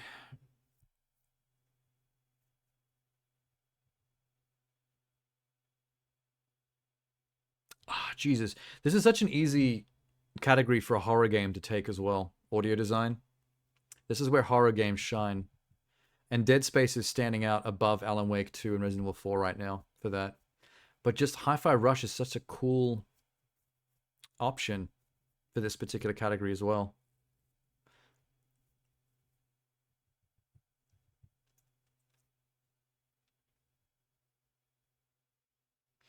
You find it absurd you can't pick from a list of like 50 games. I'm kind of glad though, because I would be here all night if I had to pick from 50 games. I would be dying. Like, I'd be sweating so much. I'm taking this too seriously. Like, my vote really matters. Spider-Man has the best thwips. Oh, fuck Spider-Man. I'm tired of seeing Spider-Man. I do really want to play Spider-Man, but I'm not feeling the Spider-Man inclusion on all these categories. It's a bit silly. I really thought I was going to give this to Hi-Fi Rush, but I might have to go Dead Space. It's one of the things it does best. I just feel like I'm betraying my boy. Hi-Fi Rush is my son. And I want to see him succeed.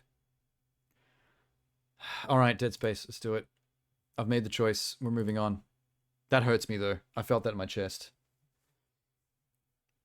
Best performance. Hello. This could be tricky. Individual voice acting, motion, performance capture. So it's not split between male and female. It's both in one category. That's weird. Wait. I could have sworn in the previous Game Awards this was two separate categories for male and female. Have they changed it?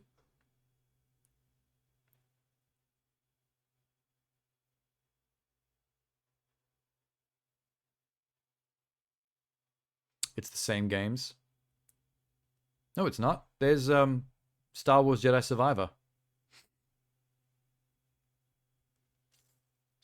And this is only the second time that Cyberpunk has appeared. They're keeping it mixed up, kinda. All right. Ben Starr. Who does he play in Final Fantasy 16? Is it the guy with the rugged, gravelly, deep voice and the crew cut? The one that has like the Ixian electrical summon powers? Clive? Is that who I'm talking about? He sounds like a Clive.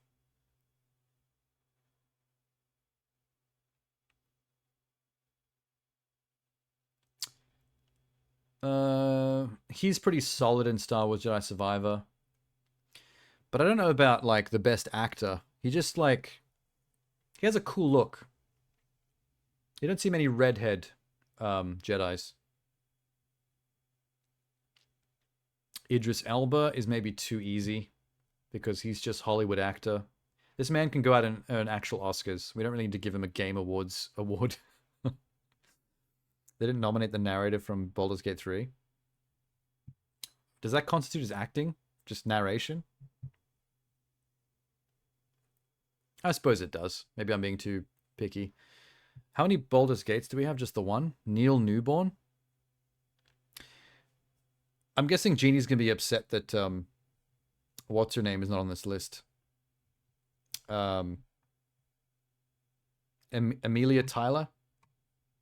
Is that the chick you kept saying?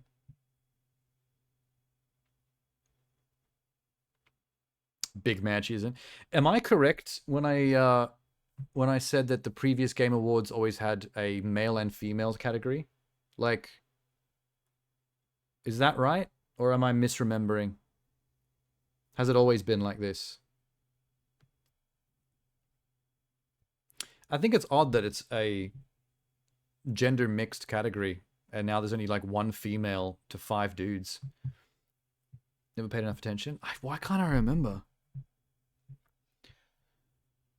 You know what? I think it has always been like this because I remember who's the guy that voices Kratos?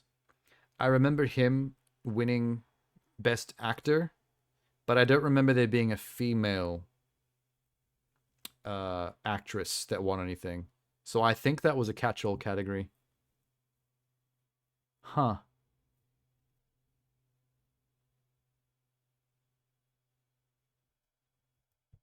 No, I think Jeannie's correct. I think it's always been this way. Because I definitely remember him winning being a big deal. But I don't remember any female category. Okay. You know what I say? With that in mind, since we're only going to have 1 female versus 5 males, let's woke this vote up. Let's vote for Melanie for her performance in Alan Wake 2. Hell yeah. Does that mean I'm going to go broke? Like, the internet keeps telling me that when I vote woke, I go broke. I'm already pretty broke. I can't afford to not eat at this point. I'm guessing she plays the female black cop that you spend half the game playing as when you're not Alan Wake, right? That's who she plays. You're already broke? Yeah, I'm already in the minus. I might as well go up. She's Saga? Okay, cool. She looked pretty cool in the trailers. Her acting seemed pretty solid, so I'm happy with that. Innovation and accessibility. Oh, fuck. I am woefully unprepared for this. Recognizing software or hardware that's pushing the medium forward by adding features, technology, and content to help games be played and enjoyed by a wider audience. So an example of that would be colorblind settings, so that it allows you to see things better. Or controller setting systems for people who like only have one hand or whatever. I just don't know what the settings are in each of these. This is the one category Final Fantasy 16 should have been nominated for. Really? To have a super easy difficulty mode. I don't think it's quite innovative enough, because it's basically an item in the game that simplifies the combo system down to just button mashing 1 button for people who want an easier story-driven experience. But it's not really a setting or anything. It's basically just an item that easy modes the game. I think it's too simple. I've seen much more complicated implementations of accessibility before. Should definitely have been nominated. Okay, everyone seems to agree that it should have at least got a nomination.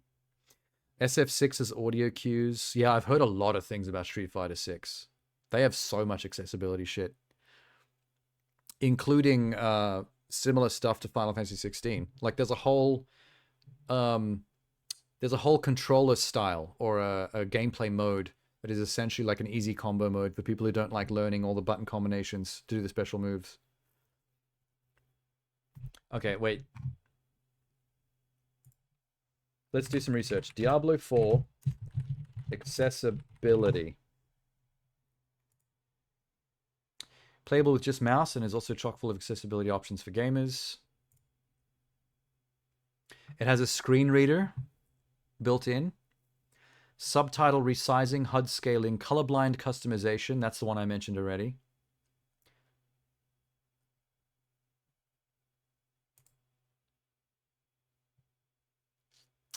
High quality audio with audio cues related to gear, so blind and low vision players are able to successfully navigate the world. So it's got blind accessibility stuff. It's got a lot. It wins for accessibility into your wallet. Oh, wait, this website's awesome. Accessibility reviews. Okay, Diablo 4, accessible screen reader, fully customizable mouse and keyboard, colorblind filter, text-to-speech options for chat, expanded difficulty settings. Like Final Fantasy 16. Negatives. Fast-paced combat can be daunting, I guess, for people with disabilities. Skill slot customization locked behind level progression. That's just normal game review stuff. Okay, let's stay on this website. Let's type in search. What was the others? Forza? Oh, the new motorsport.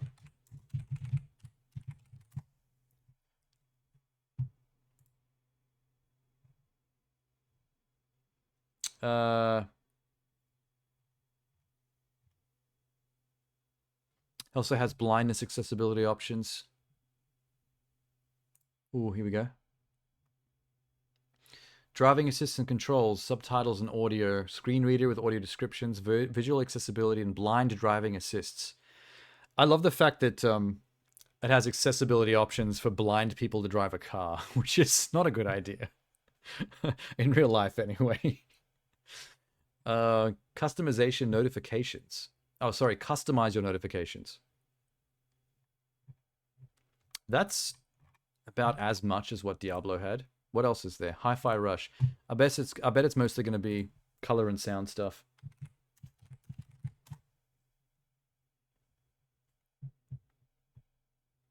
You think mostly of one-handed playstyles for gamers with physical disabilities? I mean, that's a pretty big thing with Diablo.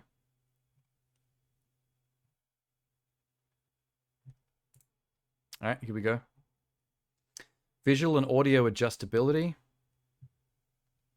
Reducing inputs. So there's an easy mode for not having to press as much shit. Auto action mode for disabled people. Single key rhythm game mode, so you can play it with one hand. Advanced difficulty options. I feel like most of Hi-Fi Rush is about advanced difficulty options and simplifying the gameplay with some visual and audio adjustment.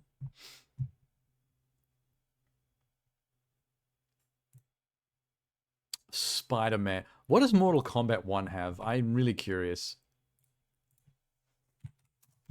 Mortal Kombat 1. I didn't spell it. I called it Mortal Kombat 1.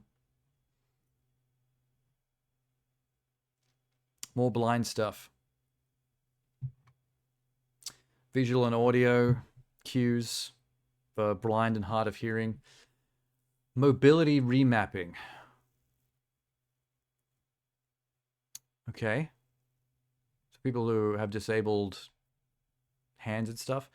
Cognitive includes tutorials for every aspect of the game. I did hear that Mortal Kombat 1's tutorial system was like the most advanced Mortal Kombat's ever had. Otherwise, not that fancy. All right, Spider-Man. Maybe Spider-Man can actually win something for a change.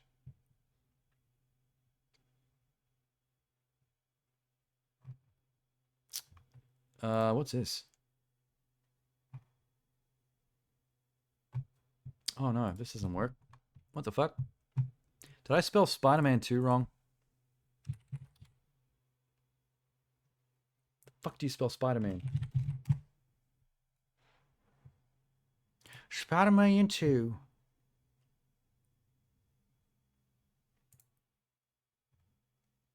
Challenge level modifiers and gameplay assists. Whoa, that's a lot. Whoa. FNSM app, photo mode, toggle contrast options, game speed. 3 different levels of game speed for different aspects. Yank and throw environment controls. You could change and simplify. Simplifying the puzzles, or also skip the puzzles. Enhanced auto aims. Automatic healing and quicktime event. Display control reminders, puzzle hints. Swing assists, invert looks. Button holds replacing button mashing.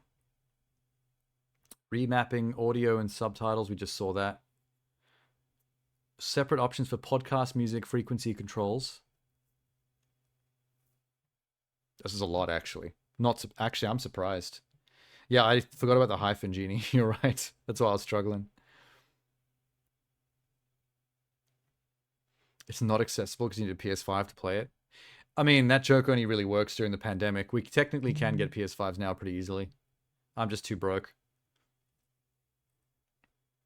Visual accessibility. This has actually got more stuff than the other ones we just read.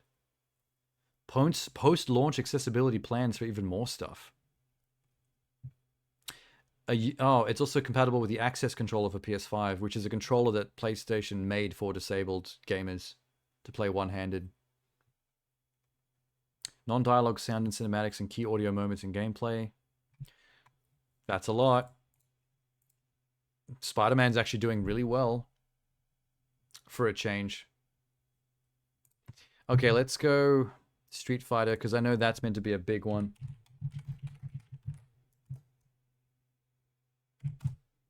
I remember people talking this up quite a bit. Accessibility review. Comprehensive audio cues, fully customizable HUD, accessible windowed mode, streamlined combo options, I knew about that one. Dynamic camera assistance. Cons, no menu narration, no captions, accessible control types limited to certain modes. Honestly, Diablo kind of beats it when it comes to blind gamers. Because Diablo has like its own screen readers built in. Which, as much as people talk up Street Fighter 6, like, it doesn't even have that. PS5s are ugly machines. It is an odd shell. It does look a little bit like an air conditioner. It seems like Street Fighter 6, Diablo, and surprisingly Spider-Man are like neck and neck for this one. It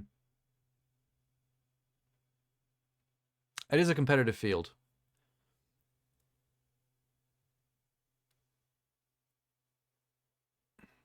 To be fair, if I had the money to buy a PS5, I would probably also shell out for the all-black shell, which I think is about $90. Last I checked. Just because all my other machines in my entertainment unit are all black, so I want him to fit in, not feel like an outcast. Okay. I'm very surprised by Spider-Man. Street Fighter 6 is about what I expected, although it has a few less things than what I expected based on how much people talked it up. And Diablo 3 has a couple of surprise additions that none of the others seem to have. Like the screen reading. The Portal shell is good. I'll have to look that up. I thought I was going to give it to Street Fighter 6, but now that I've read some stuff, it's between Diablo and Spider-Man. The white plates look like Seito Kaiba's collar. What was he from?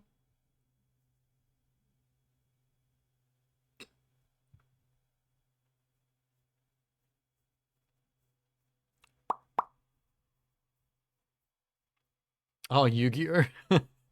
True, there's some dope collars in Yu-Gi-Oh! Never saw the meme. Not that particular one. I've seen plenty of PS5 shell memes, but most of them were air conditioner memes. Didn't see the Yu-Gi-Oh one.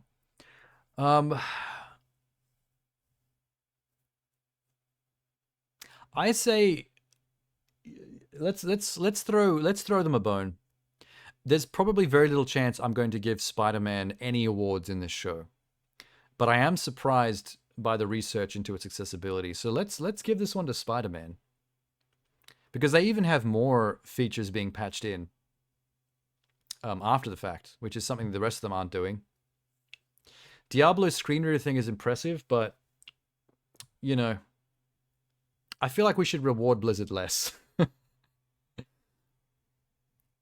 Yeah, I'm gonna throw Spider-Man a bone on this one, because it's not gonna win anything else in this entire award show. I can guarantee you. Oh, this one's interesting. Here we go. Now we're talking. Games for impact. For thought-provoking games with pro-social meanings or messages. This is the Games for Woke category. I'm sorry. But seriously though, in a good way. And I do know all these games. They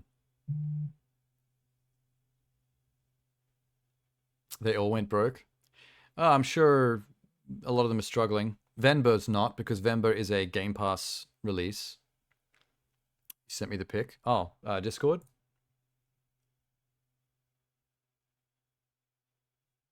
Come on.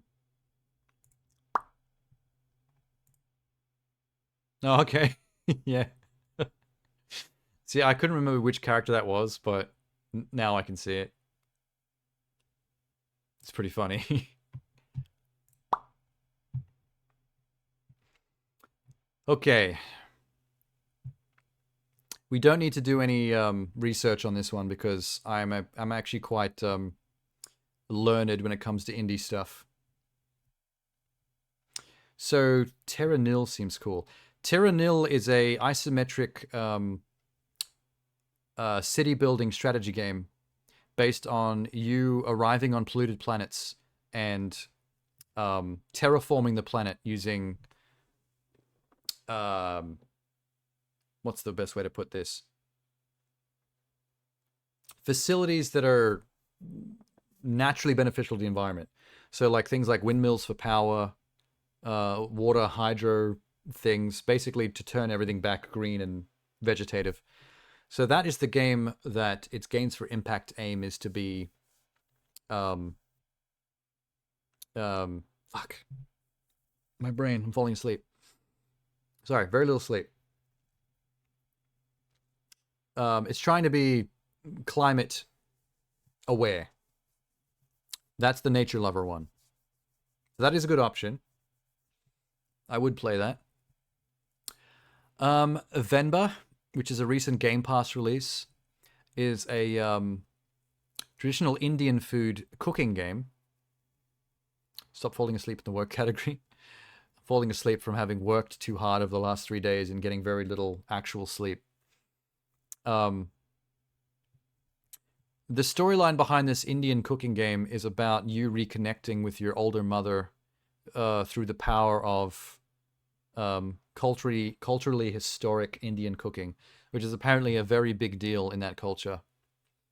I've heard people say that a lot of Indian people, specifically females that have close family ties with their mothers and grandmothers, there's a very deep and meaningful connection to food, because mothers, grandmothers, they all pass down these traditional Indian dishes, and that's like how they stay connected to each other.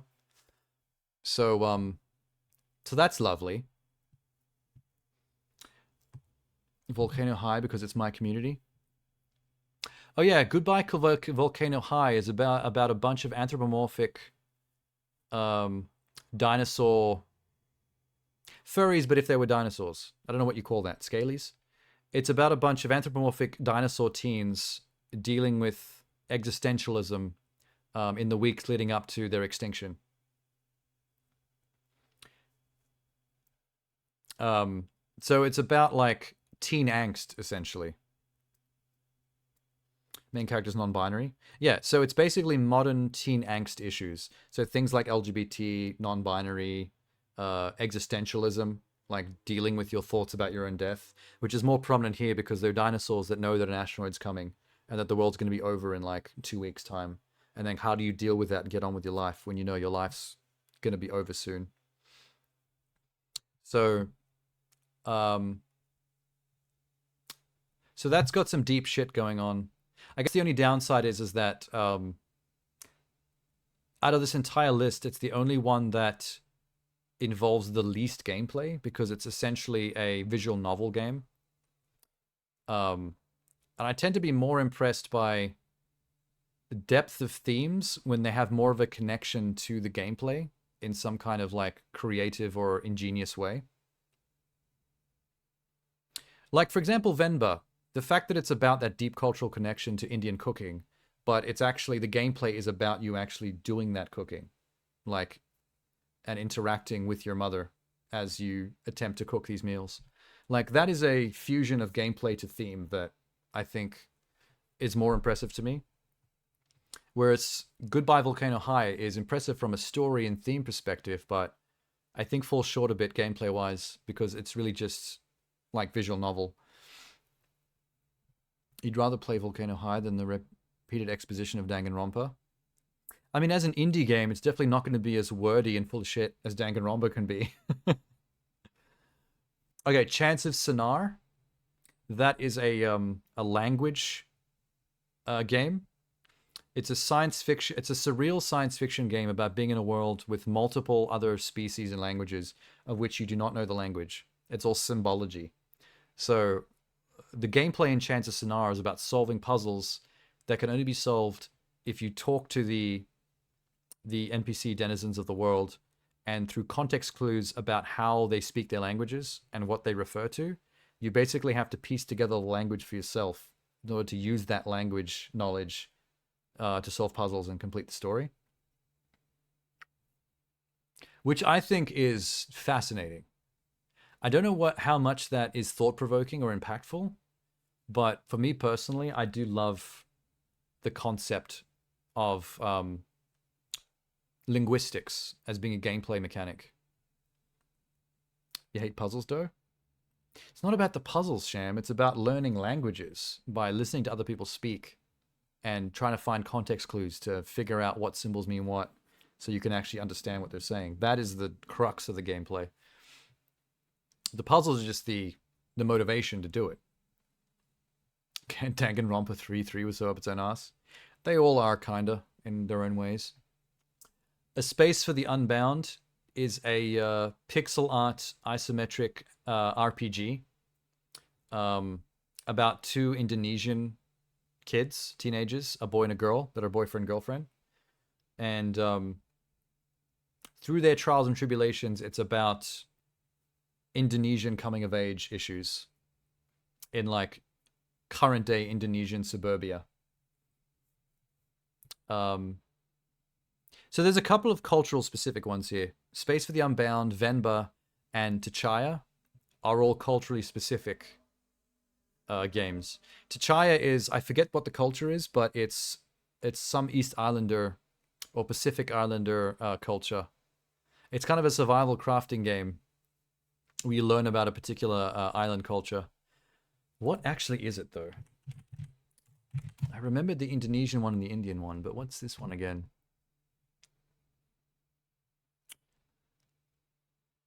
Explore a fictional archipelago inspired by New Caledonia. Okay, it's Caledonian. Also with connections to nature. I watched a video review once that talked about, in a much similar way to Terra Nil. Interesting. Don't want to do learning. Venba does sound like a fun concept.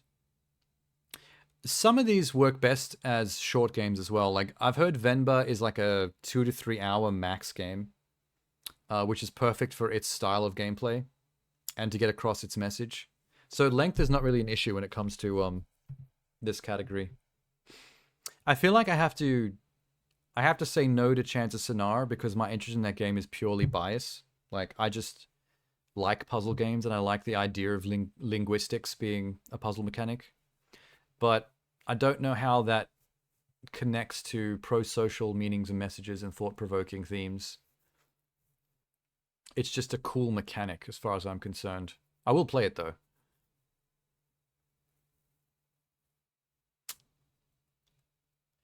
I do have issues with the fact that Volcano High is the game that's least connected to its... has the least connective tissue between its gameplay mechanics and its theme. Its social meanings and messages. You'd get the same impact from just reading a book about this idea. So I don't know. I love the concept though, from a story perspective and what like they're doing with it. I think the concept is really cool. I really would like to see how that plays out. Where am I going with this?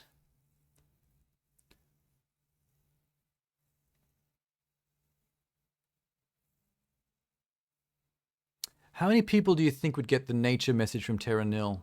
I feel like a lot of people would play Terra Nil for the almost autism-driven mechanics element of it. A lot of people who like playing isometric strategy, town-building stuff, they're there for the mechanics. They're not really going to give a shit about the message. I don't know how much impact the game would have. Its heart's in the right place, but I'm not sure if the genre is one that you really move many people. It's a pro-autism message. I feel like I'm leaning more towards the culturally specific games, me personally. The Indian one, the Caledonian one, or the Indonesian one.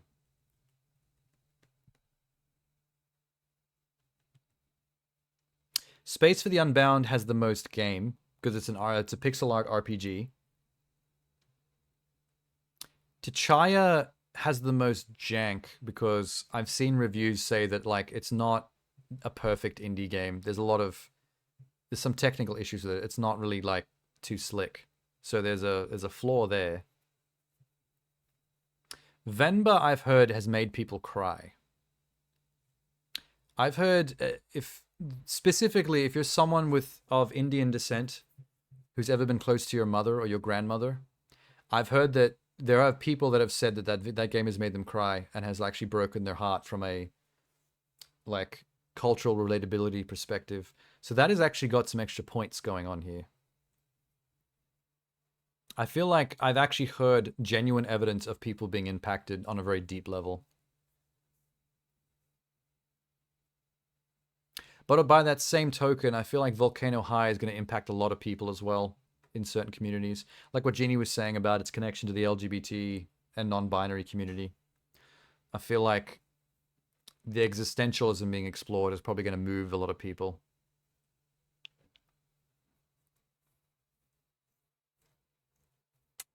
But that's a probably, whereas I actually have evidence for Vemba. All right, we're going to go Vemba, just so we can move on, because we've been stuck on this one for a while. Yeah, I love the premise, and I'm very intrigued by the style and everything about it, but Venba's the only one that I know actual first-hand evidence from people of it actually like moving them to the point of tears. Best ongoing game for outstanding development and ongoing content that evolves the player experience over time. Cyberpunk. Oh no, look at this. Final Fantasy XIV is still here? Jesus Christ. I don't know if this is not the category that I would give Cyberpunk this one for. I think there's another category where I think the reasons why you want to give that to Cyberpunk is the reason why I would give this to a different category coming up, which might actually be the next one after this one. Apex, fuck you. Fortnite, fuck you. Final Fantasy XIV always has an impressively long-going and established habit of building itself up over time. Genshin? What is Genshin doing? Sham sent me a dick pic in DMs just saying, can we cancel him? Is it just a normal picture of Sham's face? Because I think that constitutes as a dick pic.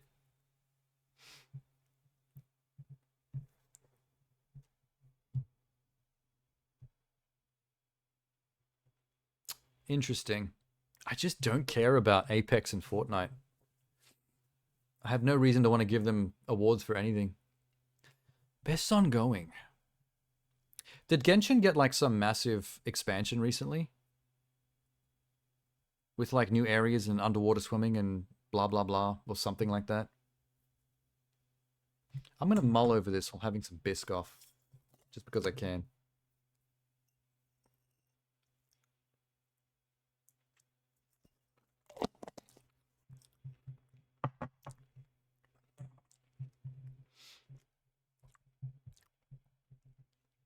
All these games have been the same except for Cyberpunk.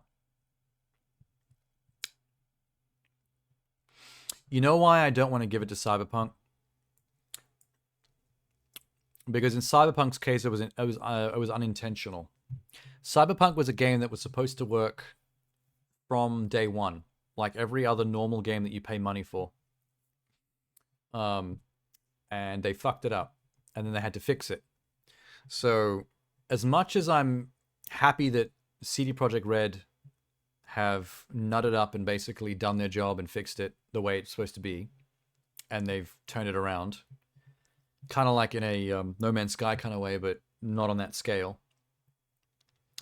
I don't think it should be awarded for being the best ongoing game, because it's not meant to be an ongoing game. It was a game that had to be fixed, which is basically you going from -5 back up to 0, as opposed from 0 up till something better. Apex has gotten worse, don't fucking vote for it. Oh, don't worry, I wasn't. Apex and Fortnite were already off the list from the beginning. It's actually shocking that Apex is even there, because I've heard nothing but people complain about it. Same thing happened in No Man's Sky. I don't think I would want to give it for No Man's Sky. I would give it community support. Although No Man's Sky has a better claim to this category than Cyberpunk does, since Cyberpunk is meant to be a single-player game that works perfectly from day one. Whereas, even though No Man's Sky was not supposed to be as fucked up as it was actually meant to be an ongoing, constant adding of content game, much like Genshin, or stuff of that type.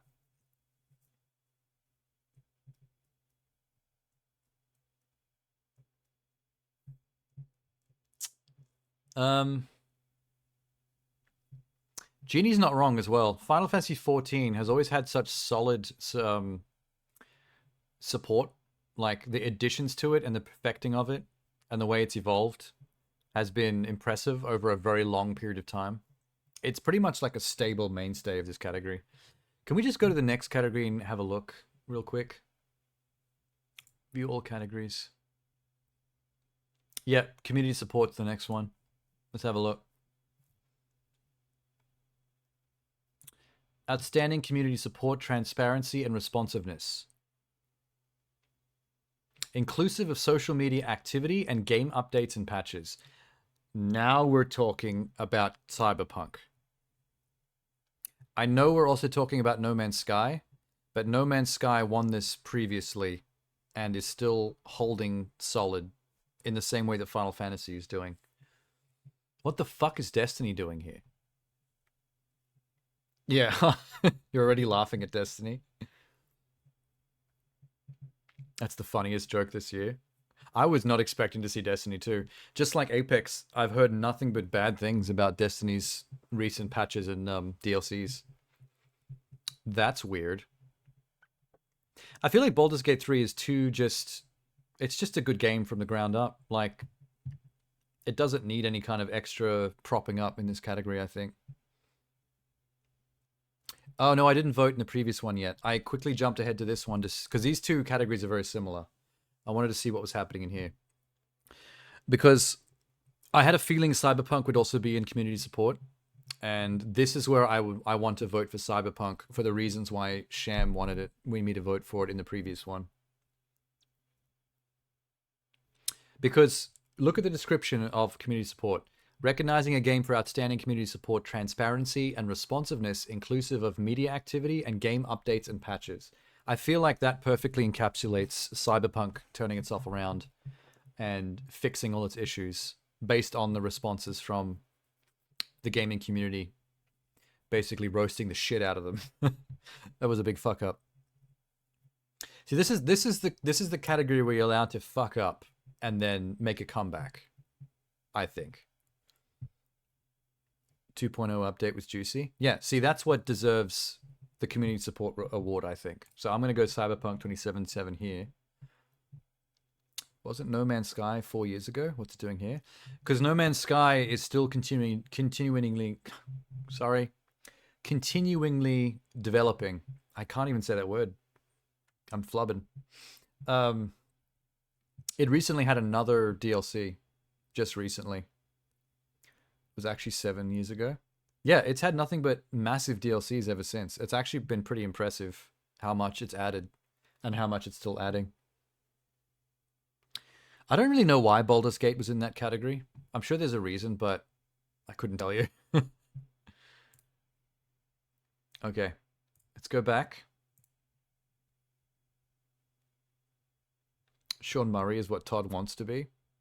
Nobody wants to be Sean Murray. It's impressive that Sean Murray dug himself out of that hole, but don't choose to be the guy that starts in the hole, is what I'm saying. Don't be Sean Murray.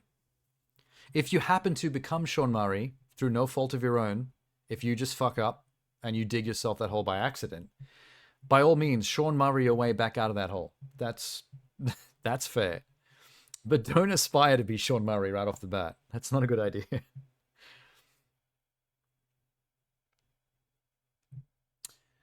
Outstanding development of ongoing content. So I don't think of Cyberpunk as being an ongoing content game. That's my issue there.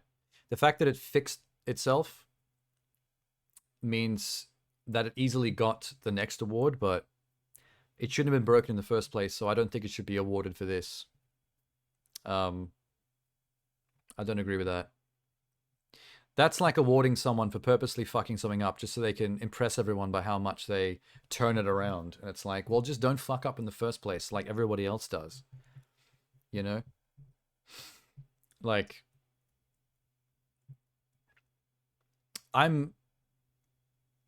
that's clearer context to me now. That's just my, like, you could give it both these awards, but I feel like the community support award is a perfect description of what Cyberpunk pulled off and why they deserve an award for that. This is different.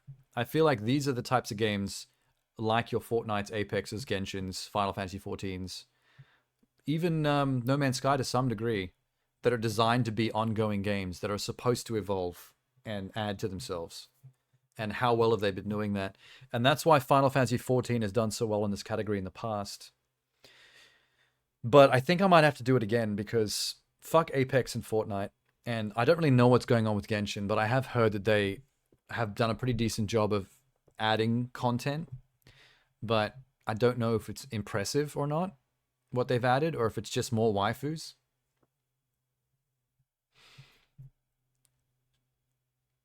Yeah, we're going to go Final Fantasy 14. It's kind of a safe vote, but there's no other game that's been as consistent as them for their entire existence. To be fair, there's going to be a lot of votes for Genshin, no matter what. We need to go back to the categories. What are we up to? Best Indie. Oh, look at this. Cocoon, Dave the Diver, Dredge, Sea of Stars, and Viewfinder. Oh. Outstanding creative and technical achievement in a game made outside the publisher's system. These are all very good games. Sea of Stars, I guess, is the choice if you really like Chrono Trigger style RPGs. You don't like Dredge. I would like Dredge, though. I like hobby job games like that, where you drive like a little fishing vessel and have to deal with Cthulhu Horrors from Beyond the Deep. I think that's a cool combo. Guild Wars 2? Does that still exist? We have played Cocoon on stream, and I loved it. We did beat it in like, what, 4 to 5 hours though? Like a 4-hour game? It was a very clever game. I did expect that to go further though. I felt like the concept could have been further and more complicated. I don't think the puzzles went quite as crazy as it could have gone. But that is a very clever game.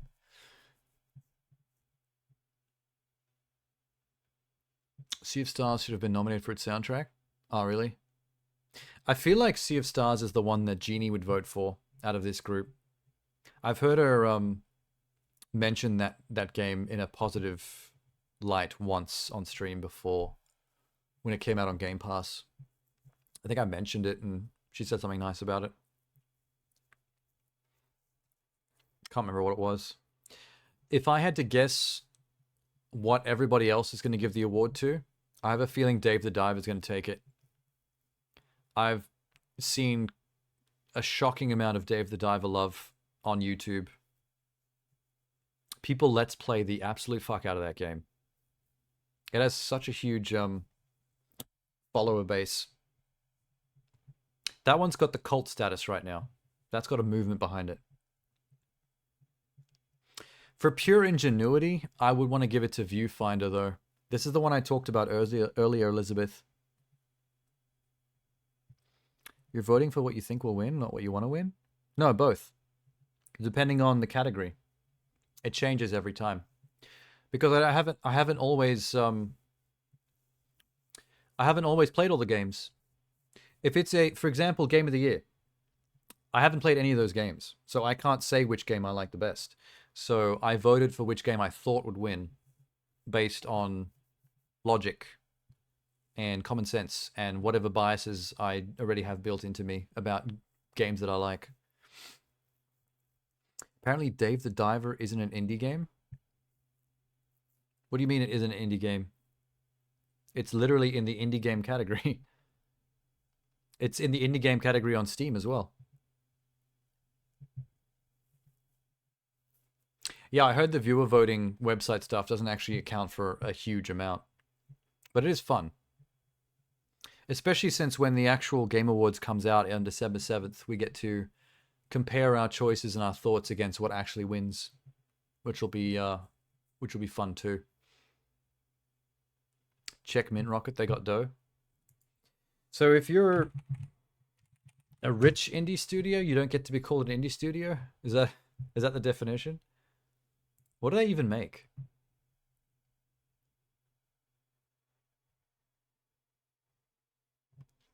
Do they just make Dave the Diver? Have they not made anything else? Project TB, Naquan Last Paradise. Never even heard of them. Oh, it's a sub-brand of South Korean publisher Nexon. That's what you mean. So Nexon has its own indie division. That sounds like cheating to me. What the fuck? Interesting. Interesting. That seems controversial, actually. The more I think about it, the more that annoys me. That's not very fair. Still, on an indie-style budget, just in terms of its aesthetics, of what you can accomplish with this budget that Dave the Diver seems to embrace, it does look like a great indie-style game. But still, it seems like cheating somehow. Wild. I'm so... what else is here? Okay, this is confusing. We've got best indie game, or we've got best indie debut indie game, which I don't understand why we need both those categories, because that's like saying the best of something and the best of something that just happens to be new. Like, what the fuck? It's no difference from Microsoft hiring indie companies. Yeah, I suppose, but that hasn't been working out that great for them. Like, I think they did that when they made what was that Tim Burton-esque Metroidvania that didn't do well? I forget the name. It was a very purple game. Came out very recently. Votes of the people count 10%. Yeah, that's what I heard too. Because there's still a board of like big name voting judges behind this that also get a say. So the general public who vote through this website make up a smaller percentage of the actual meaningful vote.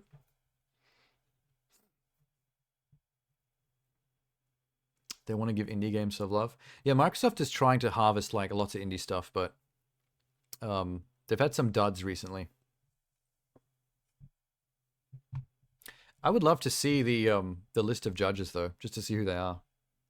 I wonder if we get to know. Okay, let me go to best debut indie to see how that's different. Oh my god, Pizza Tower is here. Okay, so these are the two different ones. Pizza Tower and Venba.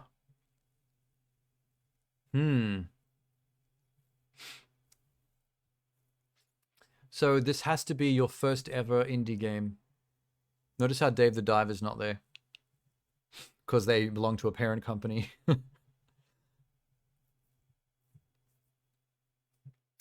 Best debut. It has to be something impressive from a studio that's never made a game before.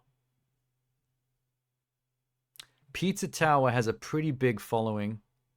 Once again, through like YouTube and word of mouth. People really love Pizza Tower for some reason. I didn't know Venba was a debut. That's interesting. Viewfinder. Okay. I have an idea. I have an idea how I'm going to approach this. Check it. Let's go back to best indie game. Sorry if I'm going to be a little controversial. Best indie game. I'm giving it to Viewfinder. Boom. Because that's the one that I think is the cleverest, the most out-of-the-box thinking game. That's the one that impresses me the most with its gameplay mechanic. So I am pretty confident with giving that my best indie game. Just from on-site impressions. Also, this is the one I mentioned earlier, Elizabeth, when you were talking about Portal. If you like Portal-style games, this looks amazing. If you watch a trailer, if you haven't seen it before, if you watch a trailer for it, it's kind of mind-blowing how the game mechanics work. It's actually more impressive than Portal. Like, I remember seeing Portal for the first time, and I was like, wow, that's... I don't even understand how that works from a gameplay development standpoint, like how you make that happen, the Portal thing. But I'm even more confused about how you make this game. You fail to comprehend how it's Portals from the cover image. It's not Portals. It's a Portal-style game. You know how Portal created a whole new subgenre of linear story-based puzzle-solving games that have one central mechanic that drives the entire game? In Portal, it was the portals. In Quantum Conundrum, it's a gun that changes the physics properties of items. So you can change a metal safe to have the same physics properties of a feather. Yeah. It's sometimes hard to describe, but yeah, it's basically a super room-by-room-esque linear puzzle game with one central gimmick that has some kind of wraparound story element, like how Portal had the GLaDOS stuff. Witness, yep, that's one of them. You don't want different, you want portals. Well, that's not thinking with portals, Elizabeth. You got to think outside the box. That's what you were meant to take from Portal. That was what you were meant to learn, and I don't think you're on the right wavelength. We need to evolve. We need more Portal-style experiences. God, I don't know how to describe Viewfinder to you if you haven't seen the trailer. Like,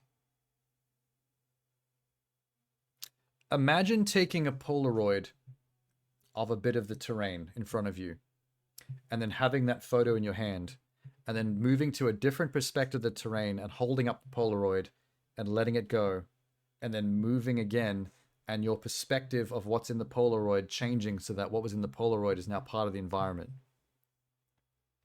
Does that make sense? It's a wild concept. I might have to show you this because it's fucking cool.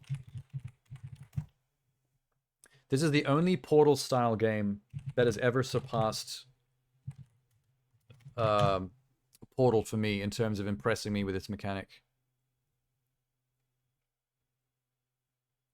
There's a lot of people on YouTube going, wow, this game blew my mind, blah, blah, blah, blah, blah. Here we go.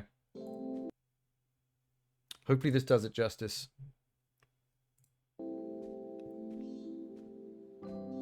Is that a cat?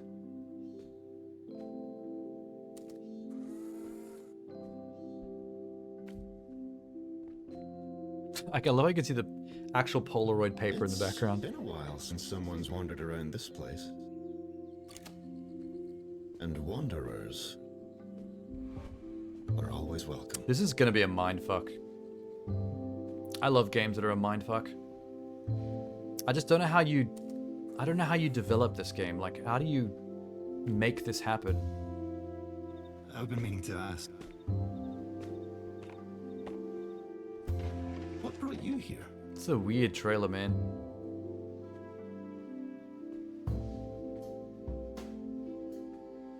So similar to The Witness. Plenty of records of their work here. Just tip the photo upside down, everything falls out. In case they were to ever come back. I must admit, I'm surprised you made it this far. It's quite exciting. Is that the cat's voice? That was a weird trailer for that. Okay, I love the cat. I don't know what the cat's deal is, but I love it. Announcement trailer. Okay, this might be better. Watch this. Ooh, shit.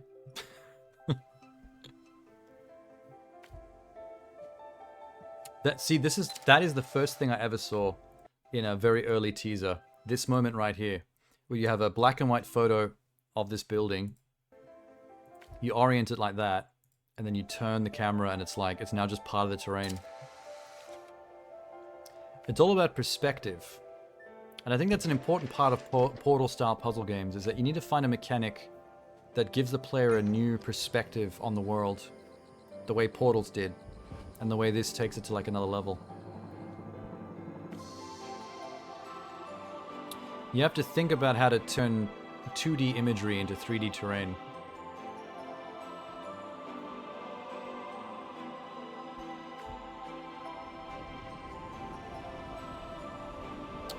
I feel like the later levels in this are going to be like painful on the brainful.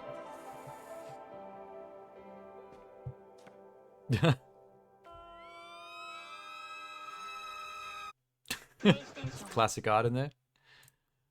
Yeah, see, that's why I'm giving that my indie game vote. I can't wait to play it. I will get to it eventually. If it's only on PS5 exclusive, I might play it on PC or something through Steam. It's fine. Best debut indie game. I'm gonna have to give this one to the only one I've actually played, Cocoon. Because for a first game, this is a very clever game. It's another game that's hard to describe in words, but imagine an isometric world where you're solving puzzles with orbs. But the orbs are other puzzle worlds, and they can be inside each other. So you're solving puzzles in a world with an orb, but then you'll jump backwards out of the orb into another world, which is also inside another orb. And you can put orbs inside orbs inside orbs. Okay, maybe I will just show you a trailer, because once again, this is a wild concept to get across.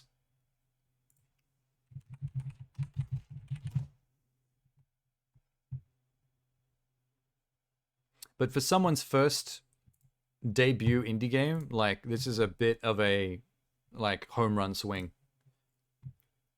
In terms of, like, making your job hard for yourself. I admire from a developer point of view. Not sure how one would go about modifying 3D space from a perspective of a 2D image. See, I'm not even, like, a developer the way you are, but I had the same impulse. Like, the first time I saw it, I was mind blown in two different ways. One from a gaming perspective, as a player that wanted to actually play it as a puzzle game. And from a developing perspective of, like, how do you even make that? Like, I couldn't wrap my head around it. Also, you're like a baby moth in this. I don't know why. I played through the whole game. I don't really know the story behind the moth thing. So look, he's carrying an entire universe on his back when you're carrying the orb. Oh, some of the dudes that are involved in this new team are people that used to work on the teams that made Inside and Limbo. So that's probably why there's like a lot of clout on this team.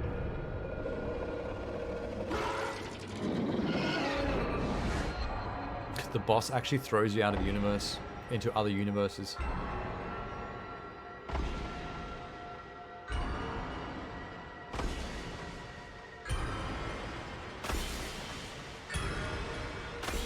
They don't show the universe hopping as much in the trailer, I've noticed. Kakun? Where was it? Just here. This moment right here. See, any one of these colorful orbs that are all different universes with different puzzles and environments can be jumped inside like this. But which means you can take other orbs inside them. So you end up nesting universes inside other universes that are nested inside other universes in order to solve like really complex puzzles where the mechanics travel between the different worlds. And it gets more and more complicated. And I kind of wish it got even more complicated towards the end, but it's not a very long game, so... I feel like if you're following along with the game's vibe, it never gets too difficult. It gets complicated, but not too crazy. Like, I got through it just fine. But on paper, it looks like completely like maddening.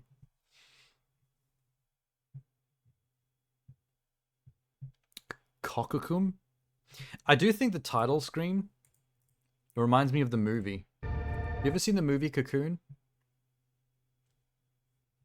I don't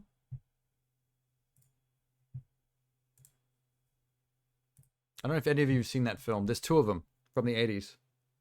I actually think they were scary when I was a kid. And when I saw one as an adult, I was like, oh, this isn't scary at all. It's a drama about aliens. It's actually a really nice, wholesome movie. Doge hype? Oh, Dalio. Boost for your dogehype.com. What the hell does that even mean? No mods, do your job. I don't even know what I'd be modding. I don't know what he's talking about. Hi, Dalio. Damn it, your name's Dalio Dorito. Now I'm hungry. I have no chips or biscuits left. I've eaten them all. I have some cookies, but I'm not feeling like cookies. I'm feeling like savory. Yeah, okay. So debut, I'm locking in Cocoon just for myself. It's a bot telling you to go to a website and buy followers. Oh, is that what he means by boost? And dogehype.com is the boost website. Got it.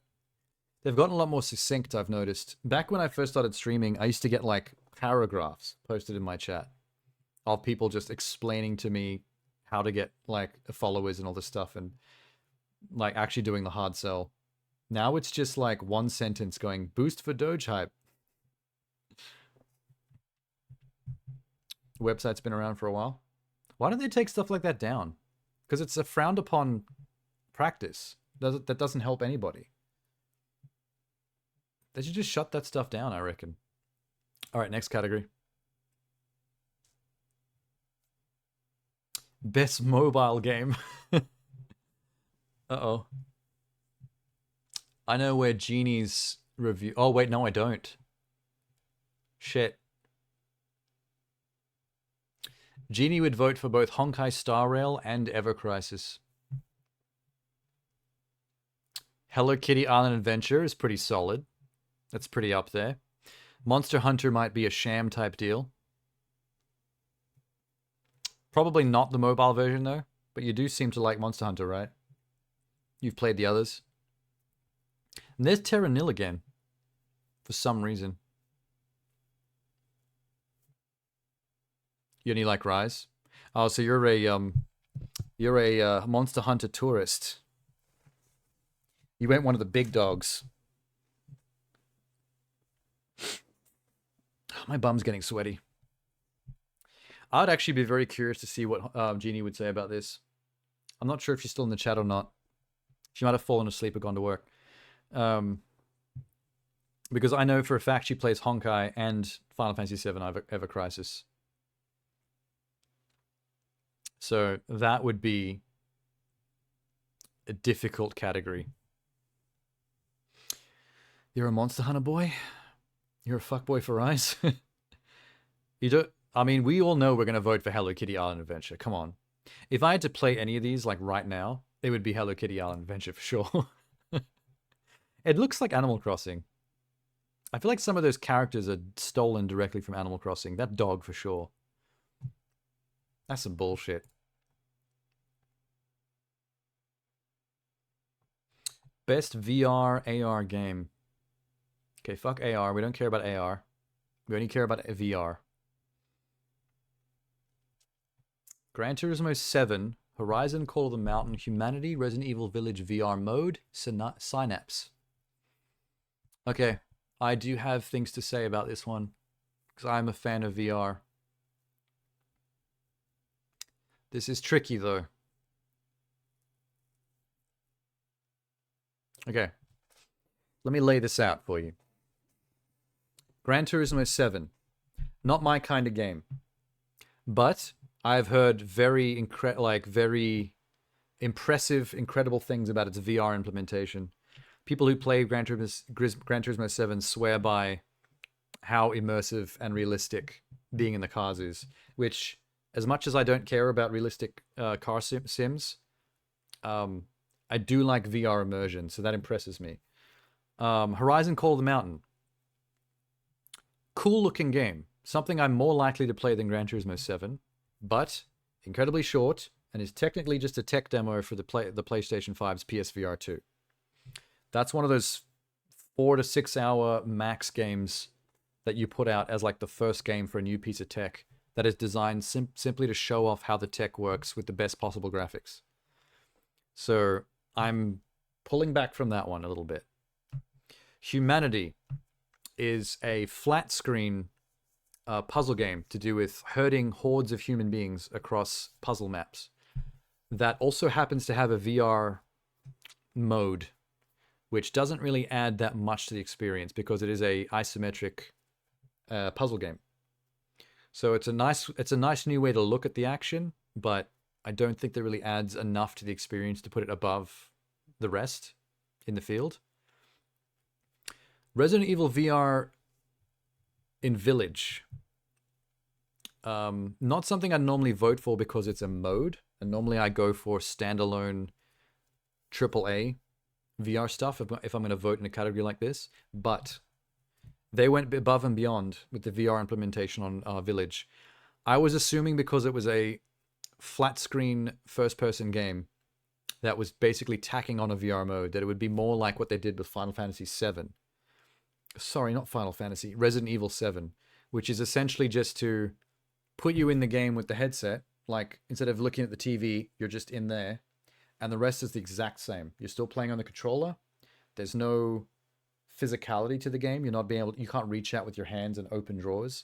It's just the same game that you're just seeing through a first-person perspective, but you're still playing with the PlayStation controller.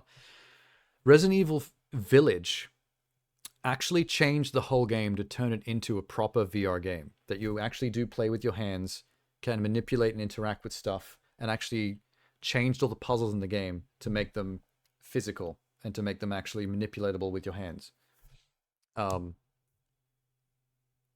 Plus, it's got stuff like actual physical reloading of guns, taking clips out, putting them back in, cocking the slide, which is what a lot of first-party standalone AAA VR games have to have.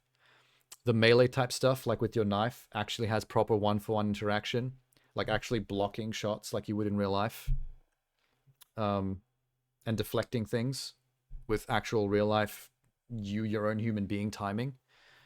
So I'm very impressed by that. It did not need to go that hard as a adapted mod onto a flat screen game. Synapse. Very disappointing. I thought the teaser looked promising as some kind of sci-fi first-person adventure game in VR. Always great. Puts it high on my list of things that intrigue me.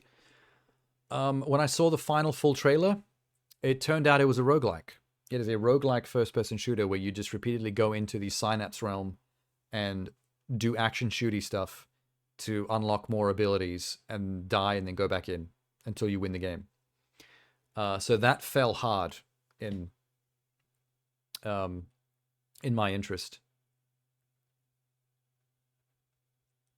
So the funny thing about this is, even though I'm not big on VR adaptions and post modes being added to games, and I much rather lean towards first-party proper VR-only games, the two best ones on this list are normal flat-screen games that have had VR adaptions, which blows my mind a little bit. You were lecturing Sham? That's fine. He needs a lecture. Sham needs a foot up his ass regularly. So that's where I'm at with that.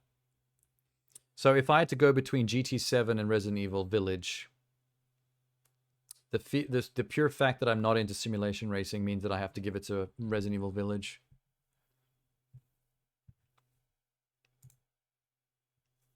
I'm all about learning unless it's puzzles.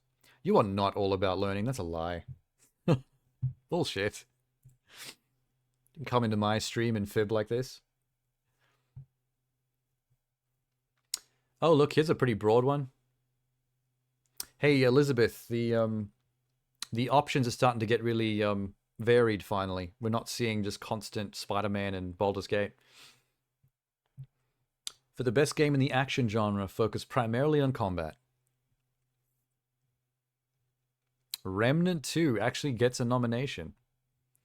And I'm guessing that's your easy vote, Sham. Dead Island? Hell no. Fuck Dead Island. I mean, Dead Island looks okay. I don't know why I'm being so harsh. It's just... It's a sequel to Dead Island. It's doing the same thing in a new location with better graphics. More Armored Core. That's more of a fanboy thing. The best Armored Core we've seen in a while, sure, but you got to be into Armored Core to be into Armored Core, you know what I'm saying? You think Armored Core is going to win? I'm actually surprised that Ghost Runner 2 is on the list. Not because I think it's bad, but because it's such a random game. Like, there's so many action games that for them to just arbitrarily pick Ghost Runner 2 as an option from probably a long list of pretty decent action games, I'm kind of surprised at that. You're not into Armored Core? What would you pick if you had to pick something from this list? I don't feel like there's anything on this list that's your deal.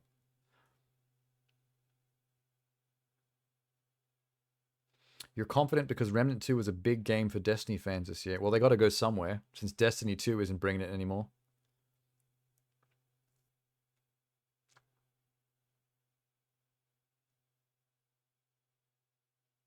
Remnant 2 has a cool cover. Yeah, I could see that as being your choice. There is some Souls-like elements about it too. It's somewhere, I feel like Remnant is somewhere between a Souls-like and somewhere between a looter-shooter Destiny type thing. It's weird like that. That's Ninmu? Ninmu. It's an adorable name for such a horrifying looking woman. But I guess you could say the same about Elizabeth. Hey-oh! Slaughtered. I don't know why I'm roasting Elizabeth. My bad. Okay. Let's see. I feel like Elizabeth did need one though, because I've been roasting Sham the entire time. Every chance I get. You missed the roast? Oh, that's probably all for the better. We could pretend I didn't do it. We're still best friends. I'm gonna have to go against you guys on this one, unfortunately. I'd like to be able to join in with the group since everyone else seems to be solid on Remnant. But if I had to pick what I would prefer to play between Remnant 2 and Hi-Fi Rush, you know what your boy's gonna say. I'm a very rhythm gamer centric brained person. An action game to the beat of the music is always going to get my vote in a category like this. You've added music to action, I'm there. Which reminds me, I'm still painting from the fact that I own a copy of Pistol Whip for VR on Steam, and I haven't set up my my VR headset in this room yet to be able to try it out. If you voted Armored Core, I would have stabbed you. Now, Armored Core is for the Armored Core Elite. That has a very particular fan base, and they're basically on their own little island. I mean, not in a bad way. Like, it's a good... Armored Core is a good franchise. It's just, you have to be into it to be into it. It's really that kind of thing. It's a bit culty like that. Best action adventure. Look, some of the usual suspects from the beginning of the night have come back. Spider-Man, Alan Wake, Resident Evil, Star Wars Jedi Survivor, Tears of the Kingdom. If Remnant 2 wins, I'm a nut. We'll have to wait and see. Alan Wake 2's got a pretty solid chance here as being the latest and greatest. And there's no horror category, right? Why is there no horror category? What's up with that? Weird. Anyway.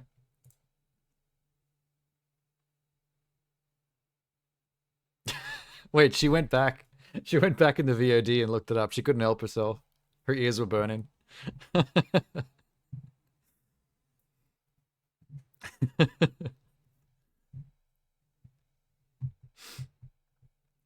This one should go to Jedi Survivor. Nah. I feel like Jedi Survivor and Spider-Man 2 are already pushed aside for me. I don't really want to go Resident Evil 4 as well, because I feel like something like Alan Wake is already giving you more originality over a remake, a very good remake, mind you. My bones are insulted, my skeleton is seething. Your skeleton can seethe? You might want to see someone about that. She's submissive, but she'll also cut you. That is some mixed signals right there. She's submissive, but she'll dom the fuck out of you. Let's see. At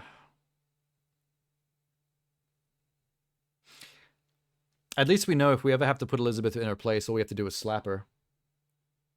And she'll immediately sit down and say, "Yes, Daddy." Me just saying that out loud probably just awoke something. I'm sorry. I'll give you a moment to go get a towel.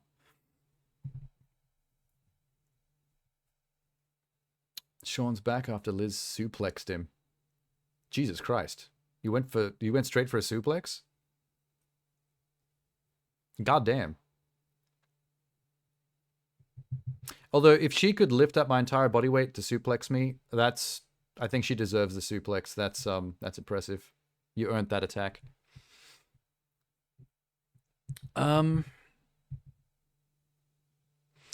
Tears of the Kingdom is back in with a chance. If we're just talking action adventure, that's a pretty big, solid game.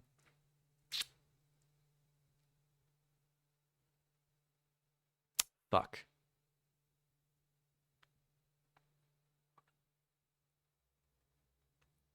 What else have we still got left? That's a hard one. RPG, fighting, family, strategy, racing, multiplayer, adaptation, content creator, anticipated game. Okay. What did we give to best narrative? Oh, Final Fantasy. Yeah.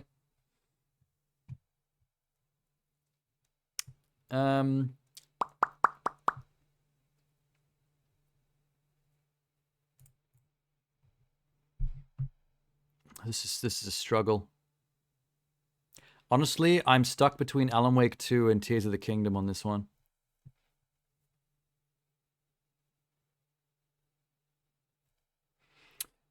Daddy's a Forbidden Word, if you want to get me Good Girls How It's Done. That's actually the exact same thing that Jeannie said once. That is also Jeannie's trigger. She's admitted that on stream too once before. Good Girl is the way to go.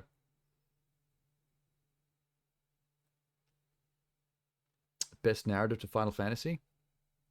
Yeah, I mean, I hadn't played any of those games, so I had to go with which narrative interested me the most from what I've been shown, and that was the one that that did it for me. But Baldur's Gate's gonna win it probably. Yeah, I wonder what's going on with the daddy. Like, daddy used to be the big thing, but like everyone seems to be shifting to good girl as the number one. To be fair, like, I don't really know many of men personally that specifically like the daddy thing. Like, they're fine with it, but it's not like their kink. It's mostly women. Like, I've met plenty of women that love doing the daddy thing. Like, you don't expect it, you don't ask for it, but they just start doing it on their own, and you're like, oh shit, okay. That's what we're doing. Okay, I'm adaptable. Let's do it. Let's go there. Let me sit you down and make sure you did your homework while I watch the news with a drink resting on my stomach. I like being called a good boy. Oh, you're one of those, Sham. You're one of those mommy, yes mommy types. Never been into the daddy shit. It's creepy. I have met other people who have said the same thing, but I do know more people that find it hot, especially women. I know more women that find that hot than not, basically. And I'm most men, I think, are agnostic about it. Is that one way to put it? Like, I don't know any men that love it as like their kink, but most men I know are totally fine with it. Like, if a chick wants to do the daddy thing, like, it's easy, and it can be hot. Like, I find it hot when we do it, but I don't need it. It's just another one of many things you can do. Just be adaptable.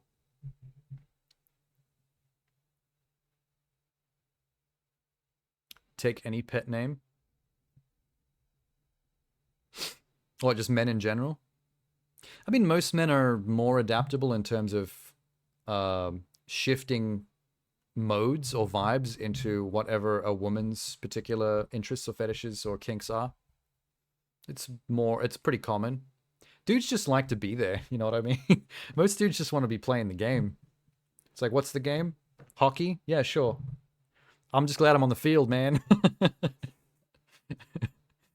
Sham's probably like, amen to that. I'll take any field at this point. You could call me fuckhead in a seductive voice and be fine with it. Yeah, but men are actually much more adaptable to being insulted in general. Like, you can call me a fuckhead or a loser and stuff, and I don't get triggered. Like, even if another dude's doing it to me in an aggressive way, like they're actually trying to piss me off, like, I'm just gonna find it funny, to be honest.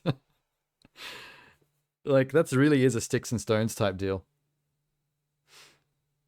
But most women I know have limits in terms of being insulted, whether it's serious or not serious. Especially serious.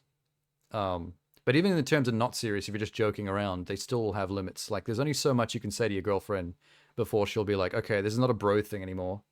I'm not playing along. Like, you've actually upset me.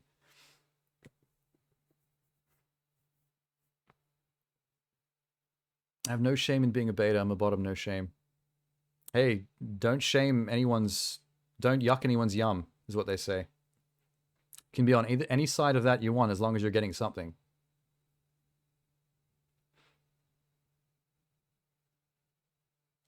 You should. It disappoints women like me. Yeah, but that's a difference in goal.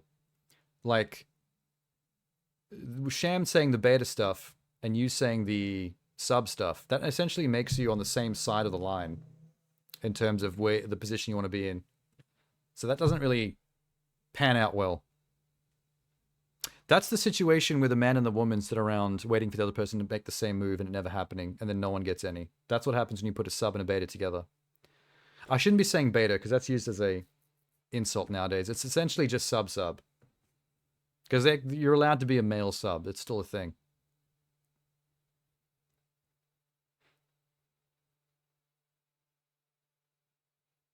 Yeah, Sham checkmated me. Well, because he's trying to get these nuggets. I was actually here for Genie. Genie would be mortified. Instant block. Genie is an enemy to the penis. No mas. Back to the vote.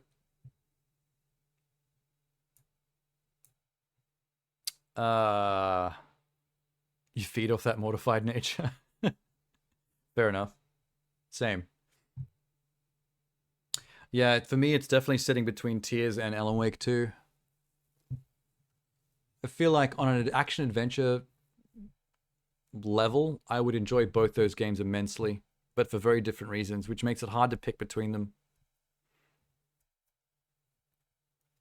The problem is they're both sequels, building on something that was already existing. So they're not the most original choices, but then nothing in this field is. Jedi Survivor, sequel.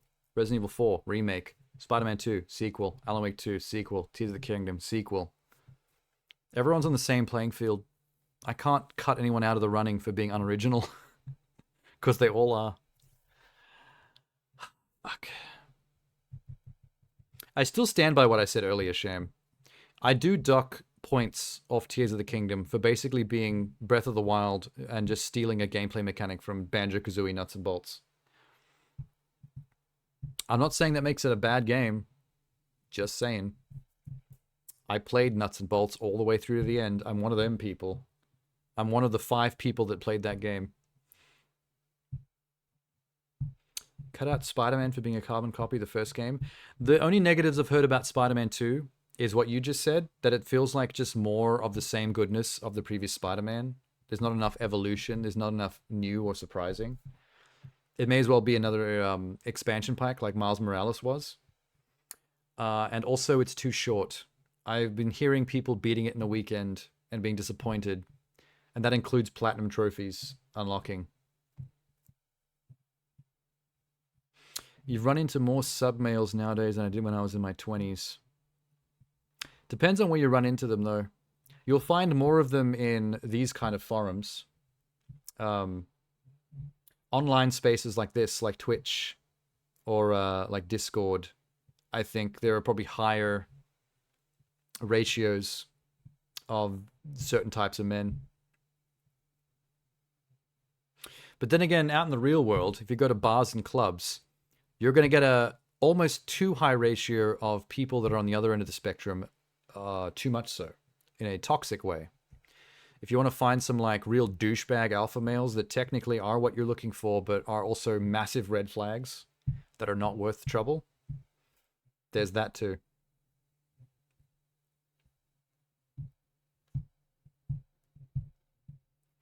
Yeah, but I mean, I'm still between Alan Wake 2 and Tears of the Kingdom. I just don't know how to separate these two. If there was a horror category, Alan Wake 2 would take that immediately. And then Tears could take this easily.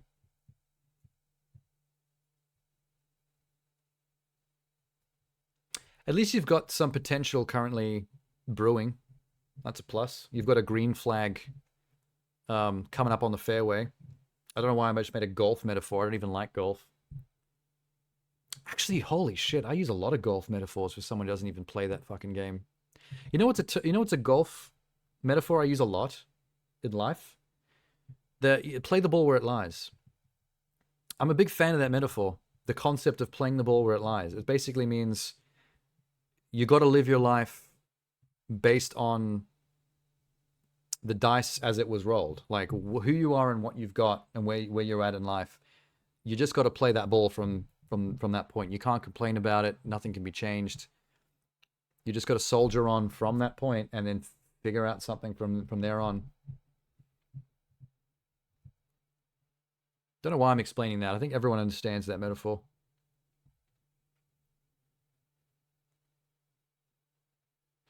You had a green flag, but they won't talk to you anymore, so I've got Stardew Valley mug and a King Slime Christmas present up for grabs. Ah, you bought her presents? Oh, that's sad. Have you considered standing on her doorstep and crying and screaming and smashing the mug on the concrete as a dramatic display of pain?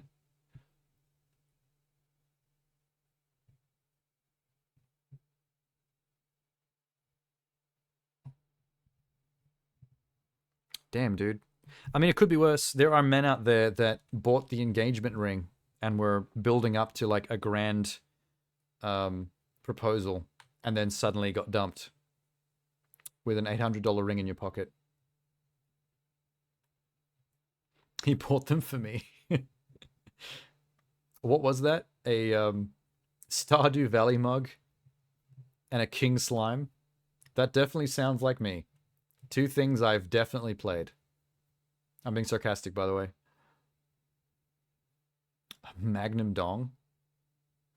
What, a sex toy? Belladonna's fist. I saw that in the sex shop once. Belladonna had her entire arm cast in rubber. It was called, what was it? It was some crazy name, Belladonna's something something. But it was literally just her entire arm making a fist. It was so big, it was just sitting on the ground. They couldn't put it on the shelf.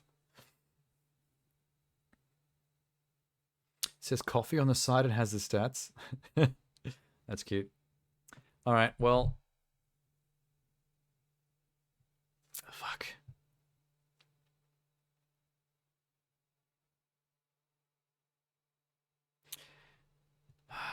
Okay, I'm gonna allow myself to be swayed by chat since Sham has been pulling for Tears of the Kingdom, both in this category and in the one earlier that I ignored it. And I'm gonna throw it a bone here. There you go. Zelda got a vote. It's the only one it's gonna get. That's gay, Sham. Find yourself a man. As a solution to his gayness, find himself a man.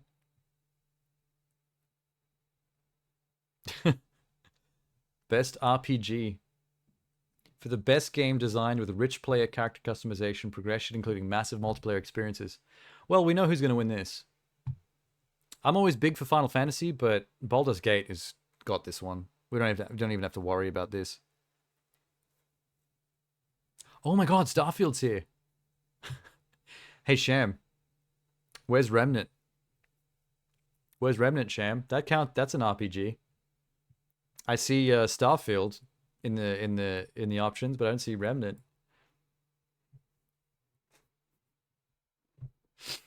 Find a man so he's no longer gay. Hashtag woke. I'm not even sure if that one makes sense. They should have had a Souls-like category. I think that's maybe getting too specific. Because then we have to have like a reverse bullet hell category as well. And like every other category to man. Is there any point in voting in this category? Because Baldur's Gate's just already won. There's like no goddamn way. What's the category? It's best RPG. They could have done Jedi Survivor, Lords of the Fallen, Lies of P, Remnant 2. I don't think Lords of the Fallen is doing very well. I've seen some okay reviews, but the general consensus from random gamers I've seen online is people are not feeling it. Lies of P is actually not bad. It is weird to see a straight-up Souls-like in the RPG category, because it's very in between action and RPG. Like Baldur's Gate is what I expect more from a RPG, and Sea of Stars, for example. Hey Elizabeth, do you want to see how to piss off Sham really easily? You ready? Let me, the class is in session. Ready for this?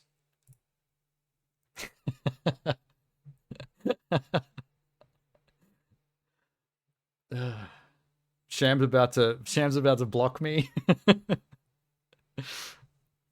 Sham has left the chat.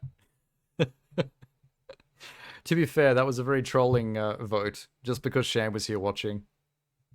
I might have just voted for Baldur's Gate otherwise, just because, I mean, there's no way it's not going to win, so who gives a shit? The one guy I watch who loves Remnant, he actually got a bunch of world records. And he's been playing Lies of P. A lot of crossover. Well, Skyrim's finally got one vote. I mean, Starfield has finally got one vote. Me, I'm the guy. Oh, it's not going to make a difference anyway. Don't worry about it. Best fighting for the best game designed primarily around head-to-head combat. Oh, Jesus. God of Rock?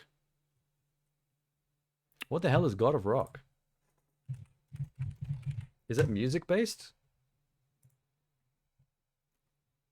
Oh my god. Rhythm-based gameplay with fighting game mechanics, intense one-on-one matches. Are you kidding? Bro. Dude. What? Rated T for teen. 7 months ago?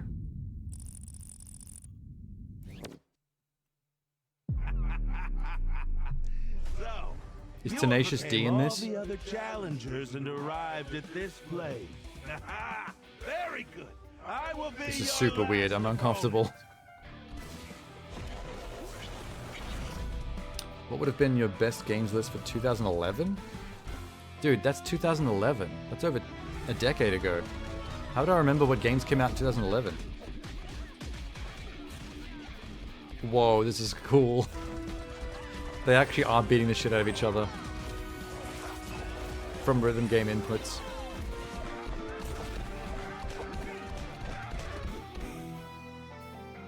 I was not expecting this.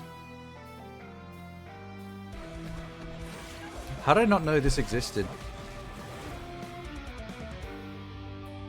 Maybe it's not custom beat builder. Maybe it's just not popular. Maybe it actually is shit. But then it wouldn't be a nominee. Like, nominees can be divisive, where some people find it shit, but then other people find it amazing. Like Starfield. But you wouldn't put just a straight up shit game that gets low reviews that everyone hates.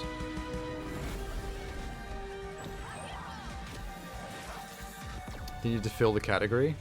You think this is a category filler? So that there's options? What it takes, mortal. That rebellious spirit will take you far. And now, I feel like if this was a live action rock musical, that character would have been played by Jack Black for sure. Wow, that was unexpected. Jesus. Then there's Destiny 2 being nominated. That was probably a filler. So we all know that Street Fighter 6 is going to win this, right? While I think Mortal Kombat 1 is going to get a pretty decent chunk of popular votes, but not enough to beat Street Fighter 6. And everything else is not even a contender.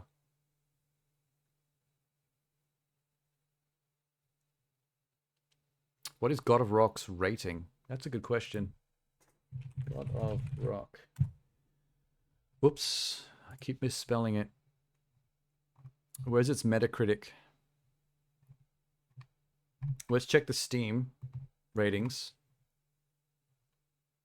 Metacritic. Sitting on an average of 62. Which is not great. God of Cock. No, I keep spelling it R-O-C-L-K or R-O-C-J. God of Cock would have been a fun mistake. Reviews are mixed on Steam. So it's a very middle-of-the-road, average kind of game. God of Cock is a... I could type that in, but I'd probably get kicked off Twitch for TOS. Google's going to bring up something crazy if I type that. You know what? Fuck y'all. And fuck everyone on the internet. I'm voting for God of Rock. What do you feel about that? I'm going to lean back in my chair smugly, and I'm going to taste this Biscoff while you taste them apples.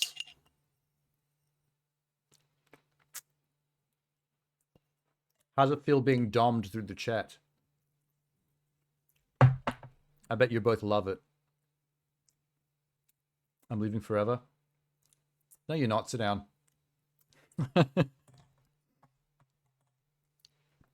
I just spanked both of you. I'm flaccid now. Sham, you're already flaccid when I voted for Starfield. I know what Sham voted for in this category. You're the party animals guy, aren't you? There's Super Mario Bros. Wonder again, but now we've got Sonic Superstars. Pikmin 4, Party Animals, Disney Illusion Island. I love the animation style of Disney Illusion Island, but I don't know if the game's meant to be that great. Yeah, I knew Sham was going to go Party Animals because he's talked it up before on stream. Here's my dilemma. I love the art style of Disney Illusion Island, but the reviews were only like good-ish, like 7 out of 10 kind of things. Super Mario Bros. Wonder is definitely good, but I have a little bit of 2D Mario fatigue. You're sad knowing Party Animals will lose to Mario? Probably. I'm a Sonic head. I'm a Sonic fan going way back to childhood. I had all the Sega Sonics on my Master System and my Mega Drive. So I'm supposed to vote for Sonic in solidarity. Because that's my boy. He's on my keychain. And I also have bed sheets with him on. And a backpack. I'm very Sonic. But there's no way the Sonic game is better than Mario Wonder or Pikmin 4.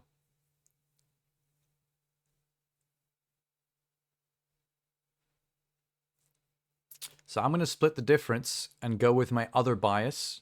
My Sonic bias is being put aside because I know that's unrealistic. And I'm going to go Pikmin 4. Because I love me some Pikmin. You have bed sheets of Sonic? I mean, I have them. They just sort of exist in the... What do you call the cupboard you put your linen in? The linen closet? Yeah, that'll do. Linen closet. They were kind of like a novelty purchase back when me and my ex were together. Because we just bought shit like that for shits and giggles. Like when we were at the last Comic-Con like expo thing here in Australia, I bought a Pedo Bear shirt from a stall that ended up getting banned from Oz Comic-Con, and they never got to come back because they sold too much like sus edgy stuff. But I still have that in my cupboard. I have a legit Pedo Bear t-shirt, and I wore it to a children's birthday party once. I'm not sure if anyone found it funny, but my girlfriend sure did.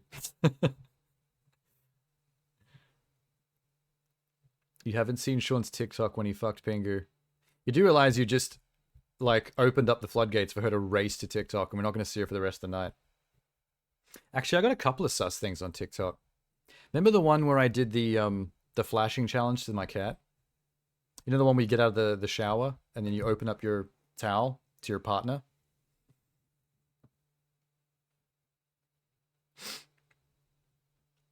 And I had to... I actually thought that TikTok was going to get removed because of the penis sound effect. You know when I do the shimmy, when I've dropped the towel, and you can hear the, like, the slapping sound against my thighs? I thought that was risque enough to get me TOS'd off TikTok, because I've had stuff removed from TikTok for less than that. That's probably the most risque joke I've ever made without it getting removed. I'm proud of that one. But yeah, Elizabeth is missing out on some very sus things that I've made because of her aversion to TikTok. Anyway, Pikmin wins. Moving on. For full disclosure, to explain that vote, I have played every single Pikmin game, 1, 2, and 3, across all Nintendo machines. Oh shit, there's Pikmin again. Oh no. Fire Emblem Engage as Genie's vote. Company of Heroes 3. Skylines 2, Advance Wars 1 and 2 Reboot. Shit.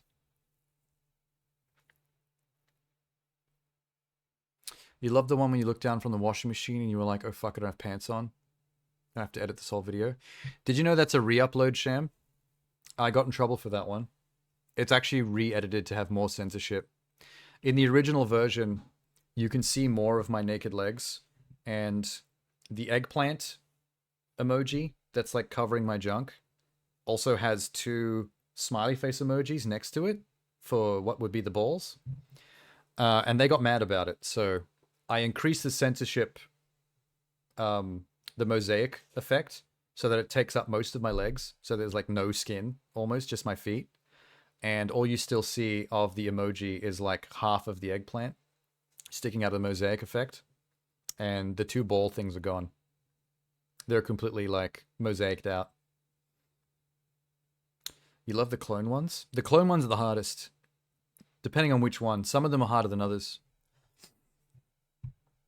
They're much more difficult than they seem because they take a lot of planning and you getting the takes just right so they fit together. It's a bit of a pain. I have to go back. Okay. Even though this is a pointless vote because there's no way it's ever going to win, I'm dropping a vote on my boy Sonic. There, we got some love for Sonic. And Pikmin 4 is going to take my best sim strategy game because out of all these, it legitimately is my best sim strategy game. You remember watching my TikToks and thinking you'd be a great content creator? I mean, I technically am. It's just I don't get to do it often enough. Like, I have quite a lot of TikToks. And I've got a bunch of... I do have a bunch of YouTube videos as well, but I just, like... There's so many things I want to do on those platforms that I don't get the time to do. It's a bit rough. But there will be more on both YouTube and TikTok. YouTube, when I can figure out my schedule better and I can really just, like, work that out. And I've been a bit lazy with TikTok. All right, we're back on it. Best sports racing. Well, we don't like realistic sims, so EA Sports FC 24, fuck off. Formula 1 23, fuck off.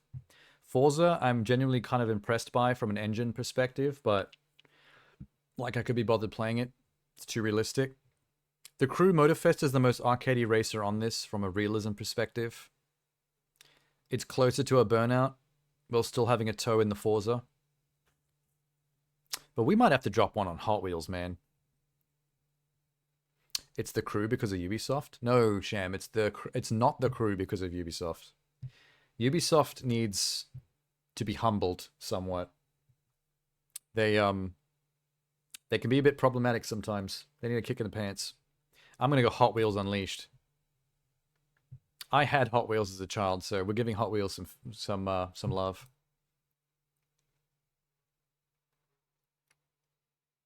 Oh. FK, fuck the Crew. Okay, I read that wrong, sorry. Like, I read that as FR, not FK, so I thought you were saying, for real, the Crew because of Ubisoft. I thought you were actually picking the Crew.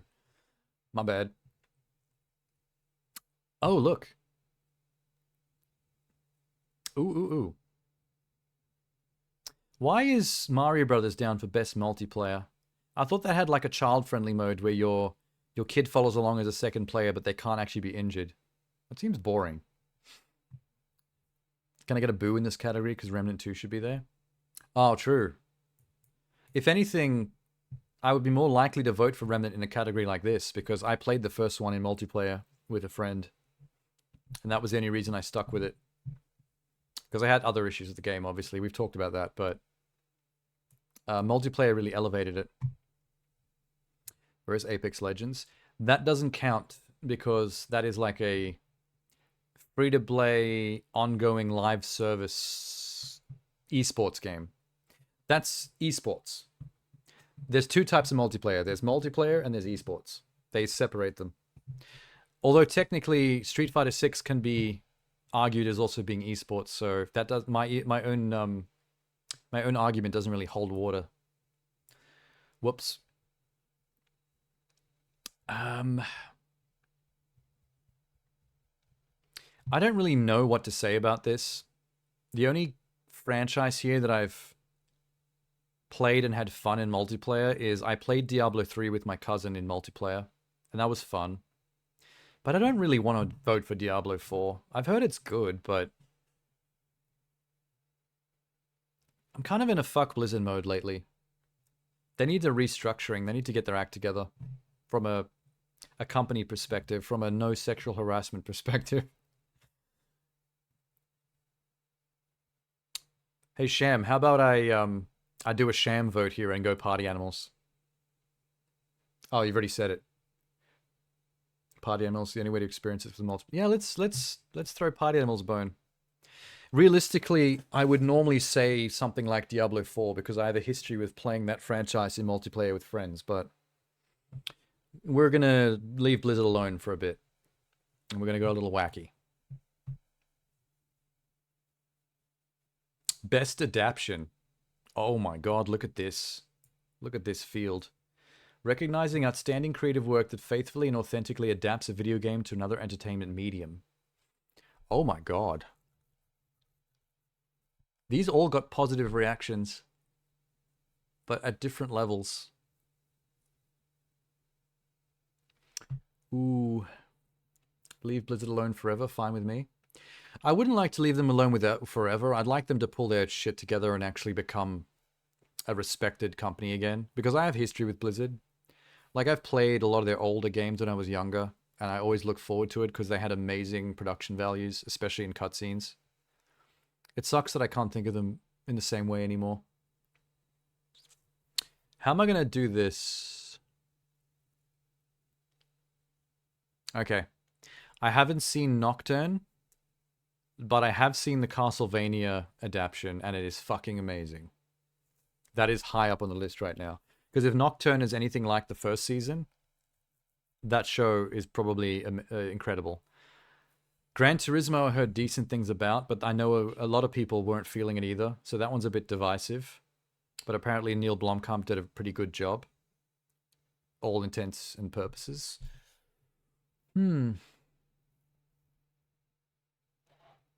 Mario is a fun movie and is successful and has made $1 billion and people genuinely like it. But, and Jack Black singing the Peaches song is incredible.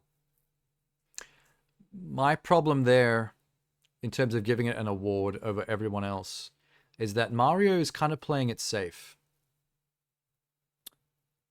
Like, it's good for what it, for being only what it needs to be, but it wasn't anything more than that. And that was the only thing that's disappointing about it, is that I feel like we could have done more with that movie. It felt like it was smashing through all the greatest hits. Like, do you feel like the movie was too short?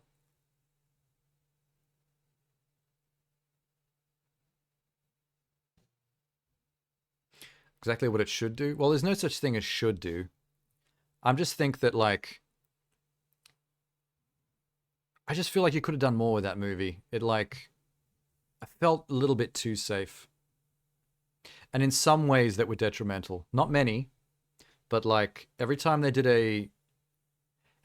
movie did a music drop, I cringed. It was such a DreamWorks thing to do. And DreamWorks and Illumination in general. I just want to slap them every time they do that. It really pisses me off. Like, that, the Mario movie has an amazing score. Like, they took all those classic Mario songs and they did amazing, like, orchestral versions of them that I love hearing throughout the movie. But when an action montage starts and it's like Wake Me Up Before You Go-Go or something by Wham, it's like, what the fuck is this? This is a Mario movie. We had the perfect music already with your orchestral takes on the 8-bit stuff. I don't want to hear this, like, modern pop music stuff. It doesn't fit.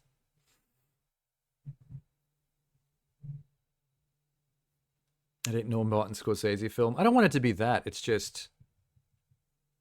I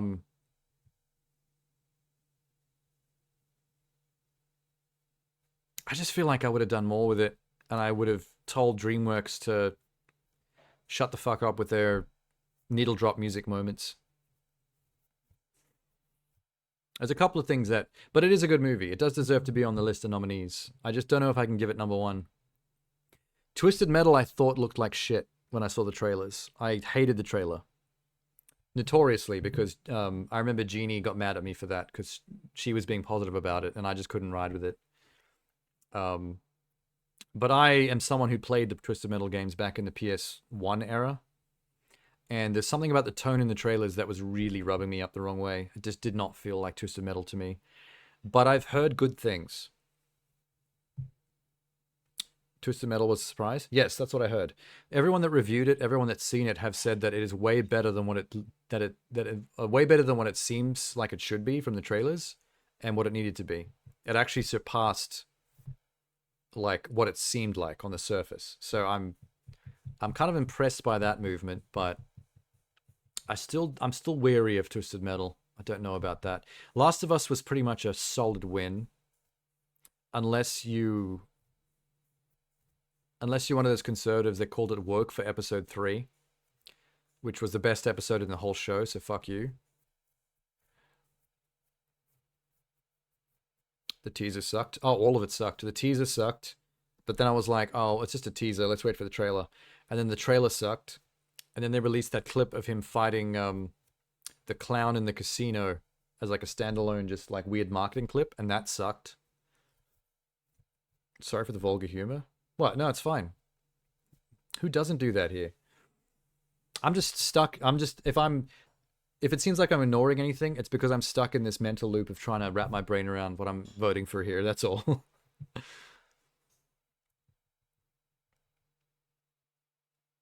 I'm gonna cross Gran Turismo and Twisted Metal off the list because they're both properties that look like they were probably going to be bad and turned out decent, but decent's not good enough to put them on top.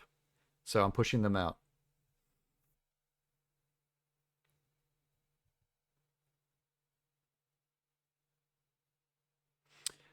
Mario, the music thing and the fact that I think it was too short and too rushed and we could have done more with it does hold me back a bit, but it is a good, fun movie that is rewatchable and has great moments like the Jack Black Peaches song, like Sham said. I feel like my vote right now is between Last of Us and Castlevania Nocturne. Because Last of Us did a very good job of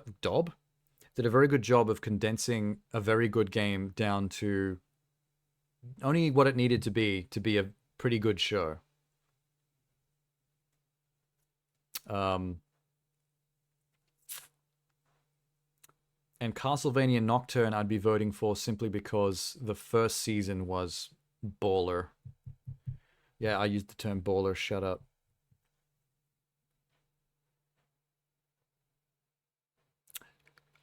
And yeah, agreed, because I'm also really tired right now and I keep forgetting really easy to remember words. Okay.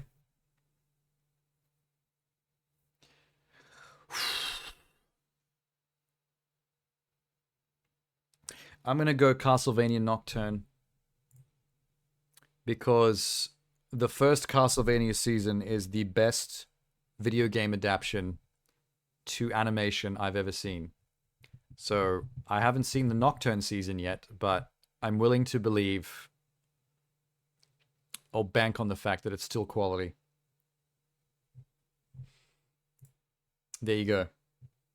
Although I would have easily given that to Last of Us, but that's probably going to win anyway. The anime? Yes. Yeah. So yeah, have you seen Nocturne or just the original Castlevania Netflix anime? Most anticipated game? Oh, wow. The next part of Final Fantasy VII's remake, which I'm still mad is being split into pieces, so I'm a little bit miffed there. Hades 2 is probably going to win because everyone loves Hades. Fuck Tekken. I'm not a Tekken guy. I'm a Dead or Alive guy. And also a Mortal Kombat guy. And that's where I stay. With a toe dipped into Soul Calibur. You just seen the Rule 34? Of what? Castlevania. Castlevania's peak. I don't think Star Wars Outlaws is going to do well. Not because of the people complaining woke, which is a problem with that game. There's people starting shit over the dumbest things. But I do think it looks good. I just don't think it's going to beat Hades or Final Fantasy VII. I don't know if I can, in my right... I don't think I can vote for Hades, though, because I haven't even played the first one. I do think it's going to win, but... I don't know.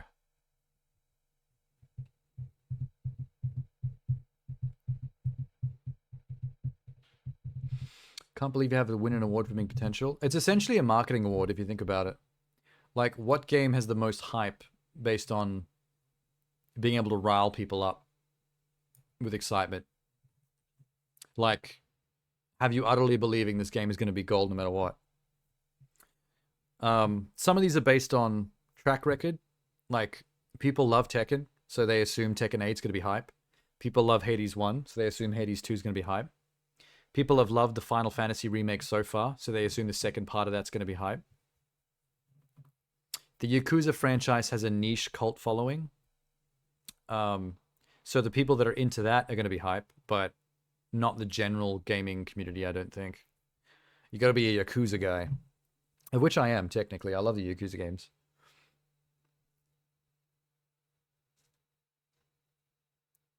Needs to stop milking itself so much. I mean, I don't think the Yakuza fanboys and girls would agree. They seem to love everything this game that company drops. I do think there's more games coming out for it than ever, which is a bit concerning.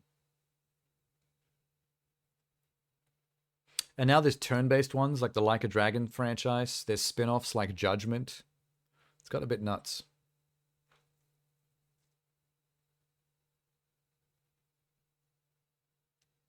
Okay. We can all agree that Hades 2 is going to win and doesn't actually need my vote, which is good because I didn't play the first one yet. I will eventually, but I'm going to abstain from voting for that particular game.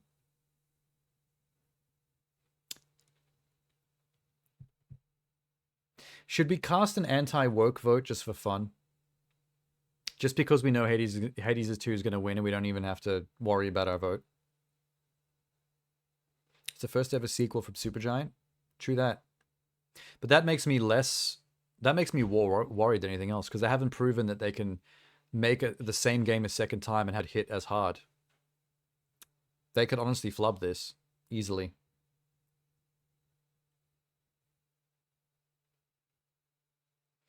Female protagonist. The problem with Hades 2 is that it's a franchise that is immune to that political stuff because it's too well loved.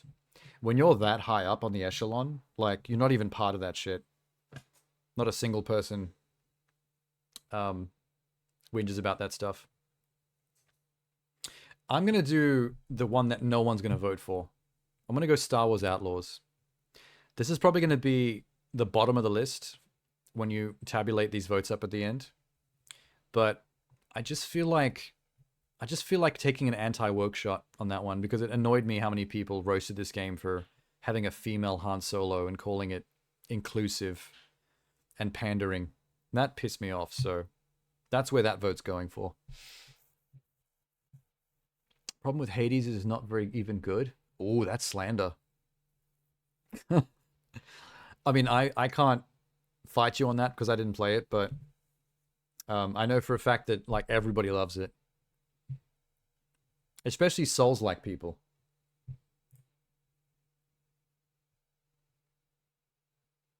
Oh, here come the dumb categories. Who's the content creator of the year? Streamer or content creator who has made an important and positive impact on the community in 2023. Can I do a write-in vote for Seankichu?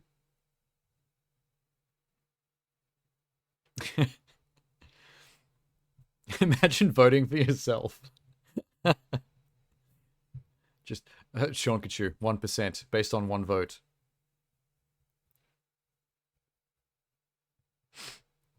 I don't actually know most of these people. Who is Cypherp? Who is Spreen? Who is Quackity? Who is People Make Games? I actually know who Iron Mouse is. Sham, you definitely know who Iron Mouse is too, because you know your VTubers. Why are there not more VTubers? I don't know.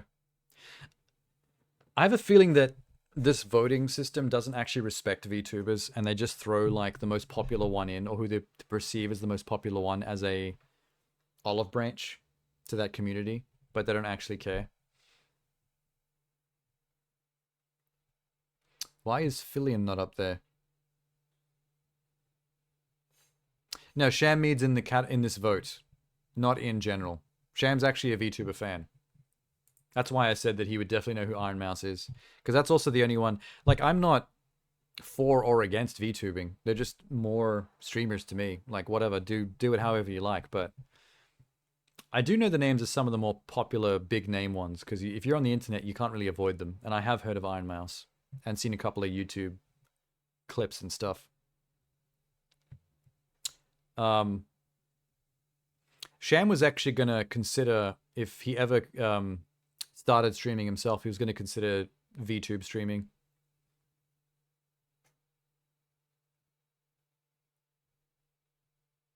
Generic ass dudes. They are a bit milquetoast, aren't they? Especially that kid in the blue. He looks like a school shooter. I'm surprised that Code Miku is not here on this list. I thought Code Miku was like hugely popular in the VTuber circles, and she seems to have the most advanced VTube model out of anyone I've ever seen. Because she's actually a program and engineer herself, so she can like do her own work on her own stuff. Quackity is the prettiest. Quackity looks like he belongs in that boy band called? Oh god, why have I forgotten? Have they broken up now? Is a femboy? Oh really? That's probably where Genie's vote would go then. One Direction. That's a very One Direction screenshot. Remember how earlier on I voted for Starfield just to piss Sham off? Let's do one just to piss Elizabeth off. Ready? Iron Mouse. I love her little face fits inside the diamond, though. That was worth the vote. Just to see that. That almost looks like it was planned. That's adorable. Okay. Best esports game. Oh, no. What the hell am I going to do here? Fuck. Delivered the best overall esports experience to players. Okay. I don't like League of Legends, the game.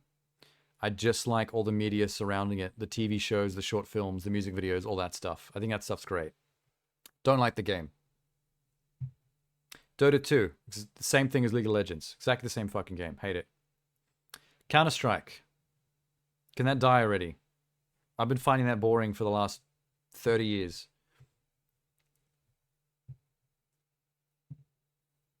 Valorant is just another version of Overwatch and Apex Legends and all the rest of them.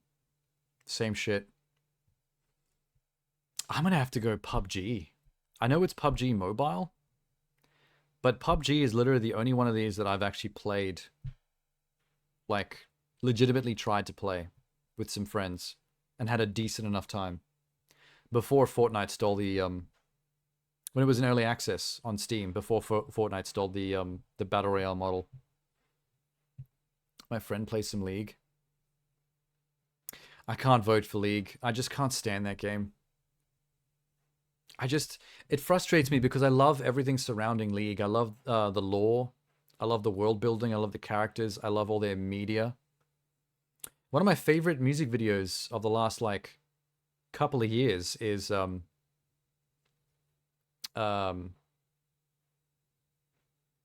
was it called? Superstar by KDA? The League of Legends all-girl pop group.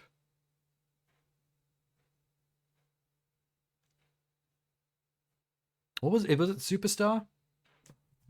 Now I'm gonna... Hang on.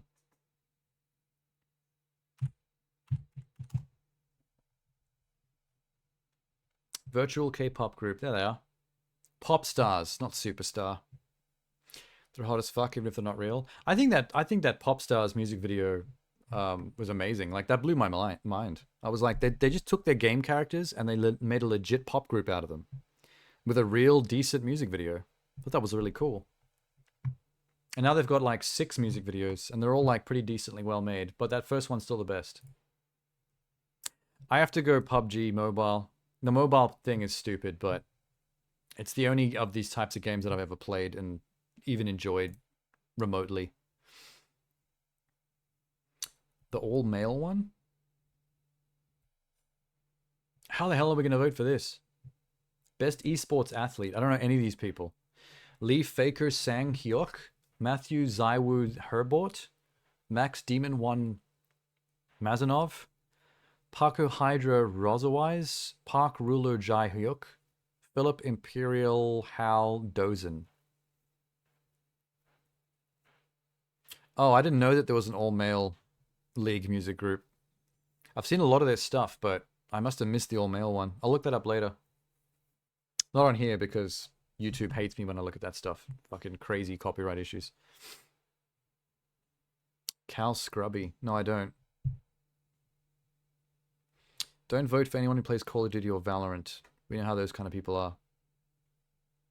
Oh, you mean the misogynists? Cal Scrubby's in the all-male one? Is that what you were saying? Okay, here's a way to deal with this. Let's vote for the nerdiest looking guy. The most dorkified esports athlete. And I think that's going to go easily to Park Jai Hyuk, League of Legends player. This fella right here doing the double peace sign. Far left, easy. Oh no, these two look almost identical. I just think this one here, the League of Legends dude, takes it from this guy. Oh yeah. Look at his elongated geek face. Also, this guy's got cool lighting and production value to his photo. This guy's just throwing double deuces in front of an esports sign, which is a lot dorkier. They're both League of Legends players, and they look it too. I wonder what their buttons per minute is.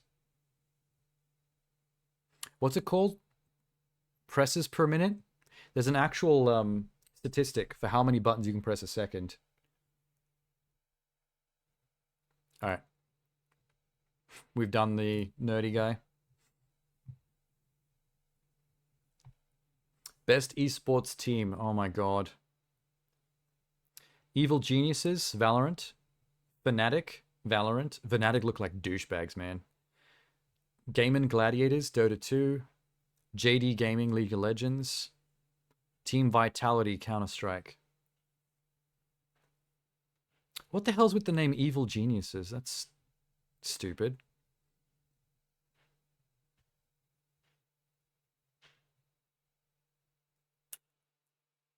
I guess we'll go by the same thing we did in the last vote. We'll go with JD Gaming. Because that's the team that those two previous League of Legends guys we could vote for are on. So that's their group. Team Vitality looking like they're having some fun. That's why they fail. If you're on an esports team, you're not allowed to have fun. You have to be angry and toxic. No one going to win having fun on an esports team.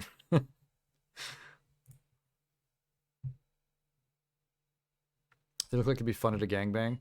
I think the one I voted for would be fun at a gangbang. Just like 5 really nerdy Asian guys in glasses not knowing what to do. I think that'd be hilarious.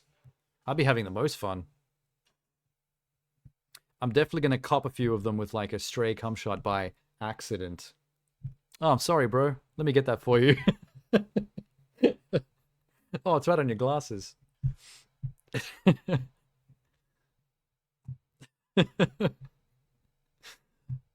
One of them's going to see like a clip of this show. This stream.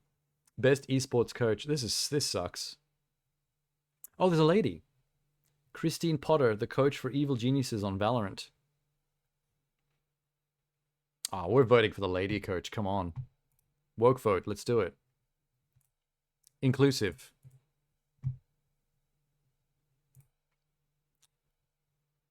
I love pandering with my votes. I really do. I hope it annoys someone out there. Christine's got it. Best esports event. I really hate this part of the votes. I really don't care about any of this. The only one I really ever knew about, just from hearing about it in the grapevine, was Evo. Because Evo gets talked about a lot. In all kinds of nerd spaces. Some of the best footage of like crazy gaming things have come out of Evo too. Do you remember the full parry? I don't know if you remember this video. It was infamous on YouTube for ages. This guy at an Evo tournament during a Street Fighter competition, he pulls off a full parry against Chun-Li on 0 health. Have any of you seen that? Basically, he has no health, so if he gets hit, he dies. And a parry is like a perfect split-second, tiniest frame button press that blocks an attack for no damage. Like it's a full damage block. Chun-Li goes into her full special attack, which is doing that full flurry kick thing, where she attacks like fucking 30 times in quick succession. And the madmen actually pull full parries the entire thing, which I didn't even think was possible. And a lot of people in the YouTube comments were like, I didn't even think that was a thing a human being could do. And he did it in the middle of a competition, on the competition world stage, on 0 health, where if he slipped any one of those through, he would have lost. It was amazing. It was like that moment in underdog sports movies that's really cheesy in the movie because it feels like it's written to be that epic. But this was like real life. Well, let's just do Evo because that's all I know, really. I think we're there. We've done it. Yeah, we're there. We succeeded. We have won the voting game. And we have gone drastically over time of what I planned to stream today. I was hoping to keep this closer to 4 hours. But, well, fuck up. One time you were at an event in Rockhampton and one of your friend's girlfriends was cosplaying as Chun-Li. We followed her around like her entourage. Or like her bodyguards. Or entourage as in just a bunch of leering, drooling men. Edging is finally over, you can finally coom. Incorrect. The edging is not finally over, you cannot coom. That occurs on the, let's see, December 7th? Yep. Sorry, Sham, you've got till December 7th until we actually announce the winners. You gotta hold it till then. Let me stop mid-orgasm. Yeah, that's totally possible. Go for it. That's a world record if you can pull that off. I'm actually quite excited now. I can't wait for December 7th. I really want to see what happens. At least half of the things I voted for were things that we knew weren't going to win. And in those categories, we actually already knew who the winner was going to be. So I feel like my votes would be different from my bets if I was betting money on the winners. Sham gonna unexist? No, that would be if his dad suddenly stopped mid-orgasm and plugged that bad boy up. And then Sham suddenly disappeared from existence.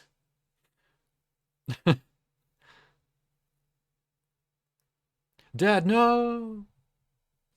Just fades out.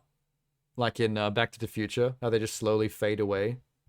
As opposed to instantly blink out of existence, which is probably what would actually happen if time travel was real. To be fair, in Back to the Future, they needed it to be a slow fade out for the plot's purposes, so that the heroes had time to actually correct things. Screenplays do that sometimes. They make up rules to make the story work better. Okay. I think we're all happy with that. We'll see what happens. We'll see what happens a couple of weeks from now. About just under 3 weeks here. I can't wait to see what time of the night or morning I'm gonna have to be ready for that. The wonderful Sunday cream. I'm surprised you're still here, Sham. Don't you have work in the morning? Like early? A degenerate day for me. I'm disappointed. Honestly, it's more disappointing when we don't get to be degenerates. Because then it's a vanilla day and it's boring as fuck. That's called a conservative day and we don't like them. You're gonna call in sick? You feeling slack? Is there some leeway for taking time off and having sickies like that with that job? Because the job gets done regardless, right? No matter who's like on shift.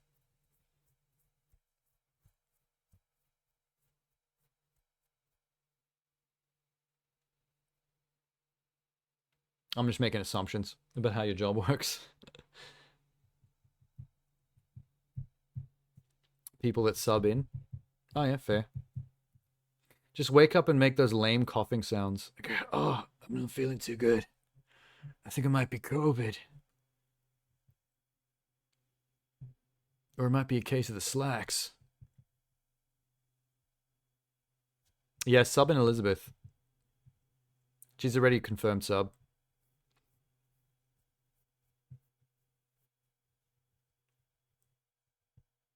Do you want to go in and do a very manual labor intensive job, Elizabeth? Help Sham out? I came too hard. It's not the coming too hard that put you out of commission. It's the fact you tried to stop it midway and plug the bad boy up.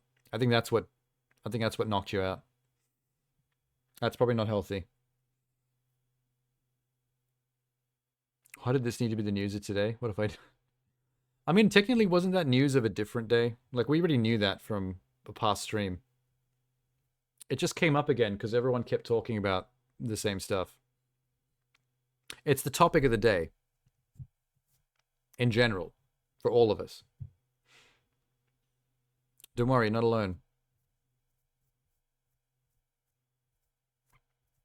In fact, how many people spoke in the chat today? It was Elizabeth, Sham, Jeannie was here. Anybody else? Was it just you three? That means 3 subs. We had a full house of subs tonight. Fun.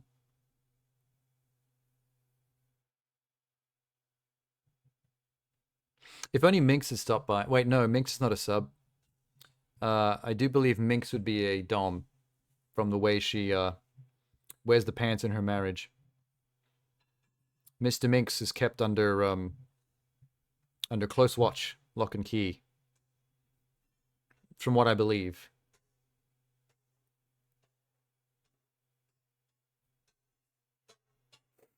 Okay. I'm going to say goodnight. I'll see you guys later. I'm going to go do up the next week's timetable for stream and everything. Then I have to do some actual work things. Which is sad because it's 1:30 in the morning, but whatever. It's always something to do.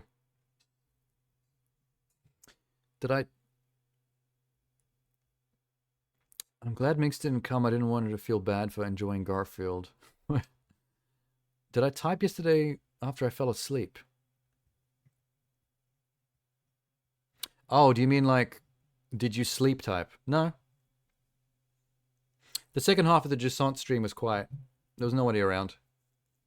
It was just me in awe of some fantastical shit happening. Maybe a single tear rolling down my cheek. There were sky whales. I got up above the cloud cover in Jusant, and there were legit sky whales like flying in the clouds. And I got to climb on one. I got to jump on one and climb on its body while it flew through the sky, hanging on for dear life. It was epic. That game went from grounded realistic rock climbing to like some fantastical epic shit towards the end. Like stuff you'd find in like a JRPG.